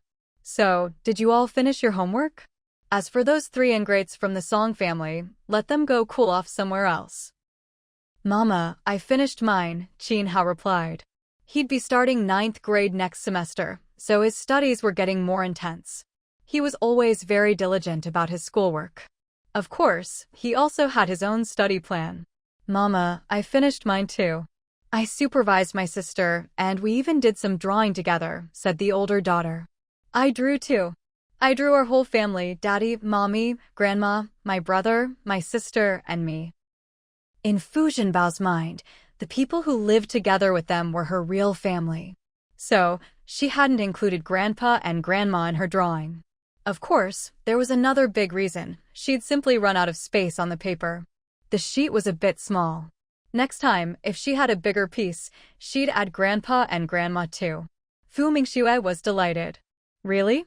Then show Mommy your drawing in a bit." Fu Zhenbao nodded eagerly. "Mommy, put me down, I'll go get it for you." Fu Mingxue set her down. Freed, Fu Zhenbao dashed back into the house, then came running back out with her drawing. She held it up high. "Mommy, look." Fu Mingxue took the drawing and looked at it. "Wow, my Zhenbao is amazing. This is so well done." Her little one really was talented. Fu Zhenbao beamed with pride, her chubby cheeks flushing with excitement. "Mommy, next time I'll draw a picture of just you." "All right, then Mommy will look forward to your drawing, sweetheart. In a bit, I'll find a frame and get your masterpiece all framed and hung up on the wall." Fu Mingxue remembered that she seemed to have a few picture frames in her space. "Really? Mommy, you're really going to frame my drawing and hang it up?" Fu Zhenbao was over the moon. Fu Mingxue nodded. "Of course it's true. Mommy never lies. Mommy, you're the best." Fu Zhenbao was so happy she wanted to spin around in circles. "Mommy, Big Sister said she'll play the arrow for you. She learned a new song, and she plays it so beautifully." Qin Kiki blushed at her little sister's praise. It's not that good. I just learned it. I'm still not that familiar with it. But if you want to hear it, Mommy, I can play it for you in a bit." Fu Mingxue was the queen of encouragement. She immediately said, "Mommy would love to hear it. My Kiki is amazing. Play it for Mommy in a little while." As soon as Qin Kiki heard that her mom wanted to listen, she said right away, "I'll go get my arrow." Fu Mingxue went back to her room first. While no one else was inside, she took a picture frame out of her space. Then she framed the drawing. She brought the framed picture out. She called out to Qin Wenhua, come hang up your daughter's drawing. Then she pointed to a spot. Hang it right here. Of course, Qin Wenhua had no objections. He took the picture and hung it up. When Fu's mother came over, she saw the picture hanging on the wall. Why did you hang the drawing here? Fu Mingxue asked. Doesn't it look good? It looks great. Arjinjin's drawing is really nice. In Fu's mother's heart, her little granddaughter could do no wrong. Besides, in her opinion, being able to do this at such a young age was already amazing. Just then, Qin Kiki came over with her arrow, all tuned and ready. Mommy, I'll play for you now. Fu Mingxue immediately sat down. Go ahead, sweetheart. Let mommy enjoy it. When Fu's mother heard Kiki was going to play the arrow, she was happy too and sat down to listen. Qin Wenhua, wanting to show support, sat next to his wife. Seeing the whole family sitting there listening, Qin Kiki still felt a little nervous. But the moment she started playing, all her attention focused on the arrow. She played Joyful Wheatfields beautifully. Fu Mingxue was amazed. She hadn't expected her daughter to be able to play such a challenging piece already. When the song ended, she clapped enthusiastically. My Kiki, you played so well. Fu's mother agreed. It really was good. How long have you been learning? And you can already play so well. You'll definitely get into the arts troupe in the future. Our Kiki will be the pillar of the troupe one day. At this, Fu Zhenbao asked curiously, Grandma, what does pillar of the troupe mean? Fu's mother. How is she supposed to answer that? It means someone who's really amazing. As soon as she said that, Fu Zhenbao patted her own chest. You scared me. I thought Big Sister was going to turn into a pillar. I don't want Big Sister to become a pillar. Fu's mother was stunned for a moment, then burst out laughing. Fu Mingxue was amused too. But honestly, Qin Kiki really did have a lot of artistic talent. She could definitely pursue this path in the future. As for the arts troupe, there was no need to limit herself to just that. The next day, Fu Mingxue had to go to work. When she was about to drive herself, Qin Wenhua was very worried. Are you sure your foot is okay? I'm really fine. Don't worry. All right, it's getting late. I have to go now. Fu Mingxue got into her car. Qin Wenhua watched her drive away before getting into his own car. Fu Mingxue first headed to the research institute. Director Zheng happened to be there. Whether it was going to the school or coming to the institute, he was always the one who arrived at work early. When he saw Fu Mingxue, he was happy at first, but then immediately concerned. Mingxue, how are your leg and hand? The bandages on Fu Mingxue's wounds had already been removed. So when she heard Director Zheng ask, she shook her previously injured left hand, then lifted and moved her injured leg. I'm all better. I'm young, I recover super fast. Her words made Director Zheng laugh. It's only been a few days. Take it easy, don't let your wounds reopen just as they're healing. Director Zheng, I really am fine. Why does nobody believe me when I tell the truth? Director Zheng didn't argue with her. After all, her injuries were real, none of them were minor. Even if you're better, you still need to be careful. They say it takes 100 days to heal bones and tendons. Our health is the most important thing. Only with a healthy body can we work well. Fu Mingxue nodded. You're right, Director Zheng. Health really is the foundation of everything. I'll go check in with my team first. All right, Director Zheng remembered something else. Since you're back, there's a meeting at 9:30. Come by then. Fu Mingxue gave him a gesture of acknowledgement and left. When she arrived at the team's work area, everyone was surprised to see her. Engineer Fu, why are you back at work? Shouldn't you be resting and recovering? Yeah, Engineer Fu, you need to take care of yourself. Everyone chimed in, expressing their concern for Fu Mingxue. Their care warmed her heart. She smiled, don't worry, I'm fine. I'm all better now. Of course, no one really believed that. After all, when she was hospitalized, they had all gone to visit her. 3 serious injuries. And a knife wound. She hadn't been discharged for long. Even with miracle medicine, no one could heal that fast. All right, let's not talk about my injuries. How's everyone's progress lately? Any problems? As soon as Fu Mingxue brought up work, everyone's attention shifted immediately. Engineer Fu, we're having trouble making progress with the power system this time. Can you come take a look? Fu Mingxue's expression turned serious at those words. Let's go, show me. A group of people followed her over. Once there, Fu Mingxue carefully compared the data. By 9:30, she still hadn't finished checking. But she had to go to the meeting first. When she arrived at the conference room, the other team leaders were already there. The meeting lasted 2.5 hours. There was just so much to discuss. After the meeting, Director Zheng called out to Fu Mingxue. Engineer Fu, come to my office for a moment. Fu Mingxue nodded, gathered up the meeting notes from the table, and was about to follow Director Zheng when Gu Zhen walked over. He asked with concern, Engineer Fu, how are your injuries? Fu Mingxue was actually a bit surprised to see Gu Zhen. After all, logically speaking, shouldn't team leader Li Zhao be the one attending the meeting? Why was it Gu Zhen instead? And Gu Zhen looked really worn out. I'm fine now. By the way, where's your team leader Li? When Gu Zhen heard this name, his expression changed slightly.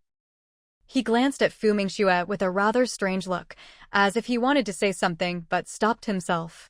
Fu Mingxue, what's with that look? It's hard to say. After Gu Zhen said this, he added, didn't Director Zheng mention it to you? Fu Mingxue felt even more puzzled by his words. What did he mean by that? And weren't he and Li Zhao supposed to be best friends? Did something happen that she didn't know about? She wasn't the type to pry. So she simply said, I have something to take care of, so I'll get going. Gu Zhen nodded. All right, go ahead. Oh, by the way, you'll be around tomorrow, right? I'll show you the experimental data on the new materials our group's been working on. Okay, Fu Mingxue replied, then left.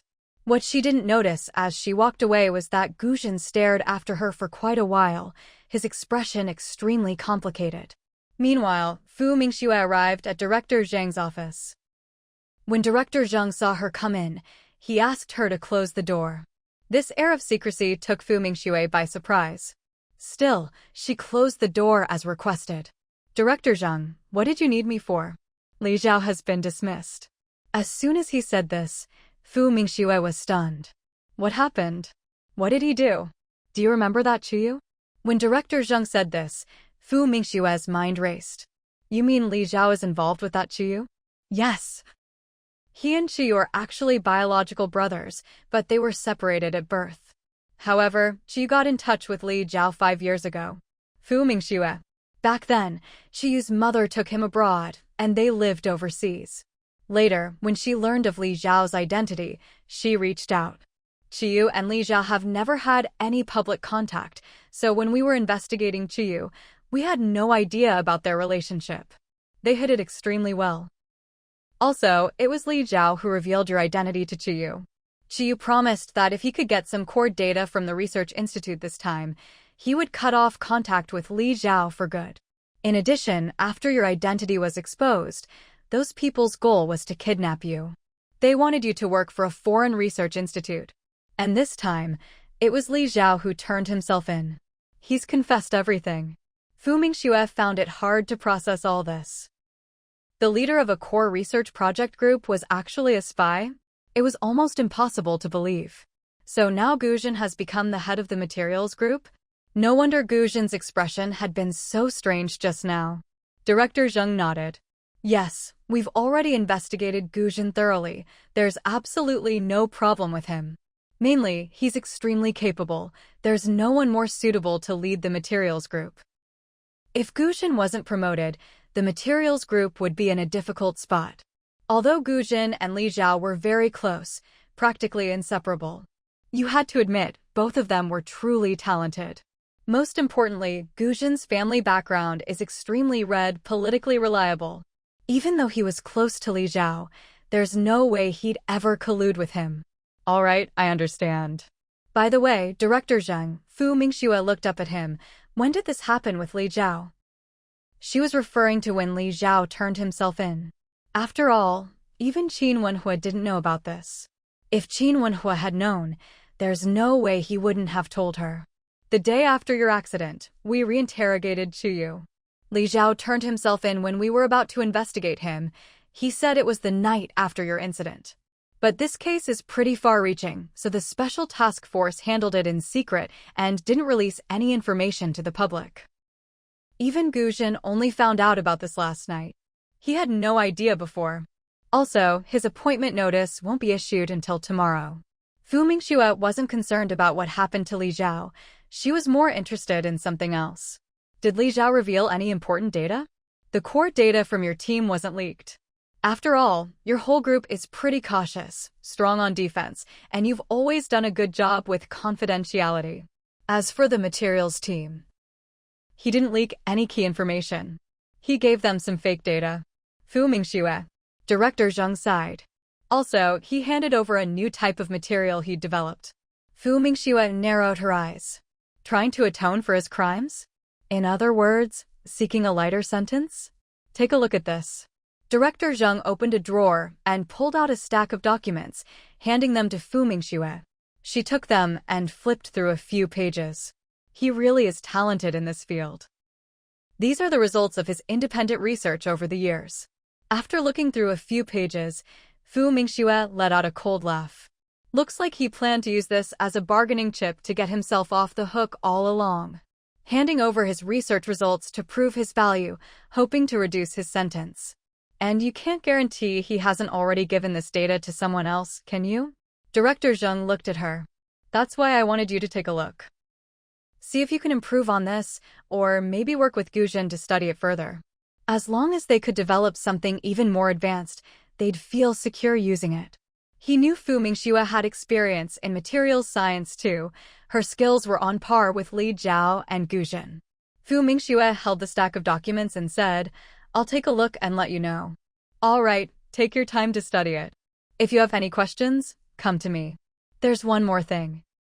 After a meeting, we decided to have you oversee the materials team as well. Guzhen will be appointed as the head of the materials team, Chang Qingze will be the head of the engine research team, and you'll be the chief engineer for all the research teams. Fu Mingxue was surprised to hear this. After all, she'd already been appointed chief engineer before, but only over the engine teams. Now she'd be in charge of all the teams. The responsibility was even greater. Fu Mingxue wanted to say she wasn't suitable for the role. But Director Zheng cut her off. It was as if he knew what she was about to say. You're the most suitable person for this chief engineer position. I believe you'll do the best job. Since he put it that way, Fu Mingxue didn't refuse. All right, I'll accept. Her straightforwardness made Director Zheng very pleased. Work hard and believe in yourself. Fu Mingxue nodded. Director Zheng, if there's nothing else, I'll get going. Go ahead. Oh, and take care of your health. You're carrying a lot of responsibility now, so you need to look after yourself even more. Fu Mingxue nodded to show she understood, then opened the office door and left. The appointment notice wasn't issued that day. Fu Mingxue ended up working late, not leaving until 7 p.m. When Fu Mingxue was about to head home after work, she saw Qin Wenhua's car parked right next to hers. She couldn't help but feel a bit speechless. What are you doing here? I'm here to pick you up from work, Qin Wenhua replied as if it was the most natural thing in the world. Seriously? I drove myself here, so what's the point of you picking me up? Besides, it's just a little after 7, I can totally drive myself home. Qin Wenhua pointed at his own car. Come with me. I'll drive you to work tomorrow morning. Hearing this, Fu Mingxue couldn't help but twitch the corner of her mouth. So, what about my car? Just leave it here. Qin Wenhua nodded. Yeah, just leave it here. Saves on gas too. Fu Mingxue. Does he really think I care about saving that little bit of gas? Come on, if you go home any later, Mom's going to worry. And not just her, the 3 kids at home will be worried sick too. Qin Wenhua opened his car door and gestured for Fu Mingxue to get in. Fu Mingxue. Well, since things were like this, she might as well ride with him. Once she got in, she turned to look at Qin Wenhua. Don't come pick me up tomorrow. I can really drive myself, and besides, I might not even be at the Research Institute tomorrow. If you come and I'm not here, it'll just be a wasted trip. It's fine. Even if it's a wasted trip, I've got the time, Qin Wenhua said, completely unconcerned. Fu Mingxue, why are you so stubborn? Don't waste your time like this. Go home and spend it with the kids. Who knows, once you get busy again, you might not have this kind of free time. All right then, I'll listen to my wife, he said. Hearing this, Fu Mingxue finally breathed a sigh of relief. Oh, by the way, they caught the mole in your research institute. It was Li Zhao. He used to be the team leader in your materials group. I just found out about it this morning. Fu Mingxue wasn't surprised. After all, if she already knew, of course Qin Wenhua would know by now too. Yeah, Director Zheng mentioned it to me this morning. But Li Zhao might try to redeem himself by cooperating. Hearing this, Qin Wenhua's expression darkened, and the veins on his hands gripping the steering wheel stood out. Fu Mingxue glanced sideways at him. All right, let's not worry about it. There are people in charge of these things, and besides, they'll use Li Zhao to dig out the people behind him. Qin Wenhua didn't say anything more. As they drove, they passed through a bustling street. Qin Wenhua turned and asked, Honey, you haven't had dinner yet, have you? Want to grab something to eat before we go home? He knew that since she'd been injured, her mother's been making lighter meals for her. I got off work at 7, of course I already ate at the cafeteria. Let's just go home. All right. Qin Wenhua drove them home. When Fu's mother saw them come in together, she asked, Where's your car? I left it at work. Qin Wenhua's driving me in tomorrow. Fu's mother thought that was a good idea. After all, her leg still hadn't fully healed, and she was already driving herself around. It really made her worry. Have you eaten? I have. I'm going to take a shower first. Fu Mingxue had been busy all day and felt sticky and uncomfortable. As soon as Qin Wenhua heard this, he immediately went to the bedroom to get her a change of clothes. When Fu Mingxue walked in, she saw that Qin Wenhua had already laid out her clothes for her. Here you go, honey. Fu Mingxue gave him a look, then took the clothes. After her shower, she went to check on the kids. She didn't spend too much time with them, though, after all, she still had important work to get done. The next day, it was Qin Wenhua who drove Fu Mingxue to work. As she got out of the car, Fu Mingxue was worried that Qin Wenhua would come pick her up again. So she repeated herself, Qin Wenhua, you really don't need to pick me up after work today. I can drive myself home. Qin Wenhua glanced at her and nodded. All right.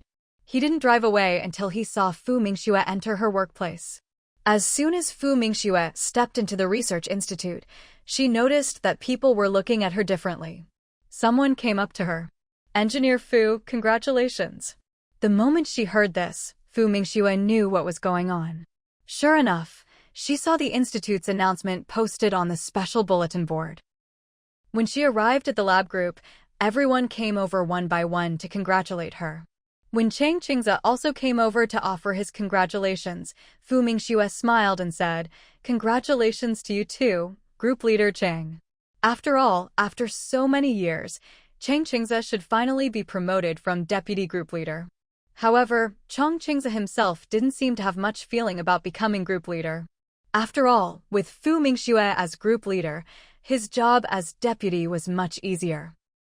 Now that he was group leader, it meant Fu Mingxue would no longer be in charge of just their group. Her focus would have to include oversight of other research teams as well. At that moment, Gu Xin walked over. He started off like the others, Engineer Fu, congratulations. When Fu Mingxue saw it was him, she replied, Congratulations to you too, Group Leader Gu. Gu Xin's expression stiffened for a moment. Fu Mingxue naturally didn't miss this. Group Leader Gu, didn't you say yesterday you needed to talk to me? Come on, let's go to my office. Gu Xin nodded. The two of them went to Fu Mingxue's office together. Gu Xin spoke first. Sorry, I never expected Li Zhao would do something like this. It pained him deeply that a close friend of many years had turned out this way. These past few days, he'd been in a depressed mood. He really couldn't let it go. They had been such good friends. Besides, he truly couldn't understand. How could Li Zhao do something like that? Of course, he couldn't forgive him either. No matter what, that friendship was over. Even if they'd once been the best of brothers, from the moment Li Zhao betrayed the institute, they could never be friends again. Mingxue looked at him with a strange expression. This wasn't your fault. Why are you apologizing? Guzhen still blamed himself. I was with him every day and I didn't notice anything. That was what hurt the most and what he couldn't accept. He and Li Zhao had been inseparable. Yet, he hadn't noticed anything unusual about Li Zhao. If he'd realized sooner, could he have stopped Li Zhao from making such a mistake? Mingxue studied his expression and saw that he was clearly not in a good mental state. It seemed Li Zhao's actions had hit him hard. If someone with a high IQ really wants to hide something, it's impossible for those around them to notice. Besides, you should actually count yourself lucky. Her words made Guzhen a little confused. After all this, what was there to be grateful for? Mingxue looked at him. You should be glad he didn't drag you down with him. If he'd really wanted to hurt you, with the relationship you two had, you would never have seen it coming. If he'd even slightly implicated you, you wouldn't be standing here right now. Her words made Guzhen's eyes brighten a little. Then he gave a bitter smile. I suppose I should thank him for showing me some mercy. Don't say that. Whether someone is good or bad, or whether they give in to temptation, all depends on their own willpower. If your heart is upright and clear, no matter what others try, they can't shake you. Guzhen. He felt like what she just said contradicted her previous sentence a bit. How did she end up saying both the G out in the bad? But after hearing her words, he actually felt much more at ease. Mingxue noticed that he no longer wore that gloomy, miserable look, nor did he seem so listless. So she said, all right, let's talk about work now. Show me your data. The moment work was mentioned, Guzhen immediately perked up. He took out the stack of documents he'd brought with him. It's all here. These are the results I've gotten from redoing the experiments recently. Take a look. Mingxue took the documents and started flipping through them. She had to admit, when it came to this field, Guzhen's talent was every bit as good as Li Zhao's. It's just that his personality didn't seem as steady as Li's. But after what happened, his whole demeanor had changed quite a bit. If you look here, try adding some of these other. Mingxue pointed out some things she'd thought of yesterday, inspired by a book on aviation engine materials that the system had provided her. She'd gotten some advanced ideas from it. With just that one suggestion, Guzhen's eyes lit up in sudden realization. Engineer Fu, you really are something. I can't believe I didn't think of this. I'll go run some tests as soon as I get back. Mingxue nodded. Yes, make sure you get the proportions right.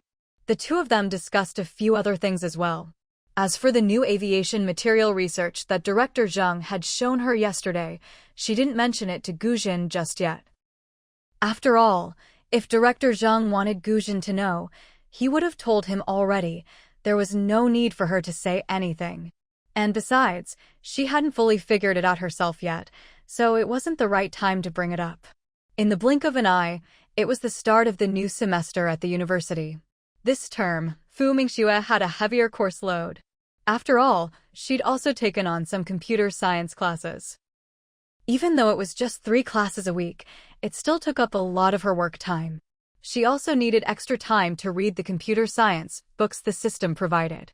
Since she'd accepted the responsibility, she had to take teaching seriously, which meant preparing lessons, of course. When she arrived at the office, Song Mingwei was already there. Good morning, Professor Fu. Morning. Mingxue's gaze fell on her belly, and she noticed that Song Mingyue's stomach seemed to have grown a lot in the past 2 months. Aren't you feeling tired? Hearing this, Song Mingwei was afraid Engineer Fu might think her pregnancy would affect her work. So she quickly replied, not at all. I'm feeling great these days, and besides, my work isn't tiring. You're almost 6 months along now, so you should still take it easy. Don't overwork yourself. By the way, do you still ride your bike to and from work? No, my husband drives me. Director Zhang lets him drop me off first before he goes to work. At this, Song Mingwei looked a little embarrassed. Actually, I'd rather walk. We just moved to a place near the university a few days ago. We rented an apartment on the street not far from campus. So even if I walk, it's really convenient now. It takes less than 10 minutes. Mingxue was quite surprised to hear this.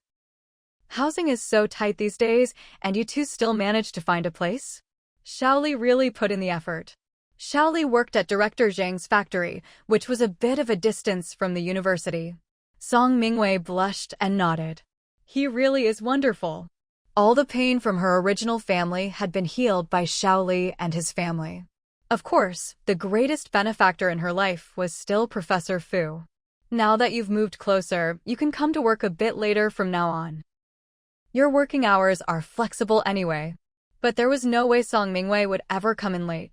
Being able to work alongside Professor Fu was such a rare opportunity. Of course, she had to cherish it. I'm an early riser anyway. I actually like coming to school early. Seeing her insist like this, Fu Mingxue didn't press the issue any further. However, she was already planning to let Song Mingxue start her maternity leave early. She knew all too well how exhausting it was to be heavily pregnant. Even with her own good constitution, she couldn't avoid feeling tired back then, let alone Song Mingxue. Just then, Song Mingxue seemed to remember something. Oh, right, Professor Fu, all the materials you asked me to organize are done. I've put them on your desk. Fu Mingxue nodded. All right, I'll take a look in a bit. With that, she walked over and sat down at her desk. Did you hear? We're getting a new professor to teach our computer science course this semester. I heard about that last time. I think it's that Fu Mingxue. Huh? Isn't she from the aerospace department? Why is she teaching our computer science class now? I heard she's really young, not even 30 yet. Is she really that impressive? Of course she is. Anyway, isn't there a major course this morning? It's in the big lecture hall. We should get there early. If we're late, we won't get seats in the front row. As soon as he said that, everyone got really excited. Fu Mingxue had no idea that both computer science classes were buzzing about her upcoming lecture. When she arrived at the big lecture hall, the room, which had been noisy just moments before, instantly fell silent. Fu Mingxue was quite satisfied with this reaction. She stood at the podium and swept her gaze across the room. The students stared back at her, because they were all stunned. Rumor had it that Professor Fu was the youngest professor at the university and exceptionally good-looking. They'd assumed those rumors were exaggerated, but they hadn't expected Professor Fu to look even younger than them. And she was, honestly, stunningly beautiful. Even the school's campus beauties couldn't compare to her. She was on a whole different level. Wait, was she really Professor Fu? Some students couldn't help but doubt it, finding it hard to believe. Naturally, this also made them question her teaching ability. Could she really teach them computer science? They'd never had this course before. Did she study abroad or something? While everyone was lost in thought, Fu Mingxue simply introduced herself by name and jumped right into the lesson. At first, no one was really paying attention. They just couldn't believe this Professor Fu could teach a proper major course. Some were even a bit annoyed. Wasn't this just wasting their time?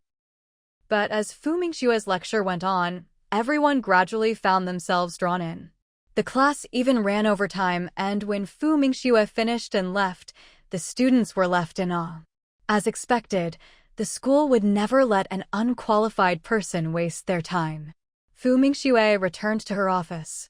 Song Mingxue immediately poured her a glass of warm water. Professor Fu, did your class go well? Fu Mingxue took a sip first. After talking for so long, she was pretty thirsty. After she finished drinking, she replied, "It went very well. The students are all eager to learn." Their attitude toward learning was truly impressive. That, in turn, made her feel a real sense of accomplishment as a teacher. On Fu Mingxue's side, she was busy with classes, going to the research institute, and sometimes even having to visit the base. Every day, she was swamped with work. The only time she had to see her children was in the morning, and by the time she got home at night, it was usually 11 or 12 o'clock. By then, all 3 kids were already fast asleep. In the blink of an eye, a month had passed. One day, Fu Mingxue finally got off work a bit early. She decided to pick up her kids from school. She went to the elementary school first. Both Fu Zhenbao and Qin Kiki attended the same elementary school. Ever since Fu Zhenbao started first grade, she had been enthusiastic about going to school every day. After school, she would go to the middle school section to wait for her older brother and sister. The three siblings would wait together for their grandmother to pick them up. Mingxue waited at the elementary school gate for a while before she saw her little daughter come out. "Jinjin, mommy's here," she called out. As soon as she heard her mother, Fu Zhenbao spotted her and was instantly overjoyed, running over as fast as she could. "Mommy, how come you have time to pick me up today?" Zhenbao's chubby little face was full of excitement. "Mommy finished work early today, so of course I had to come pick up my precious girl. Come on, let's go pick up your brother and sister." "Okay, Mommy." Mingxue wanted to give her a hug, but Fu Zhenbao dodged away. "Mommy, I'm a primary school student now, a big kid. You can't carry me anymore." Mingxue couldn't help but laugh at her words. "Oh, so you're a big kid now? But in Mommy's heart, you and your sister will always be Mommy's little princesses. Little princesses can walk by themselves too. Mommy, just hold my hand while we walk," the little one said, slipping her hand into Mingxue's. Mingxue was absolutely smitten with her little girl. How could there be such an adorable child in the world? "All right, then Mommy will hold your hand." "So, Zhenjin, how's school going?" "It's good. My classmates are nice, no one cries, but it's a bit noisy. The teachers are nice too." But what?" Mingxue asked curiously. "Mommy, I already know everything the teachers are teaching." Jinbao sighed a little. In class, she already knew everything the teachers were covering. It was just too easy. "Mommy, can I skip a grade like my brother?" Mingxue laughed. "You've only been in school for a month. Why are you already thinking about skipping grades?" "But I already know it all. Isn't it a waste of my time?" "Mommy, I want to build trains when I grow up, so my time is precious. I want to take exams early too." "Mommy, can I be in the same class as my brother?" Mingxue. "From first grade straight to ninth grade? Would that mean next year she'd be in 12th grade? We'll talk about it later, okay?" Jinbao got excited at that. "Mommy, when will you decide?" "Give Mommy 3 days." Jinbao looked a little disappointed at having to wait 3 days, but soon cheered up again. "Okay, Mommy, 3 days." "All right." Mingxue tapped her on the nose. The middle school was right next door, so it was just a short walk. The mother and daughter standing together drew a lot of attention. But in this day and age, it was rare for parents to pick up middle schoolers, so it wasn't too unusual. They didn't have to wait long before Zhenbao spotted Qin Kiki. She immediately shouted, "Sis, over here. Mommy's here to pick you up." Before Qin Kiki could reach them, someone else ran up to Mingxue and Zhenbao first. Mingxue was startled by the person who suddenly appeared in front of her. When she looked closely and saw who it was, her expression became rather complicated. Songyu was actually attending this middle school too. Damn, some ties of fate really are impossible to cut. "Mom, you finally came to see me." "Mom, are you here to take me home?" Songyu's face was full of excitement. But the way he kept calling her mom didn't sit well with some people. Fu Zhenbao and Qin Kiki were both especially upset. "Don't you have your own mom? How can you call my mom Mom?" "Songyu, stop calling her that. She's my mom. If you want a mom, go find your own at home." Qin Kiki's words made Mingxue's expression change. Could it be that Songyu is in the same class as her eldest daughter, Qin Kiki? "What do you mean your mom?" "She's my mom. We lived together for decades in our past lives." Qin Kiki was so angry her face turned green. "What past life nonsense are you talking about, Songyu? Are you crazy? If you're really sick in the head, you should go home and have your parents take you to the hospital." Fu Zhenbao's little face was flushed with anger. "Yeah, how can you just go around claiming someone else's mom?" Just then, Qin Hao came running over. Seeing someone arguing with his sisters, he rushed over immediately. He pulled Songyu away and stood firmly in front of his two sisters, glaring fiercely at the boy in front of him. "Who are you? What do you want? I'm warning you, don't bully my sisters." Fu Zhenbao immediately complained, "Brother, he's trying to steal our mom." Qin Kiki quickly added, "Brother, this is Songyu from my class. He just came up and started calling our mom his mom." Hearing this, Qin Hao's gaze turned even more menacing. Stealing their mom? That was absolutely unacceptable. Get lost. She's my mom, not yours. If you're crazy, go home and find your own parents. After being bombarded by the three of them, Songyu finally took notice of them. His eyes immediately turned red. What do you mean your mom? She's my mom. She lived with us for so many years. In our past lives, you guys didn't even exist. Who do you think you are? No wonder Fu Mingxue didn't recognize them. Turns out these three had stolen her away. With bloodshot eyes, he raised his hand to hit Qin Hao. But before he could, Fu Mingxue grabbed his wrist. Young man, it's not good to lie like this. Didn't your dad teach you last time not to be ashamed of your own mother? Just because your mom mistreats you, you can't go around denying your real mom. It's wrong to go around calling other people mom. And if you really do have a mental problem, your dad should take you to the hospital as soon as possible, or it might get worse. I'm not sick, The next second, a large hand covered his mouth. Sorry, my son is causing you trouble again. I'll take him away right now, Song Yan said to Fu Mingxue, preparing to lead his son away. But Fu Mingxue stopped him. Wait a minute, Song Yan. Your son keeps calling me mom over and over. Is this another scheme cooked up by you and your wife? No, it's not. My son just got beaten by his mom a few times, so he's having a hard time accepting it right now. Song Yan hadn't expected such a coincidence. His son actually ended up at the same school as Fu Mingxue's kids. I think your son probably has some kind of neurological problem. You'd better take him to the neurology department at the hospital. Otherwise, if he keeps talking about past lives and decades together, he's going to scare the other students at school. Song Yan's expression changed. Sorry, I'll keep a close eye on him.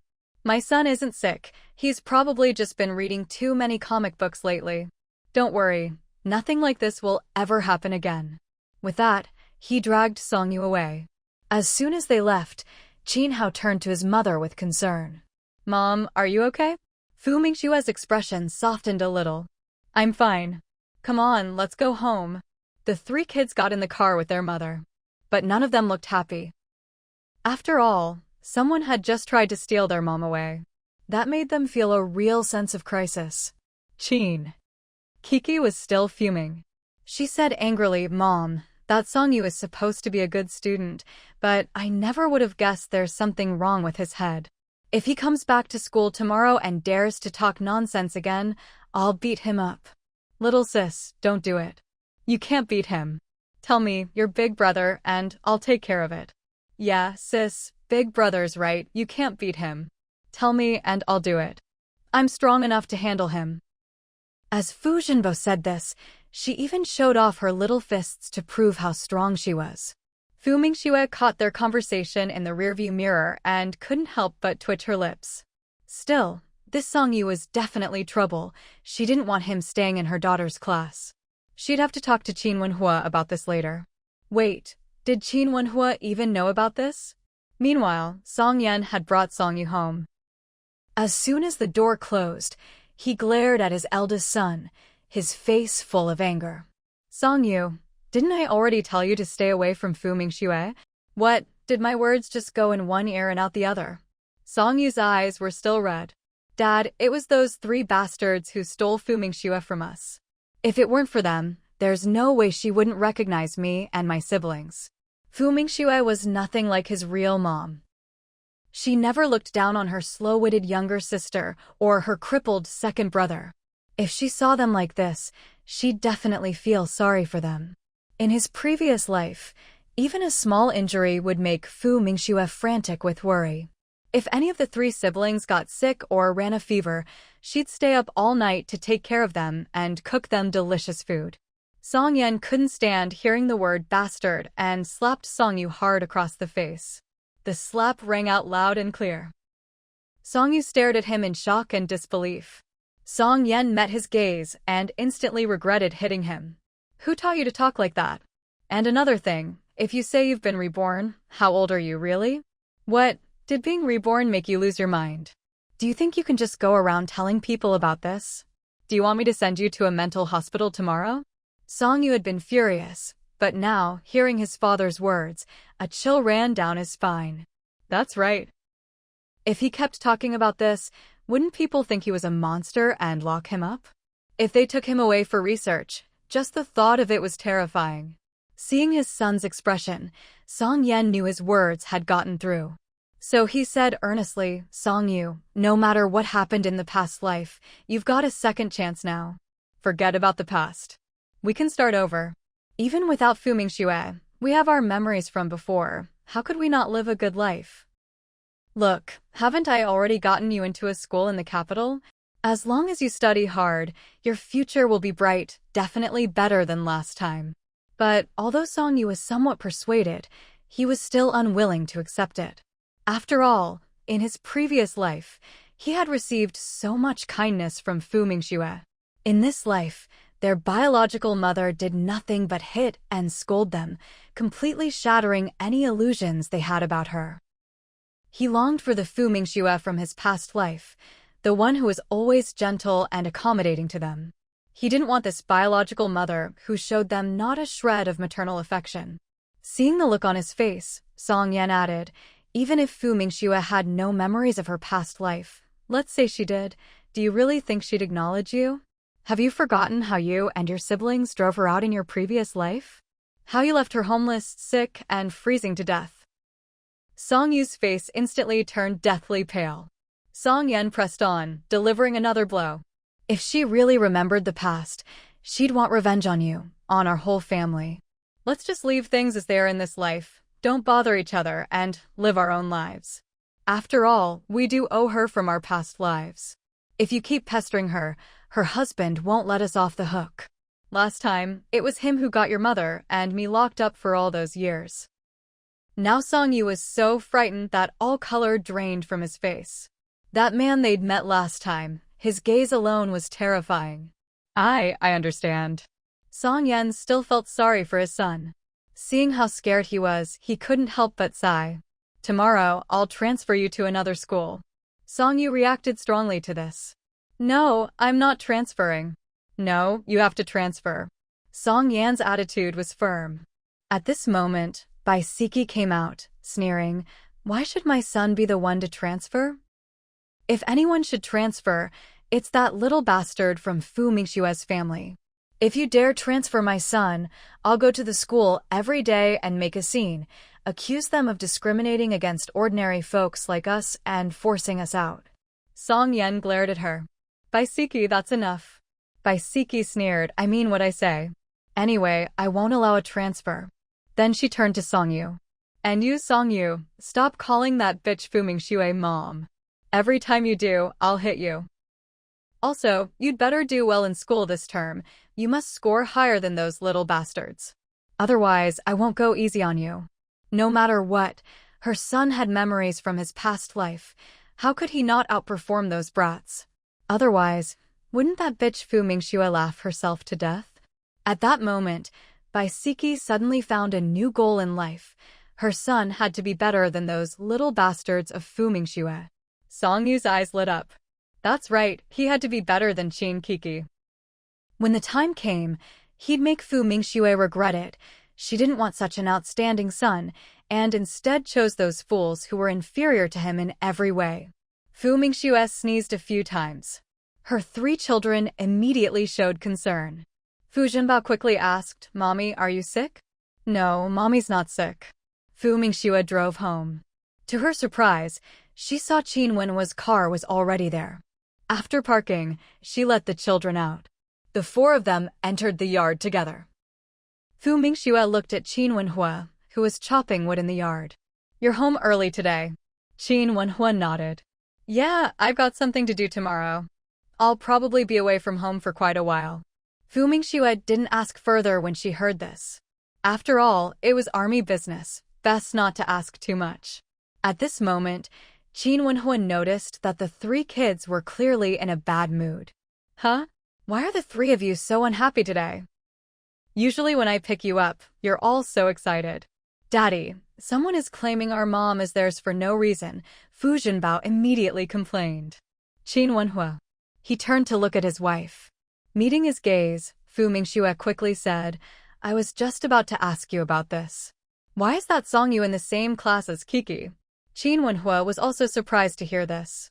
You mean Songyan's son is in the same class as our Kiki? Fu Mingxue nodded. When I went to pick up the kids from school just now, that Songyu ran over and called me mom as soon as he saw me. He was spouting nonsense again, just like last time. Qin Wenhua's face instantly darkened. Even though he felt he shouldn't stoop to arguing with a kid, he was still quite upset. He turned to the three kids. You three go do your homework first. I need to talk to your mom. But this time, Qin didn't listen. He stayed put, staring straight at Qin Wenhua. Dad, we want to know what's going on with that Songyu. Why is he making things up and calling someone else's mom his? It was one thing for him to call someone else's mom his, but trying to steal their mom? That was absolutely unacceptable. Yeah, Daddy, we're really angry, Fu Jinbao chimed in, refusing to leave. Seeing that her brothers weren't leaving, Qin Kiki naturally stayed too. Dad, Songyu is my classmate. He's always so arrogant, calling other people stupid all day long, acting like he's so great. Although, to be fair, his grades are pretty good. He's ranked first in our class right now. But I think there's something wrong with his brain. How can a normal person just call someone else's mom their own? Or is it because he doesn't have a mom himself? Actually, they'd wanted to ask Mom about this in the car earlier, but since she was driving, they didn't want to distract her. Qin Wenhua looked at the three kids. After thinking for a moment, he said, he does have a mom. It's just that his mom wasn't good to him. Back then, his mom tried to steal your mom's college admission letter. She failed and ended up in jail. So maybe he's being put up to this by his mom. But this is grown-up business. You kids shouldn't worry about it. The three siblings were all smart. Even though Dad's explanation was a bit roundabout, they still understood. Qin Hao's expression was very serious. Dad, but Songyu is the same age as us. If he does this again, I'm still going to teach him a lesson. He's ruining Mom's reputation. Qin Kiki agreed. Dad, Songyu is in my class, and he's my age. He's slandering my mom, and I'm mad about it too. My mom is so wonderful, I won't let him talk bad about her. Junjun wants to protect Mom too. Fu Jinbao added, waving her little fists. Qin Wenhua. Fu Mingxue was touched by her three little ones. All right, Mom knows how much you love her. But let Mom handle this, okay? You three go do your homework now. The three kids had no choice but to leave. As soon as they left, Mother Fu came out. What were you all talking about just now?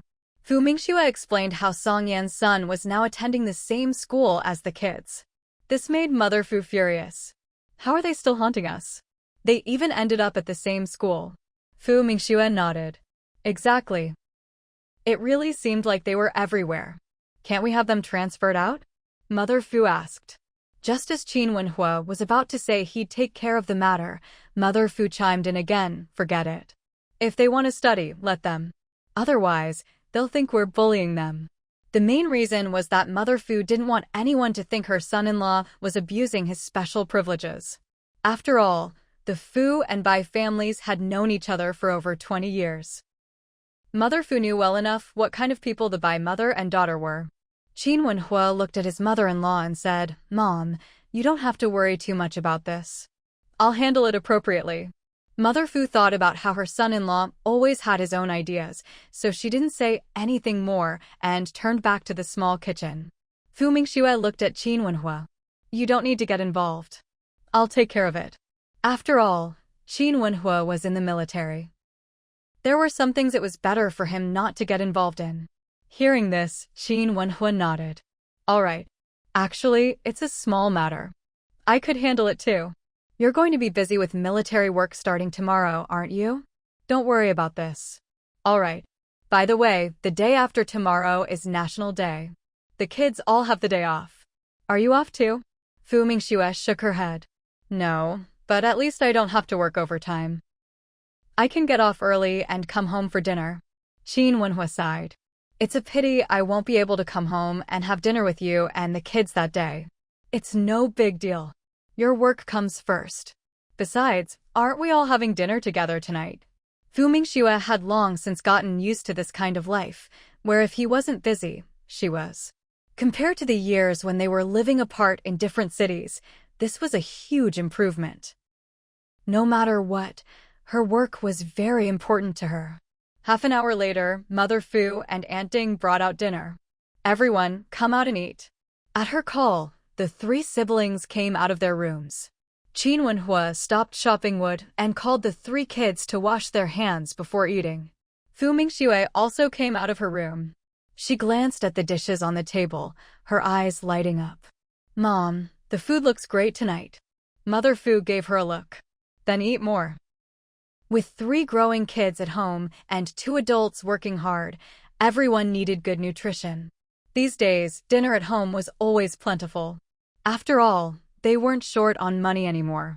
After dinner, the 3 kids would go out together to the park and play with their friends from the neighborhood. That was something Qin Wenhua insisted on. After all, childhood friends were important. Fu Mingxue was busy with work, so she didn't go out with the kids. As for Qin Wenhua, if his wife went out with the kids, he wouldn't go along. At night, it was getting close to 10 o'clock. Qin Wenhua saw his wife still bent over her drawings and couldn't help feeling a little anxious. He walked over. Honey, can you go to bed a little earlier tonight? Fu Mingxue looked up at him when she heard this. When she saw the desire and longing in his eyes, she silently cursed him in her heart. Honey, is that okay? His voice was low and enticing. Truth be told, Fu Mingxue was quite susceptible to this side of him. She quietly put down her pen. Qin Wenhua, sharp-eyed as always, noticed right away. He immediately pulled her into his arms, though he didn't dare touch the drawings on her desk. Honey. Fu Mingxue put her hand on his chest and pushed him away a little. Wait, let me tidy up first. Okay. Qin Wenhua knew she needed to organize her drawings, so he let her go and stepped aside. Fu Mingxue moved quickly. She gathered up the blueprints, put them into the drawer, and locked it. As for the key, it seemed to vanish from her fingertips without anyone noticing. Her movements were so subtle that Qin Wenhua didn't notice a thing. Once he saw his wife had finished tidying up, he walked over and scooped her into his arms. Fu Mingxue was lifted off the ground, and she immediately wrapped her arms around his neck. It was late at night, but the passionate evening that belonged to the couple was just beginning. The next morning, when Fu Mingxue woke up, Qin Wenhua was already gone. She turned her head, reaching for her watch to check the time, when she noticed a note tucked underneath it. Fu Mingxue picked up the note and saw Qin Wenhua's handwriting. Wife, I'm off. Sorry to leave the housework to you. Looking at the note, Fu Mingxue couldn't help but raise her eyebrows. She put the note away in her personal space. She had collected quite a few of these little notes over time and thought that when she got old, she could put them all together in a notebook. It would be nice to look back on them. She got up and went out to wash up. Good morning, Mom. The 3 kids, who were practicing their horse stance, greeted her in unison. Good morning, babies. Fu Mingxue was quite pleased with her children's self-discipline. Even when their father wasn't around, they still completed the IR daily training on their own. They were really quite self-motivated. By the time she finished brushing her teeth and washing her face, the kids had finished their horse stance practice as well. Sweaty, they went to change their clothes. Fu Mingxue waited for them to come out so they could have breakfast together. Today, I'll take you to school, she said. The 3 kids were delighted to hear this. Qin Hao, ever the considerate one, said, Mom, you're busy with work. It's okay, you don't have to take us. We can go by ourselves. He no longer needed Grandma to take him to school. He could go with his 2 younger sisters. It was only about a 10-minute walk, not far at all. Still, Grandma always worried about them, so sometimes she would drive her tricycle to pick them up after school. Fu Mingxue smiled and said, It's fine, I'll take you today. The kids were overjoyed. After breakfast, they each put on their backpacks.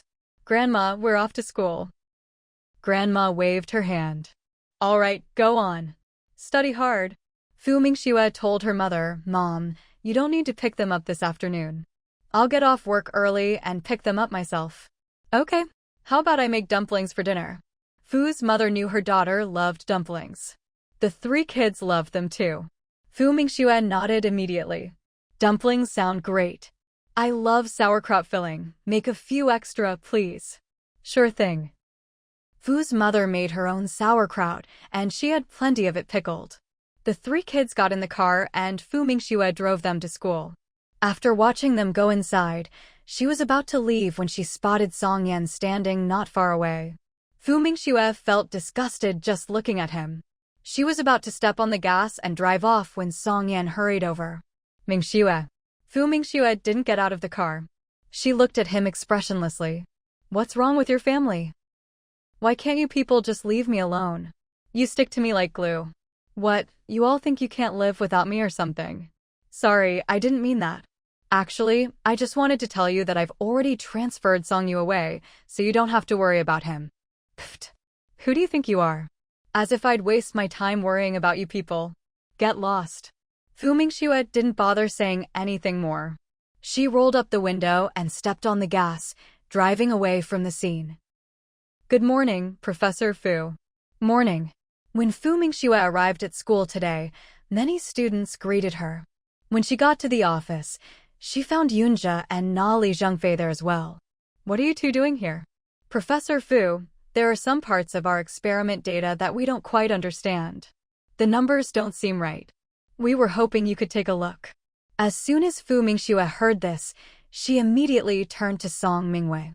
Do I have class first period? Song Mingwei knew Fu Mingxue's entire teaching schedule by heart, so she answered without even checking, Professor Fu, you don't have class first period this morning, but you have classes second and third period. In the afternoon, you only have 1 class. Fu Mingxue looked at the 2 of them. All right, you 2 go ahead. I'll be there in a bit. Hearing this, Yunjia and Li Zhengfei quickly left the office. After gathering what she needed, Fu Mingxue left the office and headed toward the lab. Once there, she reviewed their experimental data and immediately pointed out the key issues. After seeing the corrected data, Yunjia and Li Zhengfei had a sudden realization. Fu Mingxue worked with them for a while. When she saw it was almost time for her second class, she got ready to leave. Before she left, she remembered something. Li Zhengfei, do you have any plans for the holiday tomorrow? Li Zhengfei immediately replied, Professor Fu, I don't have any plans. He quickly added, my family isn't from Beijing, and it's pretty far away. I won't be going home for the holiday. I'll just stay in the dorm or in the lab here. In that case, wait for me at the school gate at 7:30 tomorrow morning. I'll take you to the research institute. Oh, and Yunjia, if you don't have anything else going on, you can come too. Yunjia had thought Professor Fu was only inviting Li Zhengfei, so he was thrilled to hear he could go as well. He quickly replied, Okay, Professor Fu, I don't have anything else.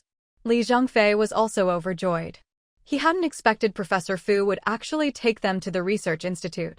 Professor Fu, I'll definitely be waiting at the school gate on time tomorrow. All right, you 2 go together, Fu Mingxue said, then left. The 2 of them were so excited they couldn't calm down for a long time.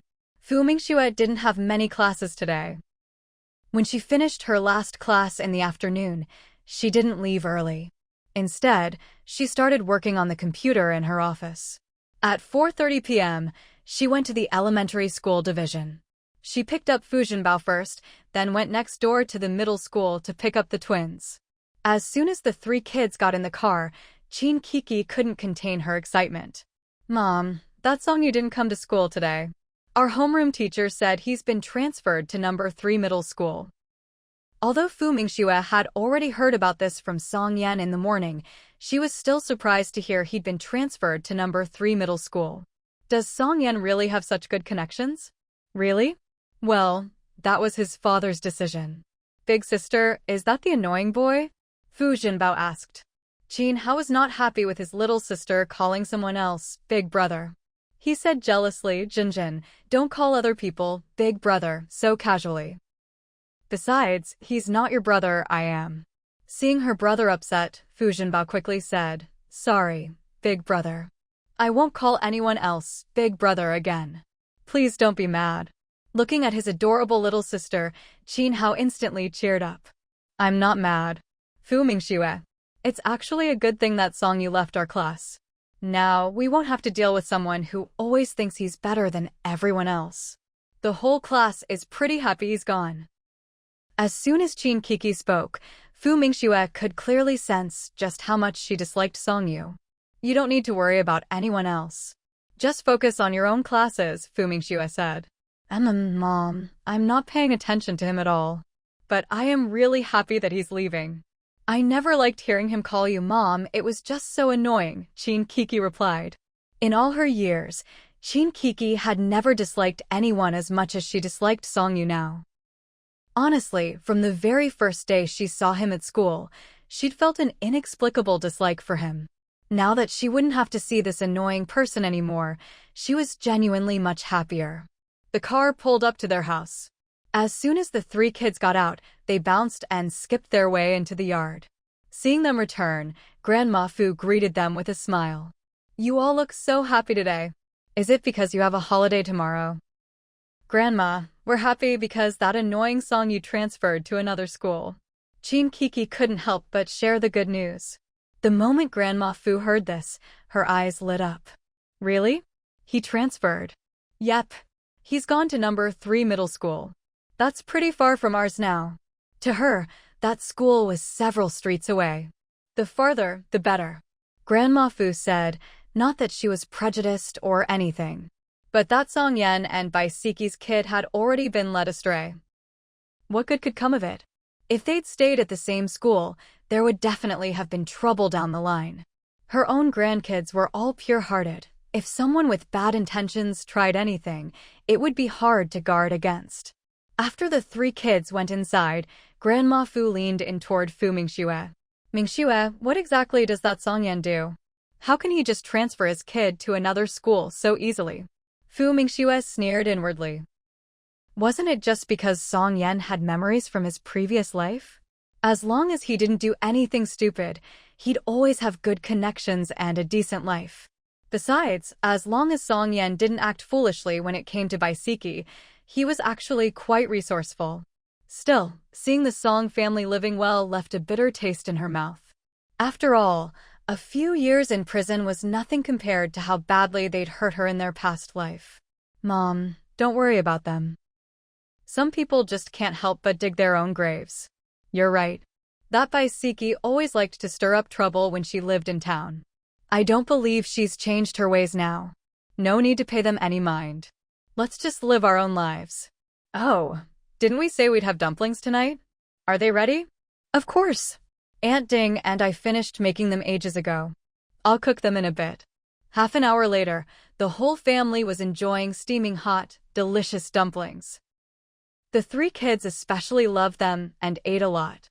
This made Grandma Fu very happy. She always liked to see the kids eat well. Fu Mingxue also had a few extra dumplings herself.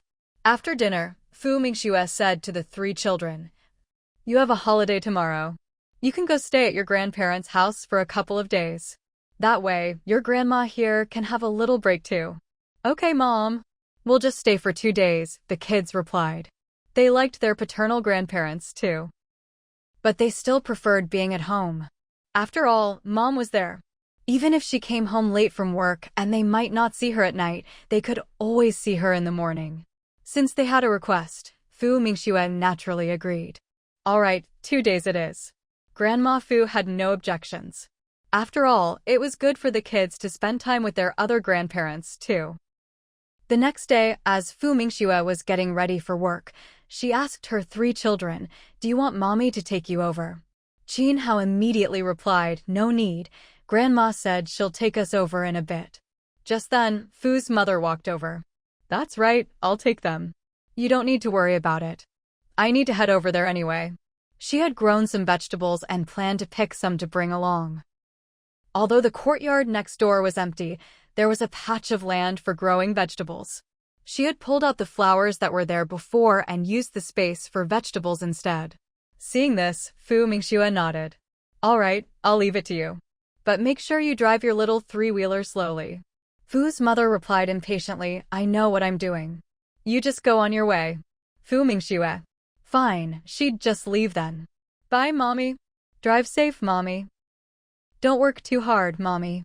The three children waved at Fu Mingxue in unison. Fu Mingxue drove off, heading to the school first. She parked her car in front of two people waiting there. Rolling down the window, she called out, "Hurry up and get in."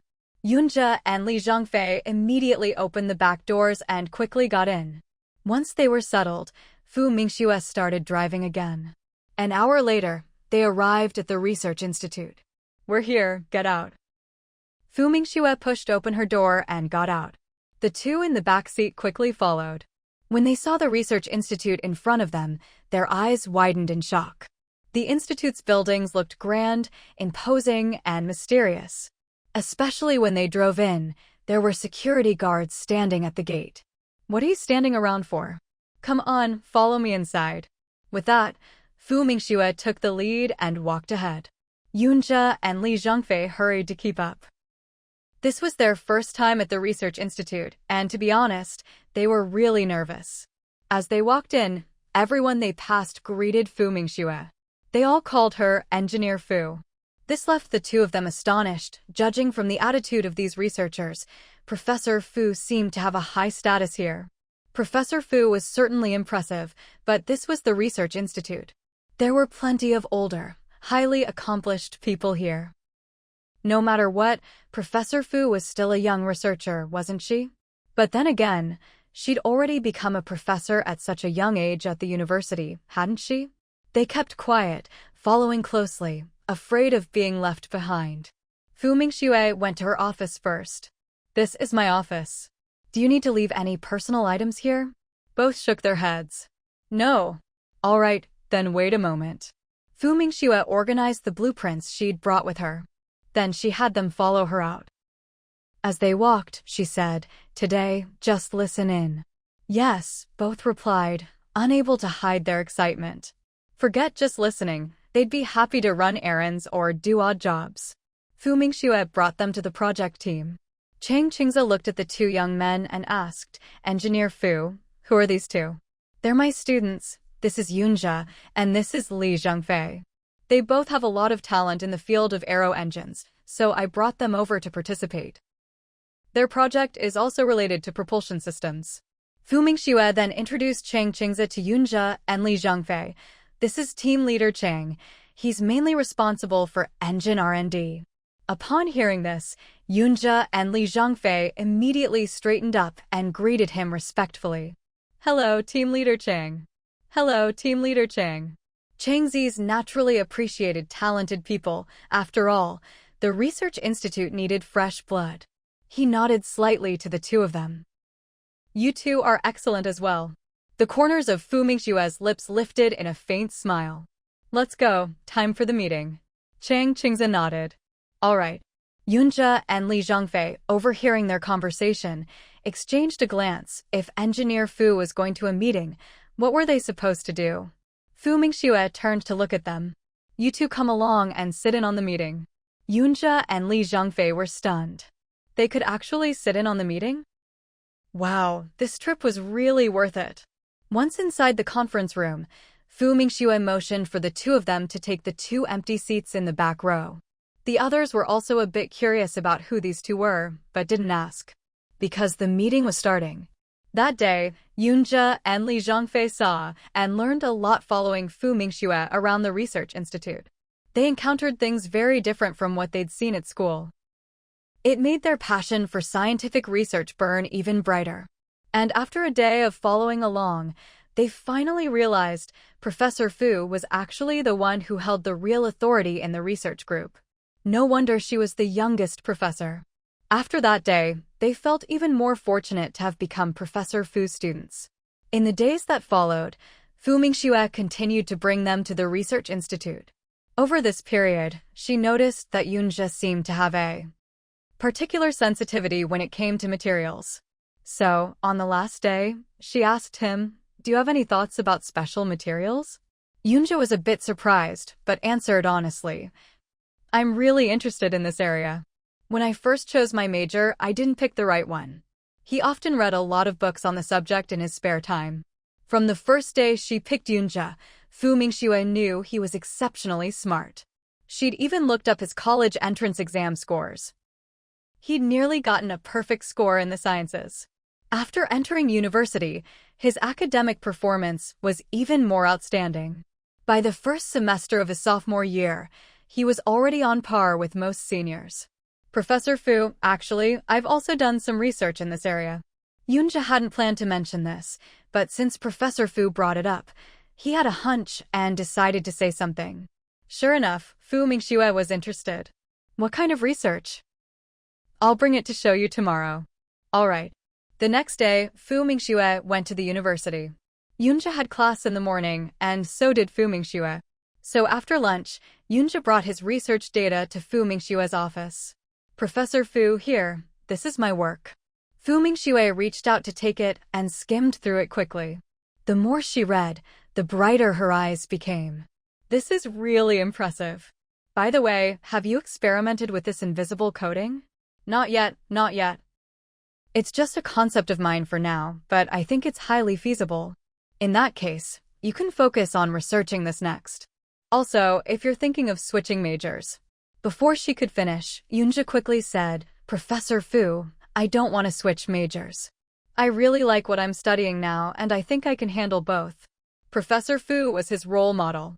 She even taught computer science courses extremely well. Most importantly, if he switched majors, would he still be able to do research with Professor Fu? No way. He'd rather not switch. All right, as long as you know what you want. Next time, I'll introduce you to group leader Gu from the materials team. Yunja was a bit excited. Thank you, Professor Fu. Qin Wenhua was busy for 3 whole months. By the time he finally came home, he'd lost quite a bit of weight. This made Mother Fu feel terribly sorry for him. Wenhua, have you not been eating? How did you get so thin? When Qin Wenhua heard his mother-in-law say this, he immediately looked down at himself. Mom, I haven't lost weight. I'm just a bit more fit, that's all. She could tell perfectly well whether he'd lost weight or not. In her eyes, her son-in-law had lost at least 10 pounds. I'll cook a chicken tonight to give you a proper meal and help you recover. With that, she didn't bother listening to anything Qin Wenhua wanted to say and bustled off to get busy. Seeing his mother-in-law catching a chicken from the coop, Qin Wenhua went over to help. Mom, let me do it. No need, I can handle it myself. You go rest. I'll be done in a minute. Mother Fu wouldn't let him help, and Qin Wenhua had no choice. He could only go see the kids first. He went to see Qin Hao. Daddy. Qin Hao was delighted to see his father back. Qin Wenhua reached out and ruffled his son's hair. How's your studying going lately? I'm keeping up. After all, he always got perfect scores. Hearing that his son was keeping up, Qin Wenhua felt reassured. He was just about to go see his 2 daughters when the 2 girls had already come running over. Each one called out Daddy in the sweetest, happiest voices. Qin Wenhua's heart just melted. Have you 2 been good? Fu Zhenbao immediately replied, Daddy, how can you even ask that? Me, my sister, and my brother are the best kids ever. You asking that just means you don't trust us at all. Qin Wenhua. What was he supposed to do with this little girl and her sharp tongue? He and his wife weren't even this quick-witted. Where did she learn it from? All right, Daddy was wrong. You're all the best kids. He reached out to pick up his little girl. But Fu Zhenbao stepped back. Daddy, I can't let you carry me anymore. Hearing this, Qin Wenhua's heart nearly broke. Why not? Daddy, you can't pick up big sister anymore. If you pick me up now, that wouldn't be fair to her. Jinjin doesn't want big sister to feel sad. As soon as Qin Kiki heard her little sister, she quickly said, I'm not sad. Daddy can carry you. Qin Wenhua. Why did he rarely carry his eldest daughter these days? Because she'd grown up, of course. Still, how did his little girl's mind work, coming up with so many reasons? How are things at school lately? Is anyone bullying you? Daddy, you're wrong again. You really don't trust us. Just look at your daughters, so cute. How could anyone bear to bully us? Qin Wenhua couldn't help but laugh at his little girl's cocky attitude. How could there be such an adorable child in the world? Well, she was his. How wonderful. He reached out and pinched her still chubby little cheek. Daddy admits his mistake. Fu Zhenbao nodded seriously. It's good to correct your mistakes. Daddy is a good daddy. Fu Mingxue got home at 5 o'clock. When she saw Qin Wenhua back, she was happy too. After all, it had been nearly 3 months since they'd seen each other. Wife, I'm home. Qin Wenhua actually wanted to say he'd missed her. After all, he'd thought of her every night these past 3 months. Fu Mingxue looked at him. Are things at the base finished? Do you have any time off? I have tomorrow off. Do you have the day off too? As Qin Wenhua asked, there was a look of anticipation in his eyes.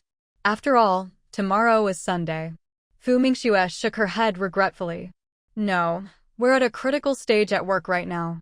Just being able to leave work early is already a blessing. There's no way I can take a whole day off. Even if she were told to rest, she wouldn't actually do it. Qin Wenhua knew his wife was busy, so he didn't mind much. Work is more important. After all, his wife worked on engines, and if she could develop the latest fighter jet engine, it would be a huge deal for the country. At that moment, Fu Mingxue caught the scent of something delicious. Mom, are you making chicken soup again? Just then, Mother Fu came out carrying a pot of chicken soup. That's right. Didn't you notice how much Wenhua has lost weight?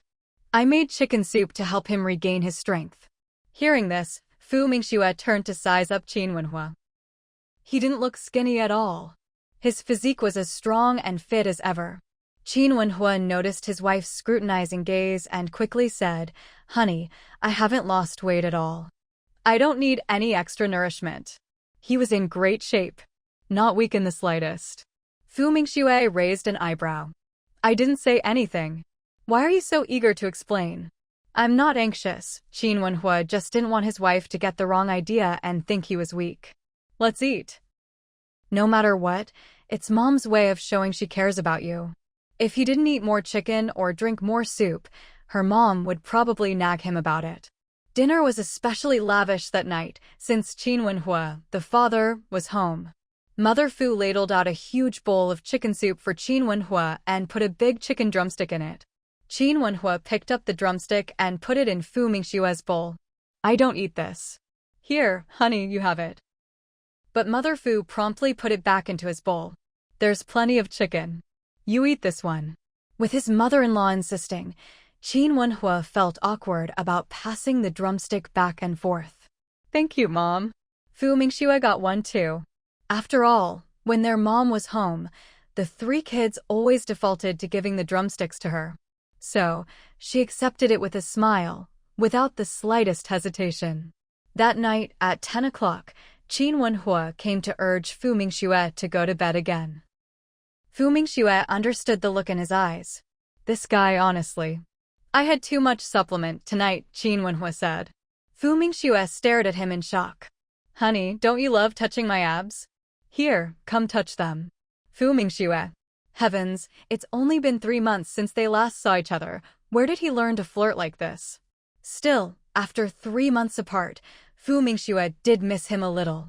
So when he came over to hug her, she didn't refuse. That night truly belonged to the two of them. Time flew by, and in the blink of an eye, 10 years had passed.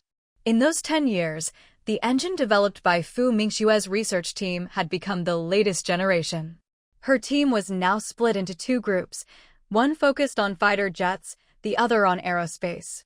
In addition, she, Guzhen, and Yunjia had jointly developed stealth coatings for radar evasion on fighter jets. Back then, Li Zhongfei had joined the engine group. Over the years, Fu Mingxue had mentored quite a few students. Song Mingwei had always worked alongside Fu Mingxue. Qin Hao graduated from university at 18, majoring in mathematics. He continued to do mathematical research. Despite his young age, he already had research achievements in the mathematics community and was recognized as a math prodigy. Today was Mother Fu's birthday. All 3 children had come home. Qin Kiki was in college, majoring in film and television. Fu Zhenbao, on the other hand, was studying aerospace. Born in 1995, she was exactly 16 years old. She was the youngest student in her college class, a freshman. Grandma! Grandma! The 3 kids shouted in unison, making Grandma Fu so happy she couldn't stop smiling. She was especially delighted to see Qin Hao.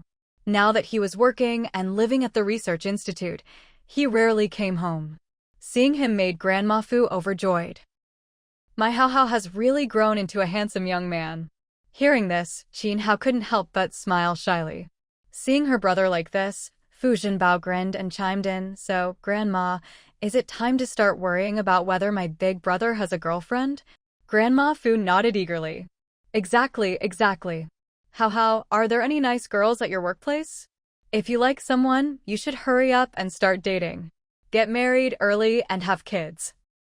Grandma's still healthy and strong. I can help you take care of the baby. Relying on her mom to help with the kids? That was never going to happen. Her daughter, Mingxue, was busier with work than any of the kids.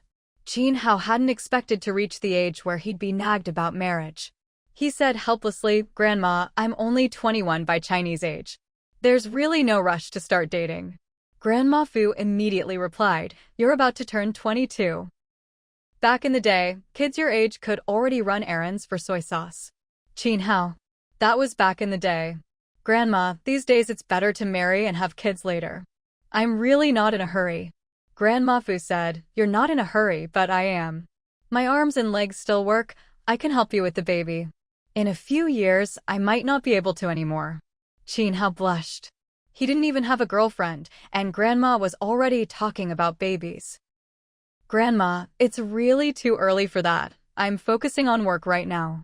Besides, I actually prefer to get married later. Even if I have kids in the future, I wouldn't want Grandma to overwork herself. We'd hire someone to help take care of the baby." The young man was shy and started to stammer a bit. Grandma Fu wanted to say more, but was interrupted by Fu Mingxue, who had just come home. "Mom, don't rush him. Fate is decided by heaven. When the time is right, your granddaughter-in-law will appear. Hao is still young. There's really no need to hurry." Qin Hao was especially touched when he heard this. "Mom." Fu Mingxue gave him a wink and a smile, showing she understood. Grandma Fu shot her a look. This daughter of hers really wasn't anxious at all. "All right, Mom, let's not talk about this anymore. Today's a happy day. Let's check out the birthday cake I ordered for you." With that, she successfully diverted Grandma Fu's attention. "Why is this cake so big? What a waste of money." She said that, but her smile couldn't be hidden. "It's not a waste. There are so many of us. If everyone has a piece, there won't be any left. Yeah, and Xiao Xiao will be coming over soon, too." Hearing that Qin Yu and Qin Ruoqiao were coming, Grandma Fu was naturally delighted. Fu Zhenbao immediately said, "I'll get it. It must be Weji and Xiao Xiaojia." Sure enough, when Fu Zhenbao opened the door, she saw the siblings. "Weji, Xiao Xiaojia, you're here. Mom was just talking about you." "Wow, Weji, you're so handsome." Qin Yu looked a little embarrassed, holding a gift in his hand. "Little sis, you're getting prettier too." Fu Zhenbao lifted her chin. "Of course. My beauty is unbeatable. Come on, let's go inside and talk." She went up and linked arms with Qin Ruoqiao. "Xiao Xiaojia, I really missed you." "I am too," Qin Ruoqiao said with gentle grace. Her personality was also on the gentle side, and her whole demeanor radiated a soft, warm aura. As for Qin Yu, he had joined the army. He was currently serving in his uncle Qin Zheng's unit, which could be considered a kind of family tradition. After entering the house, the siblings greeted Fu's mother, "Grandma, happy birthday." Fu's mother beamed at the two of them, her smile stretching from ear to ear. Happiness for all." The two handed over their gifts. "Grandma, this is for you. Wishing you good health and all the best." Fu's mother looked at the items being pressed into her hands. Just having you here makes Grandma happy. Why bring gifts? Next time, you're not allowed." "Grandma, open it and see what it is," Fu Zhenbao said excitedly. Fu's mother? Is this child a bit clueless? Who opens gifts on the spot like this? Before she could say anything, Fu Zhenbao had already taken the package. "Grandma, let me help you open it." The bag was quite small. Opening it up, there was a little box inside. Fu Zhenbao took it out and opened it, exclaiming, "Wow, Grandma, it's a gold bracelet. It looks pretty hefty too." Hearing this, Fu's mother immediately took it for a look. It really was a gold bracelet. She wanted to return it right away. "This won't do, it's too expensive." Of course, Qin Ruoqiao wouldn't take it back.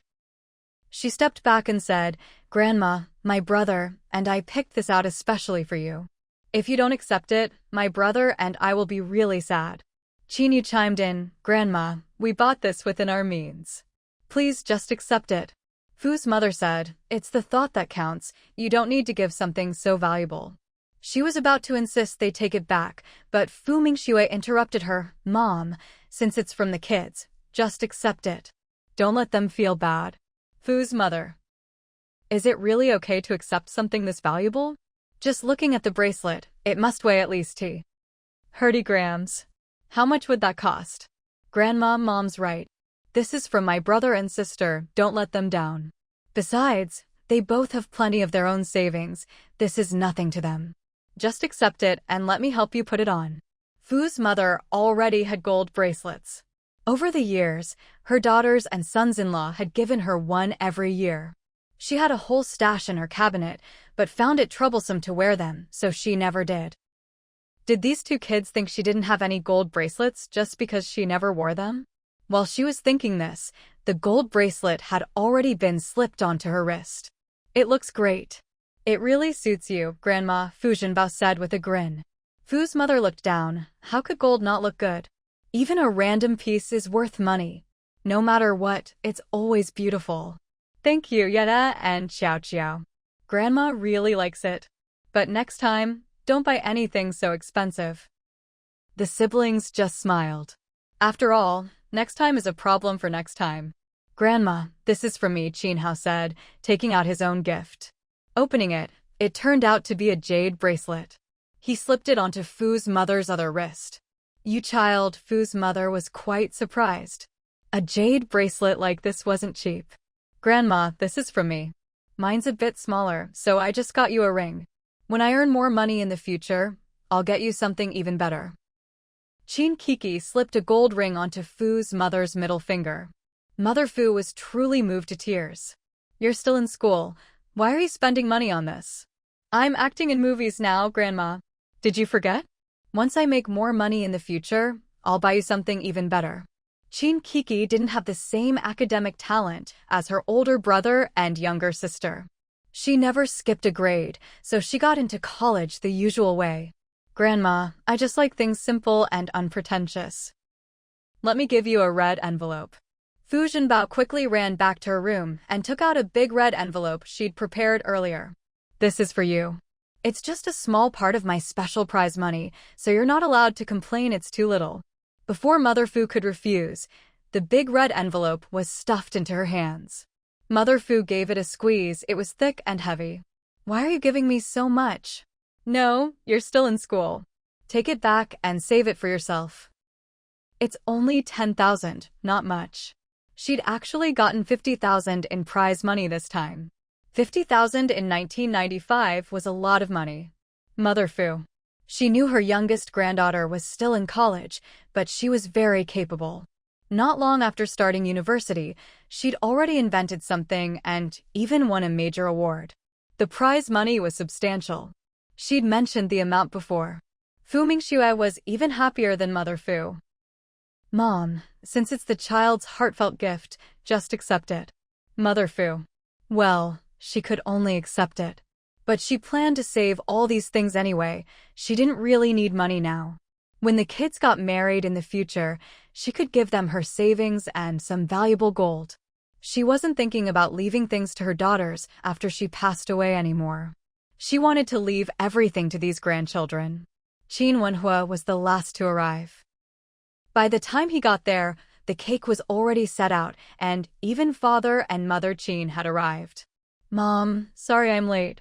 Mother Fu immediately said, it's fine, you're not late at all." Even if her son-in-law hadn't shown up, she wouldn't have been upset. After all, work was important. This birthday made Mother Fu very happy, and she ended up drinking a little more than usual. She went to bed early. Even though the kids were grown, the family still had a housekeeper. But it wasn't Aunt Ding anymore. Last year, Aunt Ding had gone back home, so Fu Mingxue had hired someone new. So after dinner, Mother Fu didn't have to clean up. Qin Wenhua rarely saw his son, so the two of them had a chat. "How's work going?" "Dad, work's going well." "Oh, There's something I wanted to tell you. Qin Wenhua looked at him. What is it? Well, that woman has apparently come looking for Kiki several times. Qin Wenhua instantly understood who that woman was, and his brows furrowed deeply. Hadn't that woman promised years ago never to bother the siblings again? Why was she showing up now? Back then, when she'd come looking for them, he'd warned her off, and she'd promised never to come back. He hadn't expected her to show up again. Why is she looking for Kiki? What did she say? That woman had a daughter, right?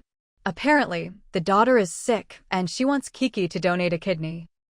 As soon as Qin Hao said this, Qin Wenhua's face darkened with anger. He hadn't been this furious in years. She wouldn't dare. His voice was loud enough to bring Fu Mingxue over from the yard. What's going on? Why are you shouting so angrily? Fu Mingxue's gaze landed on Qin Wenhua's face, which was twisted in obvious fury. She was both surprised and a little dazed. After all, it had been years since she'd seen Qin Wenhua this angry. So angry, he looked like he could kill someone. What on earth happened? Seeing that Qin Wenhua wasn't saying anything, she turned to look at their son. What's going on? Why is your dad so angry? She didn't believe for a second that her son could have made his father this mad. Mom, I just told Dad that woman came looking for Kiki. She wants Kiki to donate a kidney to the daughter she had later. What? She dares. She must be dreaming. Fu Mingxue's furious voice was even louder than Qin Wenhua's had been a moment ago. Her outburst brought Fu Zhenbao and Qin Kiki running. The sisters thought something serious had happened. When they came in and saw how angry their parents looked, both of them were startled. After all, they had never seen their parents this angry before. Mom, what's wrong? Fu Zhenbao asked cautiously. Fu Mingxue didn't answer her. Instead, she walked straight over to Qin Kiki. Kiki, something this big happened and you didn't tell us? Ever since she started college, Qin Kiki had said she wanted to live in the dorms to fit in with her classmates and experience dorm life. Fu Mingxue thought it was good for her to make more friends, so she agreed. Besides, the school wasn't far from home. If she wanted to come back, she could do so anytime. She never imagined something like this would happen. Seeing her mom's reaction, Qin Kiki immediately understood why her parents were so upset. Her eyes instantly reddened. Mom, Seeing her like this, Fu Mingxue's heart ached. She pulled her daughter into her arms. You silly child. Something this big happens and you don't tell your parents? You need to be scolded for that. Mom, I just thought you and Dad are so busy, and it was just a small matter I could handle myself, so I didn't say anything. Qin Kiki's voice grew softer and softer. Fu Zhenbao was completely confused. Could someone please explain what on earth had happened? I'll take care of this. I promise I won't let her come bother you again. My precious girl is not here to be someone else's kidney donor. Fu Mingxue would never allow something like this to happen. She really couldn't understand. How could that woman shamelessly come and ask her biological daughter, whom she'd never even raised, for something like this? Mom, thank you, I understand. Qin Kiki was deeply moved. She truly didn't want to trouble her busy parents with these kinds of worries. The only reason she told her brother was because she was afraid that woman might go to him next. Qin Wenhua couldn't bear to be angry at his daughter. He said earnestly, Kiki, remember, we're a family. If anything happens, you must tell us. Otherwise, your mom and I will worry. We'll be hurt. Qin Kiki pulled away from her mother's embrace and nodded solemnly at her father. I understand, Dad. From now on, I'll tell you and Mom everything. She and her brother were so lucky to have such wonderful parents and such a loving family. She cherished her life now more than ever. Maybe it wouldn't matter if she lost a kidney, but her brother, absolutely not. Fu Zhenbao was a smart girl. From what she'd heard, she'd already pieced together what was going on. Her eyes widened in anger. How could that woman have the nerve? Yeah, you absolutely can't give in. Sure, people can live with one kidney, but it still affects your health. Besides, why should you donate a kidney to someone who's never treated you well? She turned to Qin Hao. Same goes for you. Don't you dare feel sorry for her, and don't let yourself get guilt-tripped, because I won't allow it. Her brother was a genius in the field of mathematics. If something happened to his health, it would be a huge loss for the mathematics community. Besides, she admitted to herself that she was a rather selfish person. When it came to her own siblings versus strangers, of course, she would side with her own brother and sister. What did other people have to do with her anyway? Qin Hao's expression softened a lot. Don't worry, I know what I'm doing. Then he turned to look at their parents. Dad, Mom, you don't have to worry either. If anything big or small happens, I'll tell you. I won't keep things from you. Hearing this, Fu Mingxue immediately said, We don't need you to tell us every little thing. What I mean is, if something threatens your health or safety, or if it's something you can't decide on your own, you can come to us. If he told his parents about every single thing, wouldn't that make him a typical mama's boy like people talk about these days? That wouldn't do. All right. Qin Hao nodded. If that person comes looking for you again, no matter what, you have to tell me and your dad. The three of you siblings haven't had a chance to catch up in a while, so you chat. Your dad and I will head back to our room. Fu Mingxue glanced at Qin Wenhua. Qin Wenhua's face was still dark and stormy. He walked over to Fu Mingxue's side. The couple left the room together. As soon as they stepped out, Qin Wenhua said directly to Fu Mingxue, Honey, I'm going out for a bit. You should go to bed early tonight. He was about to leave as he spoke. Seeing this, Fu Mingxue grabbed his arm. Wait a second, I'll go with you. She knew exactly where he was headed. Qin Wenhua knew his wife was smart. He couldn't hide anything from her, even if he tried. But he didn't want her to go. After all, his wife was a respectable person, an intellectual. How could she go argue with those people? There was really no need. He could handle this on his own. Honey, don't you trust me? Fu Mingxue was just about to follow him when she heard this and froze for a moment. Then she quickly shook her head. Of course not, how could I not trust you? Qin Wenhua didn't let her finish. He cut her off. Since you trust me, just leave this to me. But I'm Keek's mom. Someone wanted her daughter's kidney. Of course, she had to go give them a piece of her mind. Honey, I'm Keek's dad. Let me handle this. Besides, it doesn't mean you're not being a good mom. Fu Mingxue. Just as Qin Wenhua was about to leave, another voice chimed in. Wenhua, I'll go with you. Mingxue, you stay here. Fu Mingxue turned around in surprise. Mom, weren't you lying down to sleep? A little wine is nothing. Anyway, I heard everything you just said. Someone wants my granddaughter's kidney? Let's see if I don't tear their house down. The more Grandma Fu spoke, the angrier she got, and her voice grew louder and louder. Fu Mingxue. Grandma Fu stormed out in a huff. After a few steps, she saw Qin Wenhua still standing there and shouted, Wenhua, what are you standing there for? Let's go. Qin Wenhua had no choice but to follow. But he still said to his wife, Honey, you stay here. Mom and I can handle this. Fu Mingxue. She really wanted to go, but neither of them wanted her to. Fine, she'd stay. At that moment, the three kids rushed out of the room, obviously having overheard what just happened outside. Qin Kiki asked, Mom, did Grandma and Dad go to that person's house? Fu Mingxue withdrew her gaze and nodded. But don't worry, your grandma's fighting skills. She gave a big thumbs up. She's really something. And besides, your dad's with her. The three kids still looked a little worried after thinking it over. All right, you all don't need to worry about this. They're both tough. Go on, get back to what you were doing. See? Even Mom didn't go with them. That means they can handle it. Fu Mingxue's words finally managed to convince the three siblings. Okay then. Sis, let's go. The two sisters immediately went back inside. Only Qin Hao is still standing there. What's wrong? Mom, I've got a tough problem here. Can you help me take a look? The handsome young man's eyes were filled only with academic confusion. As soon as Fu Mingxue heard this, she nodded without hesitation. What's the problem? She asked. If it was a math problem that could stump her own son, she was definitely interested. Qin Hao led her inside.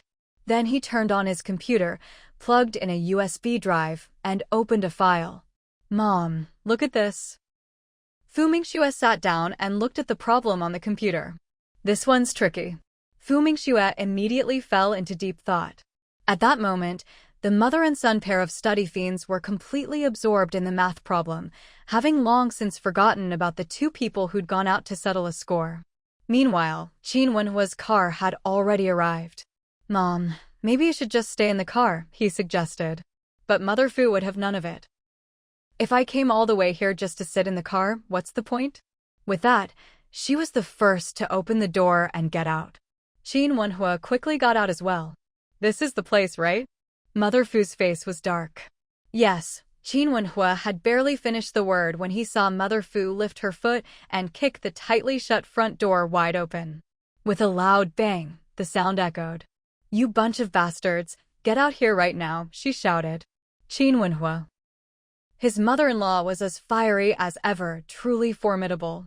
The family inside, who were eating dinner, heard the noise and immediately dropped their food to rush out. Who is it? Who are you? Why did you kick down my door?" Mrs. G had never met Mother Fu, so she didn't recognize her and was naturally furious. But standing behind her, Luo Lanqin recognized Mother Fu right away. After all, over the years, she'd secretly gone near the Qin family's courtyard countless times. So when she saw it was Mother Fu and Qin Wenhua, her pupils contracted violently. Why were they here? And judging by Mother Fu's anger, were they here to settle accounts? The thought made Luo Lanqin's face go even paler. "Who am I? You bullied my granddaughter and you still have the nerve to ask W. Ho I am." Mrs. G thought this woman was being ridiculous and glared back. "Who bullied your granddaughter?" She hadn't even finished speaking before Ji Chua pulled her aside. Then he stepped forward himself. "Sorry, my mother didn't mean anything by it. Mr. Qin, why don't you and this lady come inside and talk?" He gestured politely. Qin Wenhua shot him a sharp look.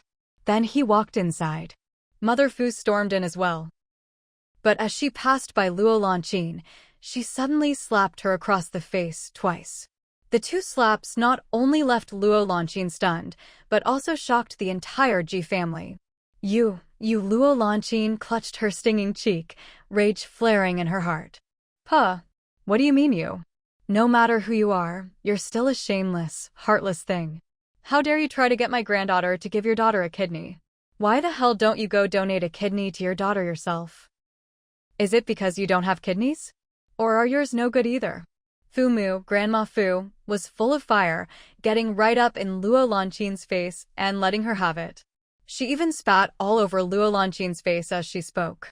Luo Lanqin's face turned from dark to green with anger. Now the Ji family finally realized who she was.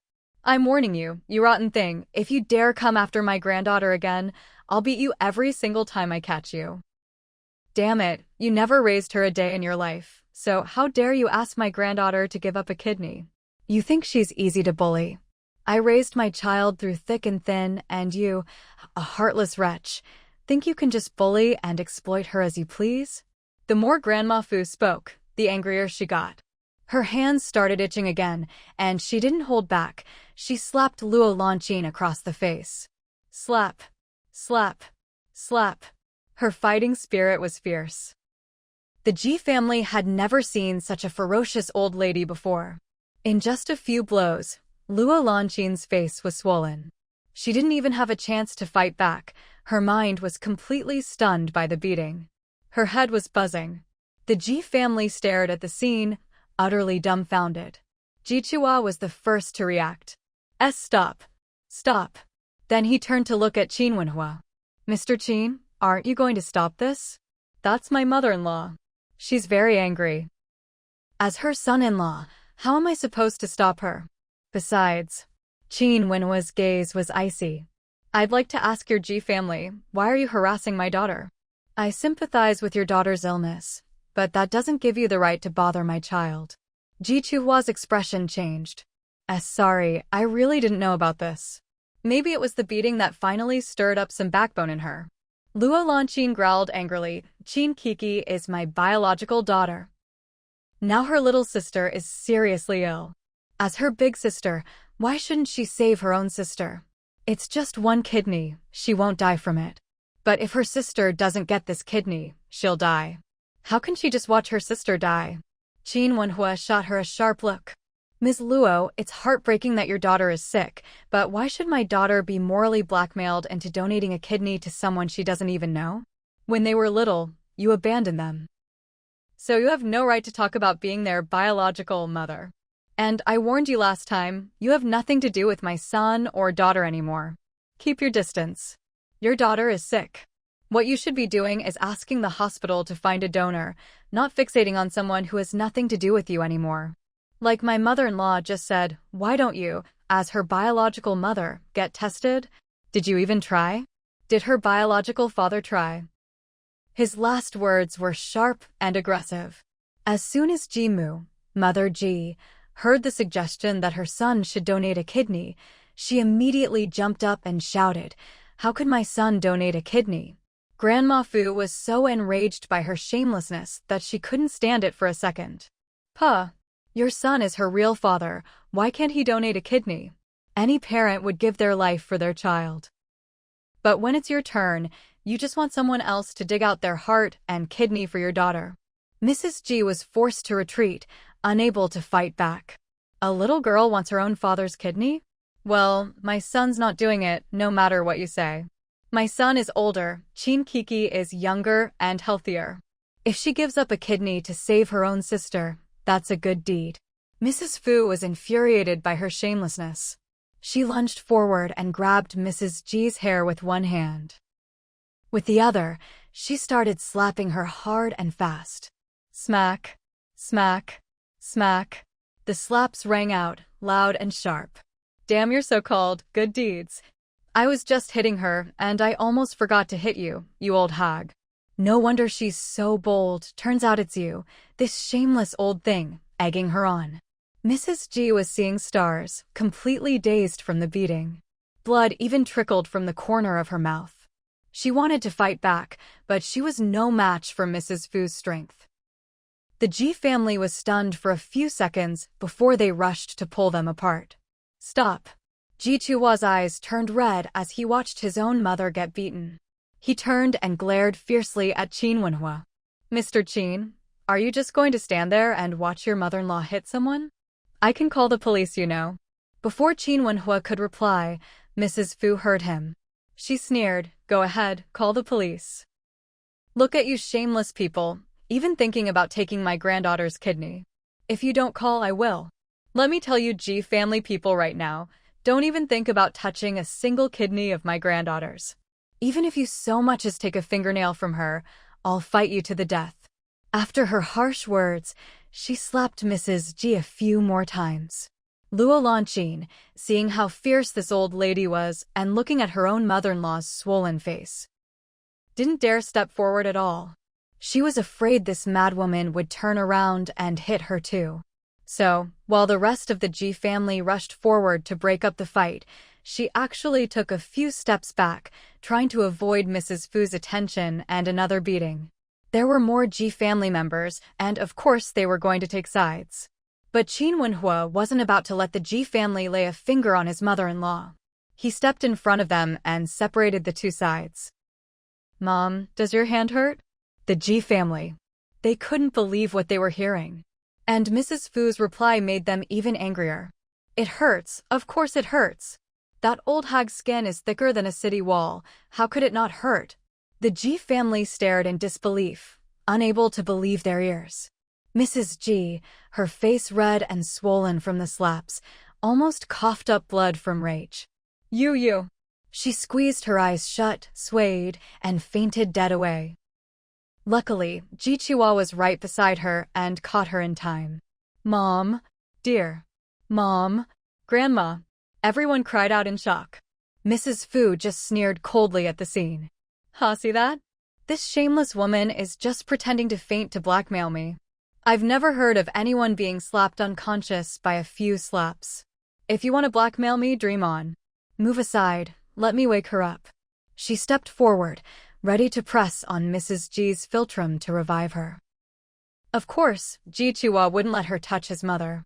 He quickly dodged away. That's enough. My mom's already fainted, what more do you want? Mrs. Fu glared at him. I'm being kind, trying to save her, can't you see? What, I try to help and you yell at me. Didn't your parents teach you any manners? Or is it that your heart is so filthy that everything you see is dirty? Or maybe you know perfectly well that this old hag is faking it and you're just afraid I'll wake her up?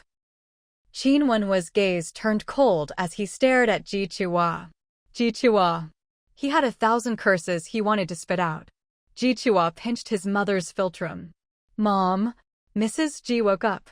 The Ji family all breathed a sigh of relief when they saw her regain consciousness. See? She's awake. All right, now that you're awake, let's get down to business. I don't care whose kidney you want, but if you dare come after my granddaughter again, I'll skin you alive. Mrs. Fu threatened viciously. Luo Lanqin's expression kept changing. But she's my daughter too. Puh. You threw her away, and now you want to swoop in and take advantage after someone else raised her? And not even to give her a good life, but just to use her? What kind of mother are you? Even stepmothers aren't as vicious as you. After venting her anger, Mrs. Fu turned to glare at the rest of the Ji family. You, and you. So many of you in the Ji family, yet not a single one of you is willing to give up a kidney to save your own, and instead you're eyeing someone who has nothing to do with you. You're all a bunch of snakes and rats, rotten to the core. Son-in-law, let's go. This place is so filthy, I can't even stand the smell. After being scolded like this, the Ji family's faces turned all sorts of colors, red, green, purple, you name it. Qin Wenhua nodded to his mother-in-law. All right. Then he looked at Ji Chua, his voice icy. Keep your people in line. Don't let them show up in front of my daughter again. With that, he helped his mother-in-law out. Mom, next time you hit someone, don't use your hand. Look, it's all red. Next time, use your shoe. Mrs. Fu immediately agreed. You're right. It really does dirty my hand. The Ji family. Damn it. Once they left, you could imagine how the Ji family felt. Especially Mrs. Ji. She was fuming. What? I just got beaten up for nothing. At my age, I actually got hit by that old hag. No way, I can't just let this go. I have to go find them. Ji Chua looked at his mother's swollen face and felt uncomfortable too. After all, it was a real loss of face. Mom, just let it go. To be honest, we were in the wrong here. Wrong? What's wrong about it? That Qin Kiki is Xin's biological sister. What's wrong with asking her for a kidney? It's not like we're asking her to die. What, do you want my grandson to donate his kidney instead? Let me tell you, Ji Chua, if anyone dares touch my grandson, I'll fight them to the death. She'd rather see that granddaughter die than let her precious grandson lose an organ. Besides, if a man loses a kidney, is he even a man anymore? The Ji family's future depends on this grandson to carry on the family line. He's the only grandson of the Ji family. Ji Chua's face turned cold. But to really have his son save his daughter. He'd never even considered it. It wasn't that he favored sons over daughters. In his mind, if a woman lost a kidney, it was fine. After all, women weren't the pillars of the family. Even if it affected her health, she could just rest at home. But not a man, especially not his son, the future of the Ji family. Forget it, let's think of another way. Qin Wenhua will never let Qin Kiki donate a kidney. Then he looked at Luo Lanqin, who was shrinking in the back, his tone full of dissatisfaction. I told you to take it slow, build a good relationship first, and not bring up the kidney donation right away. As soon as he said this, all eyes in the Ji family turned to Luo Lanqin. They all thought she was really stupid.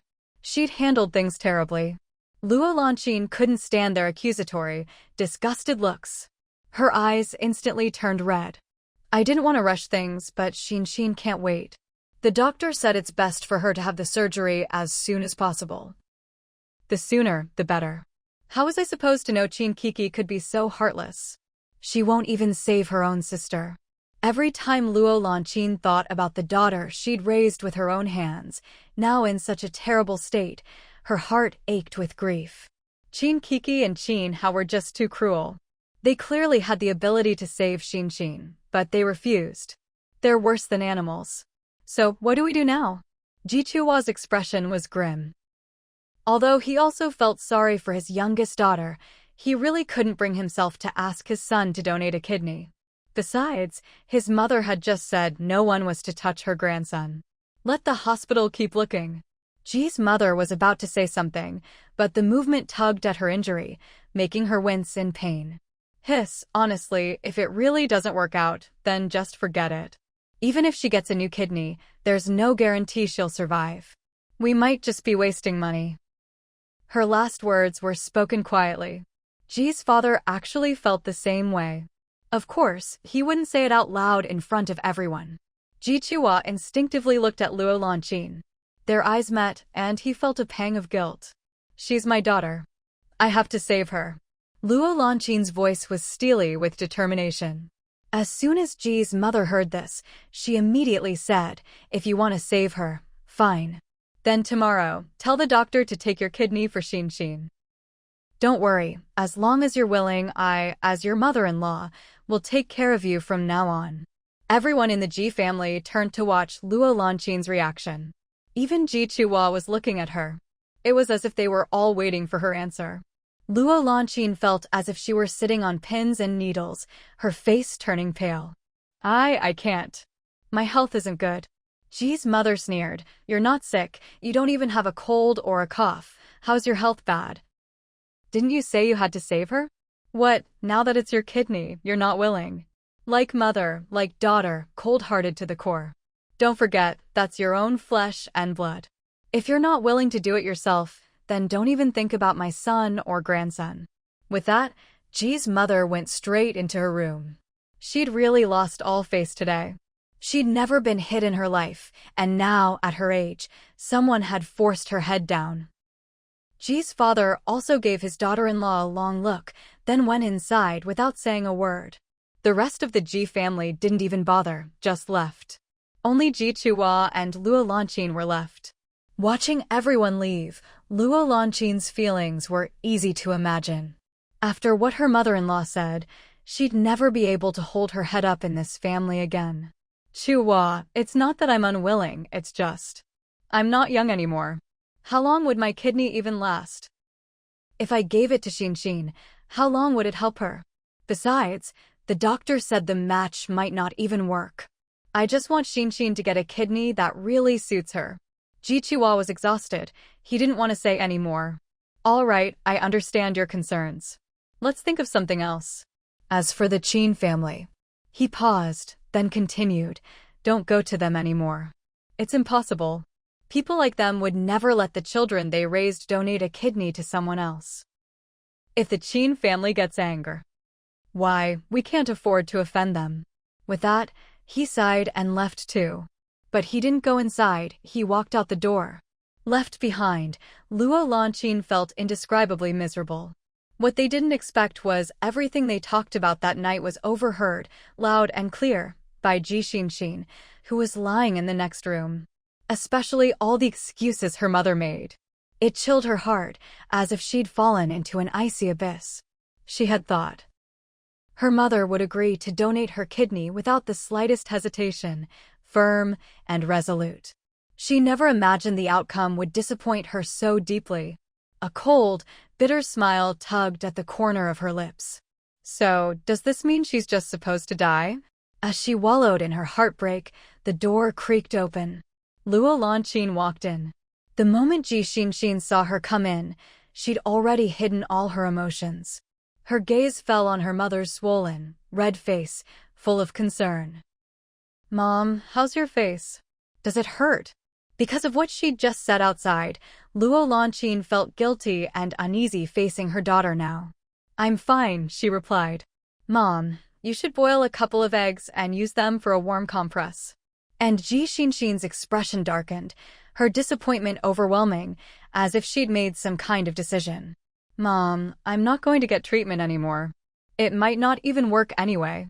I'm fine like this, just taking it one day at a time. You and Dad don't need to worry about me anymore. The happiest thing in my life has been being your daughter. If I'm not around in the future, you, Dad, my brother and his wife should all get along well. These words nearly broke Luo Lanqin. After all, her stepson was never on her side. Could she really count on him and his wife to take care of her in old age?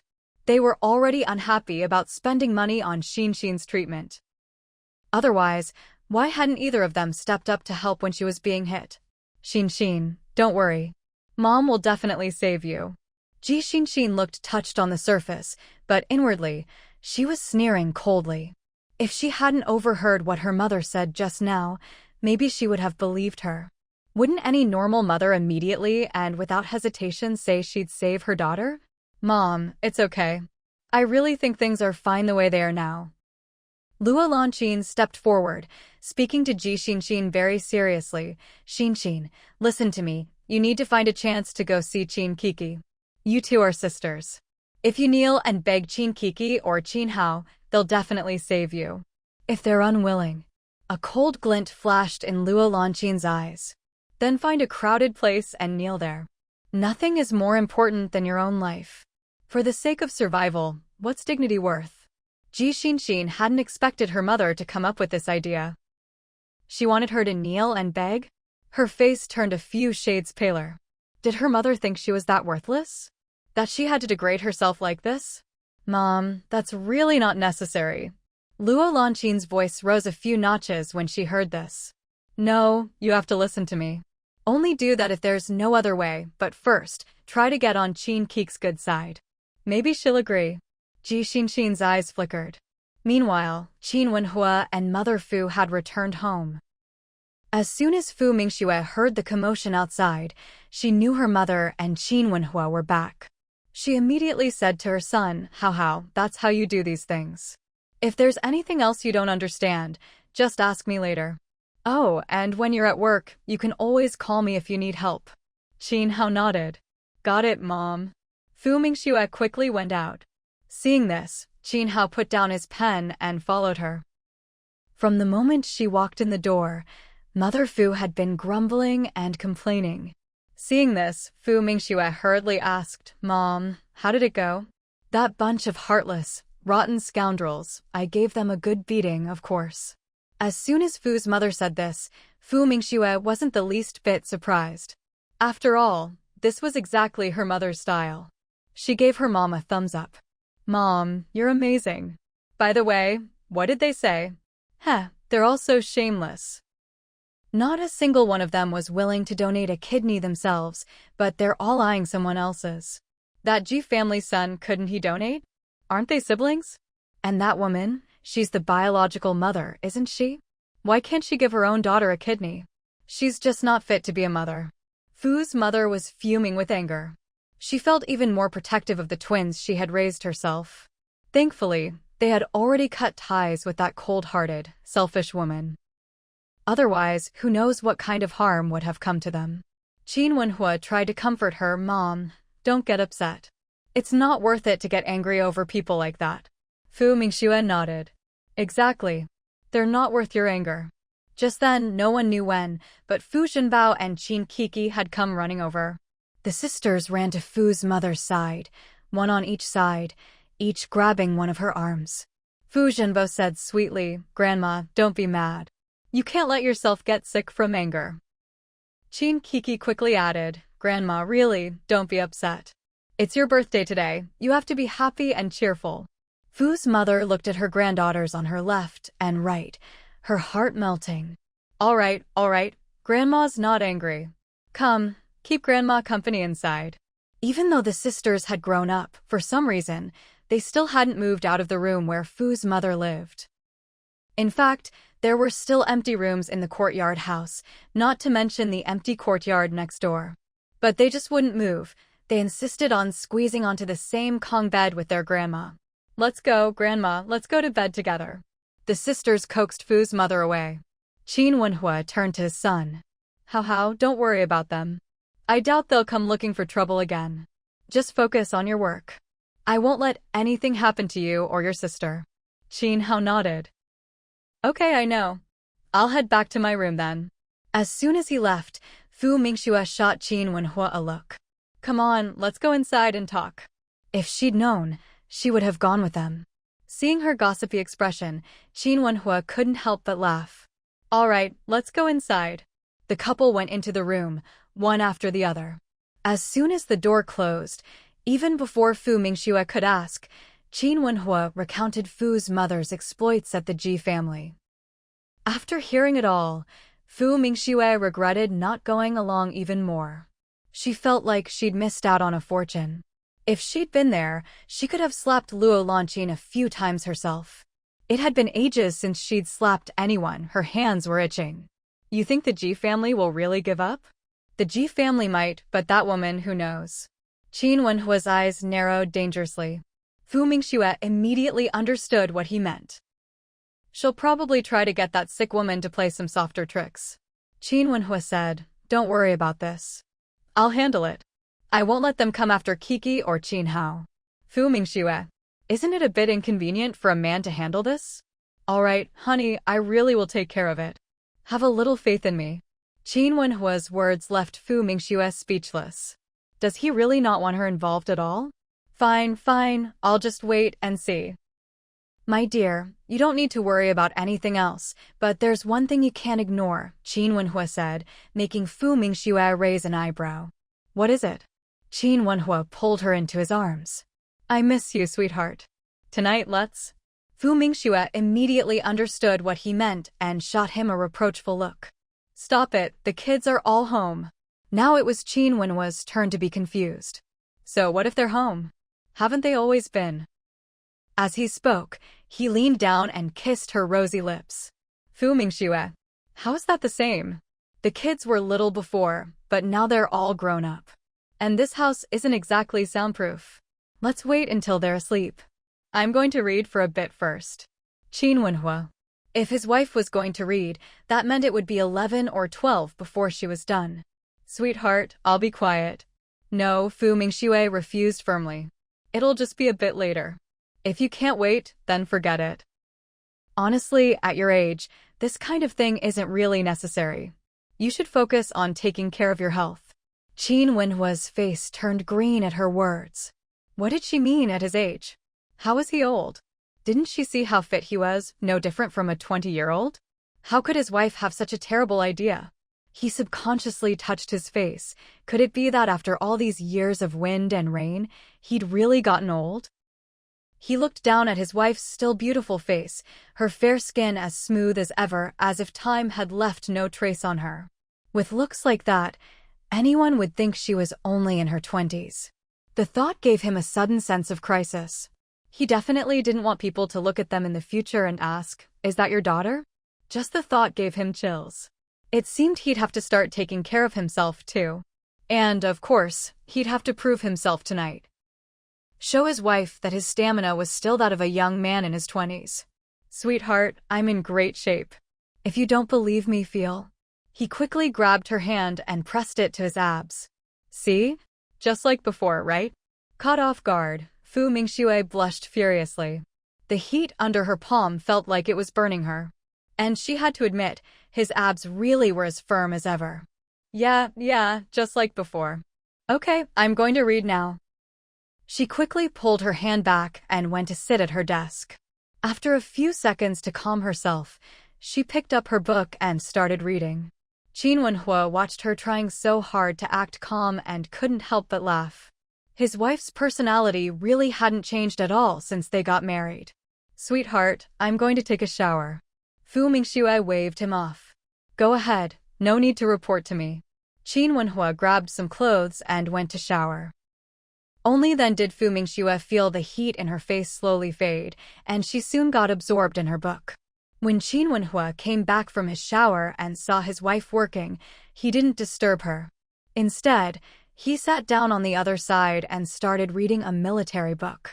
After all, everyone in the family was highly educated. He couldn't slack off as the father. At 11 o'clock that night, Qin Wenhua called Fu Mingxue to bed. The next morning, Fu Mingxue woke up, checked her watch, and saw it was 6 o'clock. She quickly got up, and when she went out to the courtyard, she saw the 3 siblings were already awake. Mom, good morning. Good morning. Mommy, good morning. You look even more beautiful today. You little sweet talker. Fu Mingxue pinched her little daughter's cheek. Then she turned to the other 2. Good morning, babies. Qin Hao was older now, and he actually felt a bit embarrassed when his mom still called him baby. Just then, Fu's mother came out of the kitchen. She saw them and said, "Hurry up and wash up, breakfast is ready." At that moment, Qin Wenhua came in from outside. Seeing him come in from outside, Fu Mingxue was a bit puzzled. "Where did you go?" Qin Wenhua explained, "I went to the Qin family compound." "Oh? Why so early?" When Ying came back. "She arrived this morning, and she brought a child with her." As soon as Qin Wenhua said this, everyone's attention snapped to him. "A child? What child?" Fu Mingxue was completely shocked. Qin Hao, Qin Kiki, and Fu Zhenbao all stared wide-eyed in surprise. "Anne had a baby?" Fu's mother didn't hurry to set out breakfast either. She wanted to hear this shocking news. Seeing how eager everyone was to hear, Qin Wenhua said, "No, it's not her child." On her way back, she found a child on the train. After some checking, she realized someone had abandoned the kid on purpose. Fu's mother gasped. "How can you be sure it was on purpose? Couldn't it have been human traffickers?" "No, because there was a note on the child with their name and date of birth. The kid was left in the train's restroom, and when Ying just happened to find them." Everyone. How could a mother be so heartless? To actually abandon her own child like that? "No one saw who did it?" Fu Mingxue asked. Qin Wenhua shook his head. "No. When Ying could have handed the child over to the train staff, but for some reason, she decided to bring the child back herself." "Fu Mingxue, and you didn't even tell me? If you had, I could have gone with you to check it out." "So, what's going to happen to the child? Is my sister planning to adopt them?" "Probably not. When Ying is terrified of kids, she'd never want to raise one." This only confused Fu Mingxue more. If she doesn't want to raise the child, why bring them back? Maybe none of the train staff wanted to take responsibility, so she thought she'd bring the child to the local police station. But Qin Wenhua looked up at Fu Mingxue. "She asked if you wanted the child. She said she doesn't know how to raise kids, but you're really good at it." Fu Mingxue. "Is this a joke? She wants me to raise the child?" Qin Wenhua. "Of course I didn't agree. No way. Our family is just fine as it is." Fu's mother also breathed a sigh of relief. She did feel sorry for the abandoned child, but she didn't think her own daughter should take them in. She's busy with work all day, barely gets enough sleep. How could she possibly take care of such a young child? Would she even know how? "Let's eat first."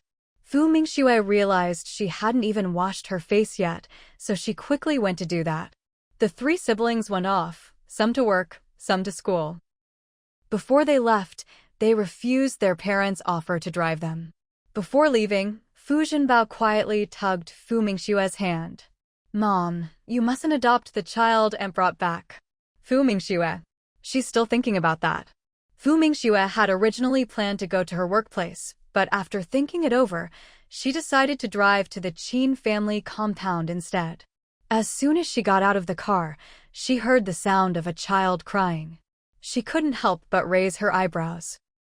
Then she pushed open the main door and walked in. "Mingxue, you're here." Mother Qin was the first to spot her. As soon as she spoke, Qin Weiying's gaze swept over to Fu Mingxue, her eyes lighting up several degrees. "Mingxue, do you want a child?" Fu Mingxue's mouth twitched. Mother Qin shot her a glare and then said to Fu Mingxue, "Mingxue, just ignore her." Fu Mingxue walked over and took a look at the child. She had to admit, although the child was rather thin and frail, he really did have a lovely little face. Seeing her looking at the child, Qin Weiying nudged her. "So, what do you think? Isn't the kid cute?" "He is pretty cute. What are you planning to do with him?" Mother Qin was worried too. They'd just picked up a child for no reason, and since they weren't going to raise him themselves, wouldn't they have to send him to the police station? Qin Weiying really never thought about the consequences of her actions. Wouldn't it have been better to send the child straight to the police station at the train station? Why insist on bringing him home? Still, she did feel a lot of sympathy for the child. So young and already abandoned by his parents. "Actually, I feel like this child and I have a bit of a bond," Qin Weiying said. Mother Qin looked at her immediately. "You want to adopt him? That's fine. After all, raising a child even if you're not married isn't a bad thing." Mother Qin really did hope her daughter would raise a child. Qin Weiying rolled her eyes. Me raising a child? Would I even know how? What I meant was, I have a comrade who's been married for years, and the couple still doesn't have any children. When I saw this kid, I thought they'd be a perfect match. I've already called them, and they should be able to come by tomorrow. When the time comes, they can handle the adoption procedures themselves. Of course, she hadn't thought of this at first. She'd just been angry. After all, how could parents just abandon their child on a train? What if something happened? Unfortunately, even after searching several train cars, the attendants couldn't find the heartless parents. Originally, she was going to send the child to the police station at the next stop, but the child was crying so hard, and she just felt so sorry for him. Then she remembered her comrade who still didn't have a child. She decided to find a good home for this poor kid. Mingxue. Mother Qin. Why didn't you say so earlier? Oh, I was just teasing you. Who knew you'd all overthink it? If it weren't for her comrade, even if she'd picked up a child, she would have sent him to the police station. Mother Qin kind of wanted to smack her. Qin Weiniang, you're in your 40s. How can you still be so childish? Mingxue also felt her sister-in-law was being ridiculous. Wouldn't it have been easier to just explain from the start? Well, that actually sounds great. By the way, how long are you staying this time? Half a month. I'm here for a meeting, then I'll head back. Mother Qin went to comfort the child, while Mingxue and Qin Weiniang chatted for a while longer. Then she drove off. That evening, when she got home from work, she told Mother Fu and Qin Wenhua about what had happened. Mother Fu already knew, since Qin Weiniang had visited her earlier in the day. Qin Wenhua, however, had no idea. After hearing Mingxue's account, he was speechless about his sister. He really hadn't thought that far ahead. All right, let's talk about the Ji family. What's going on with them? This was what Mingxue was most concerned about. After all, her family member was going to be a big star in the future. If the Ji family made a scene on TV, that would be a disaster. Mingxue wanted to put an end to this matter once and for all. She didn't want that woman coming back every few years to stir up trouble again. I had someone check in at the hospital today. Actually, Ji Chuhua's daughter's kidney disease isn't as serious as they made it out to be. She can still hold on for a while. Mingxue. This was honestly quite a surprise to her. Given Luo Lanqin's actions, she'd assumed the Ji family's daughter was gravely ill. What's more, according to the doctors, she can last a few more years. They'll keep an eye out for a kidney donor. If it really comes to it, her relatives can be tested for compatibility first. Her parents, siblings, all of them. But not a single member of the Ji family has applied to be tested. So, they're just hoping to rely on others? Mingxue was speechless. She'd suspected as much, but hearing it confirmed left her at a loss for words. Never mind the rest of the Ji family, even as her mother, Luo Lanqin hadn't even bothered to get tested. Then she thought of that man who, after his death, left his children behind and ran off. People like that were rare. This really wasn't something just anyone could do, no. Wait, there was one more, by Siki. Don't worry, honey. I won't let the Ji family have another chance to bother Kiki. Alright. By the way, I got a new assignment today. I have to go to the base in the northwest. I'll probably be gone for quite a while this time. Qin Wenhua immediately asked, how long will you be gone? It's hard to say. This time, it might be as long as a year. If I succeed, I'll get a long vacation. Then I'll take Mom traveling. She'd always been busy with work and hardly had time to travel with her mother. But how many more years would her mom be able to get around? So, she wanted to take her out to see the world. Honey, take care of yourself, Qin Wenhua said. He couldn't bring himself to ask her not to go. After all, it was an important research project. I will. I'll leave things at home to you. As for the kids, I don't have time to tell them now. Just let them know when you can. All right. And Kiki, don't let the Ji family come near her again, and don't let her get hurt. Qin Wenhua looked at her fussing over everything and couldn't help but laugh. Honey, stop worrying about home. I've got it all under control. Mingxue told her mother about her year-long business trip. Without a word, her mother started packing her clothes. The next day, The research institute sent a car to pick her up at 6 in the morning. After saying goodbye to her family, Mingxue left. Jixinxin saw that bright, beautiful girl for the first time.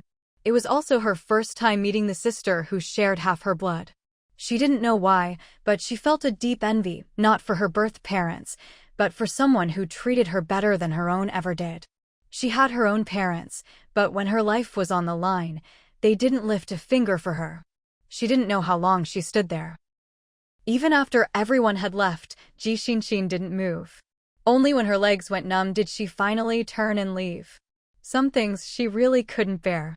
If even her own parents weren't willing to help, why should strangers be expected to save her? When someone told Qin Wenhua that Jixinxin had gone to see Qin Kiki, he thought for a moment. Then he told them there was no need to keep an eye on the Ji family anymore. Time flew by, and a year passed in the blink of an eye. Grandma, look. That's my mom. My mom's on TV. Fu Zhenbao was bursting with excitement. Fu's mother stared at her daughter on the screen, equally stunned. Jinjin.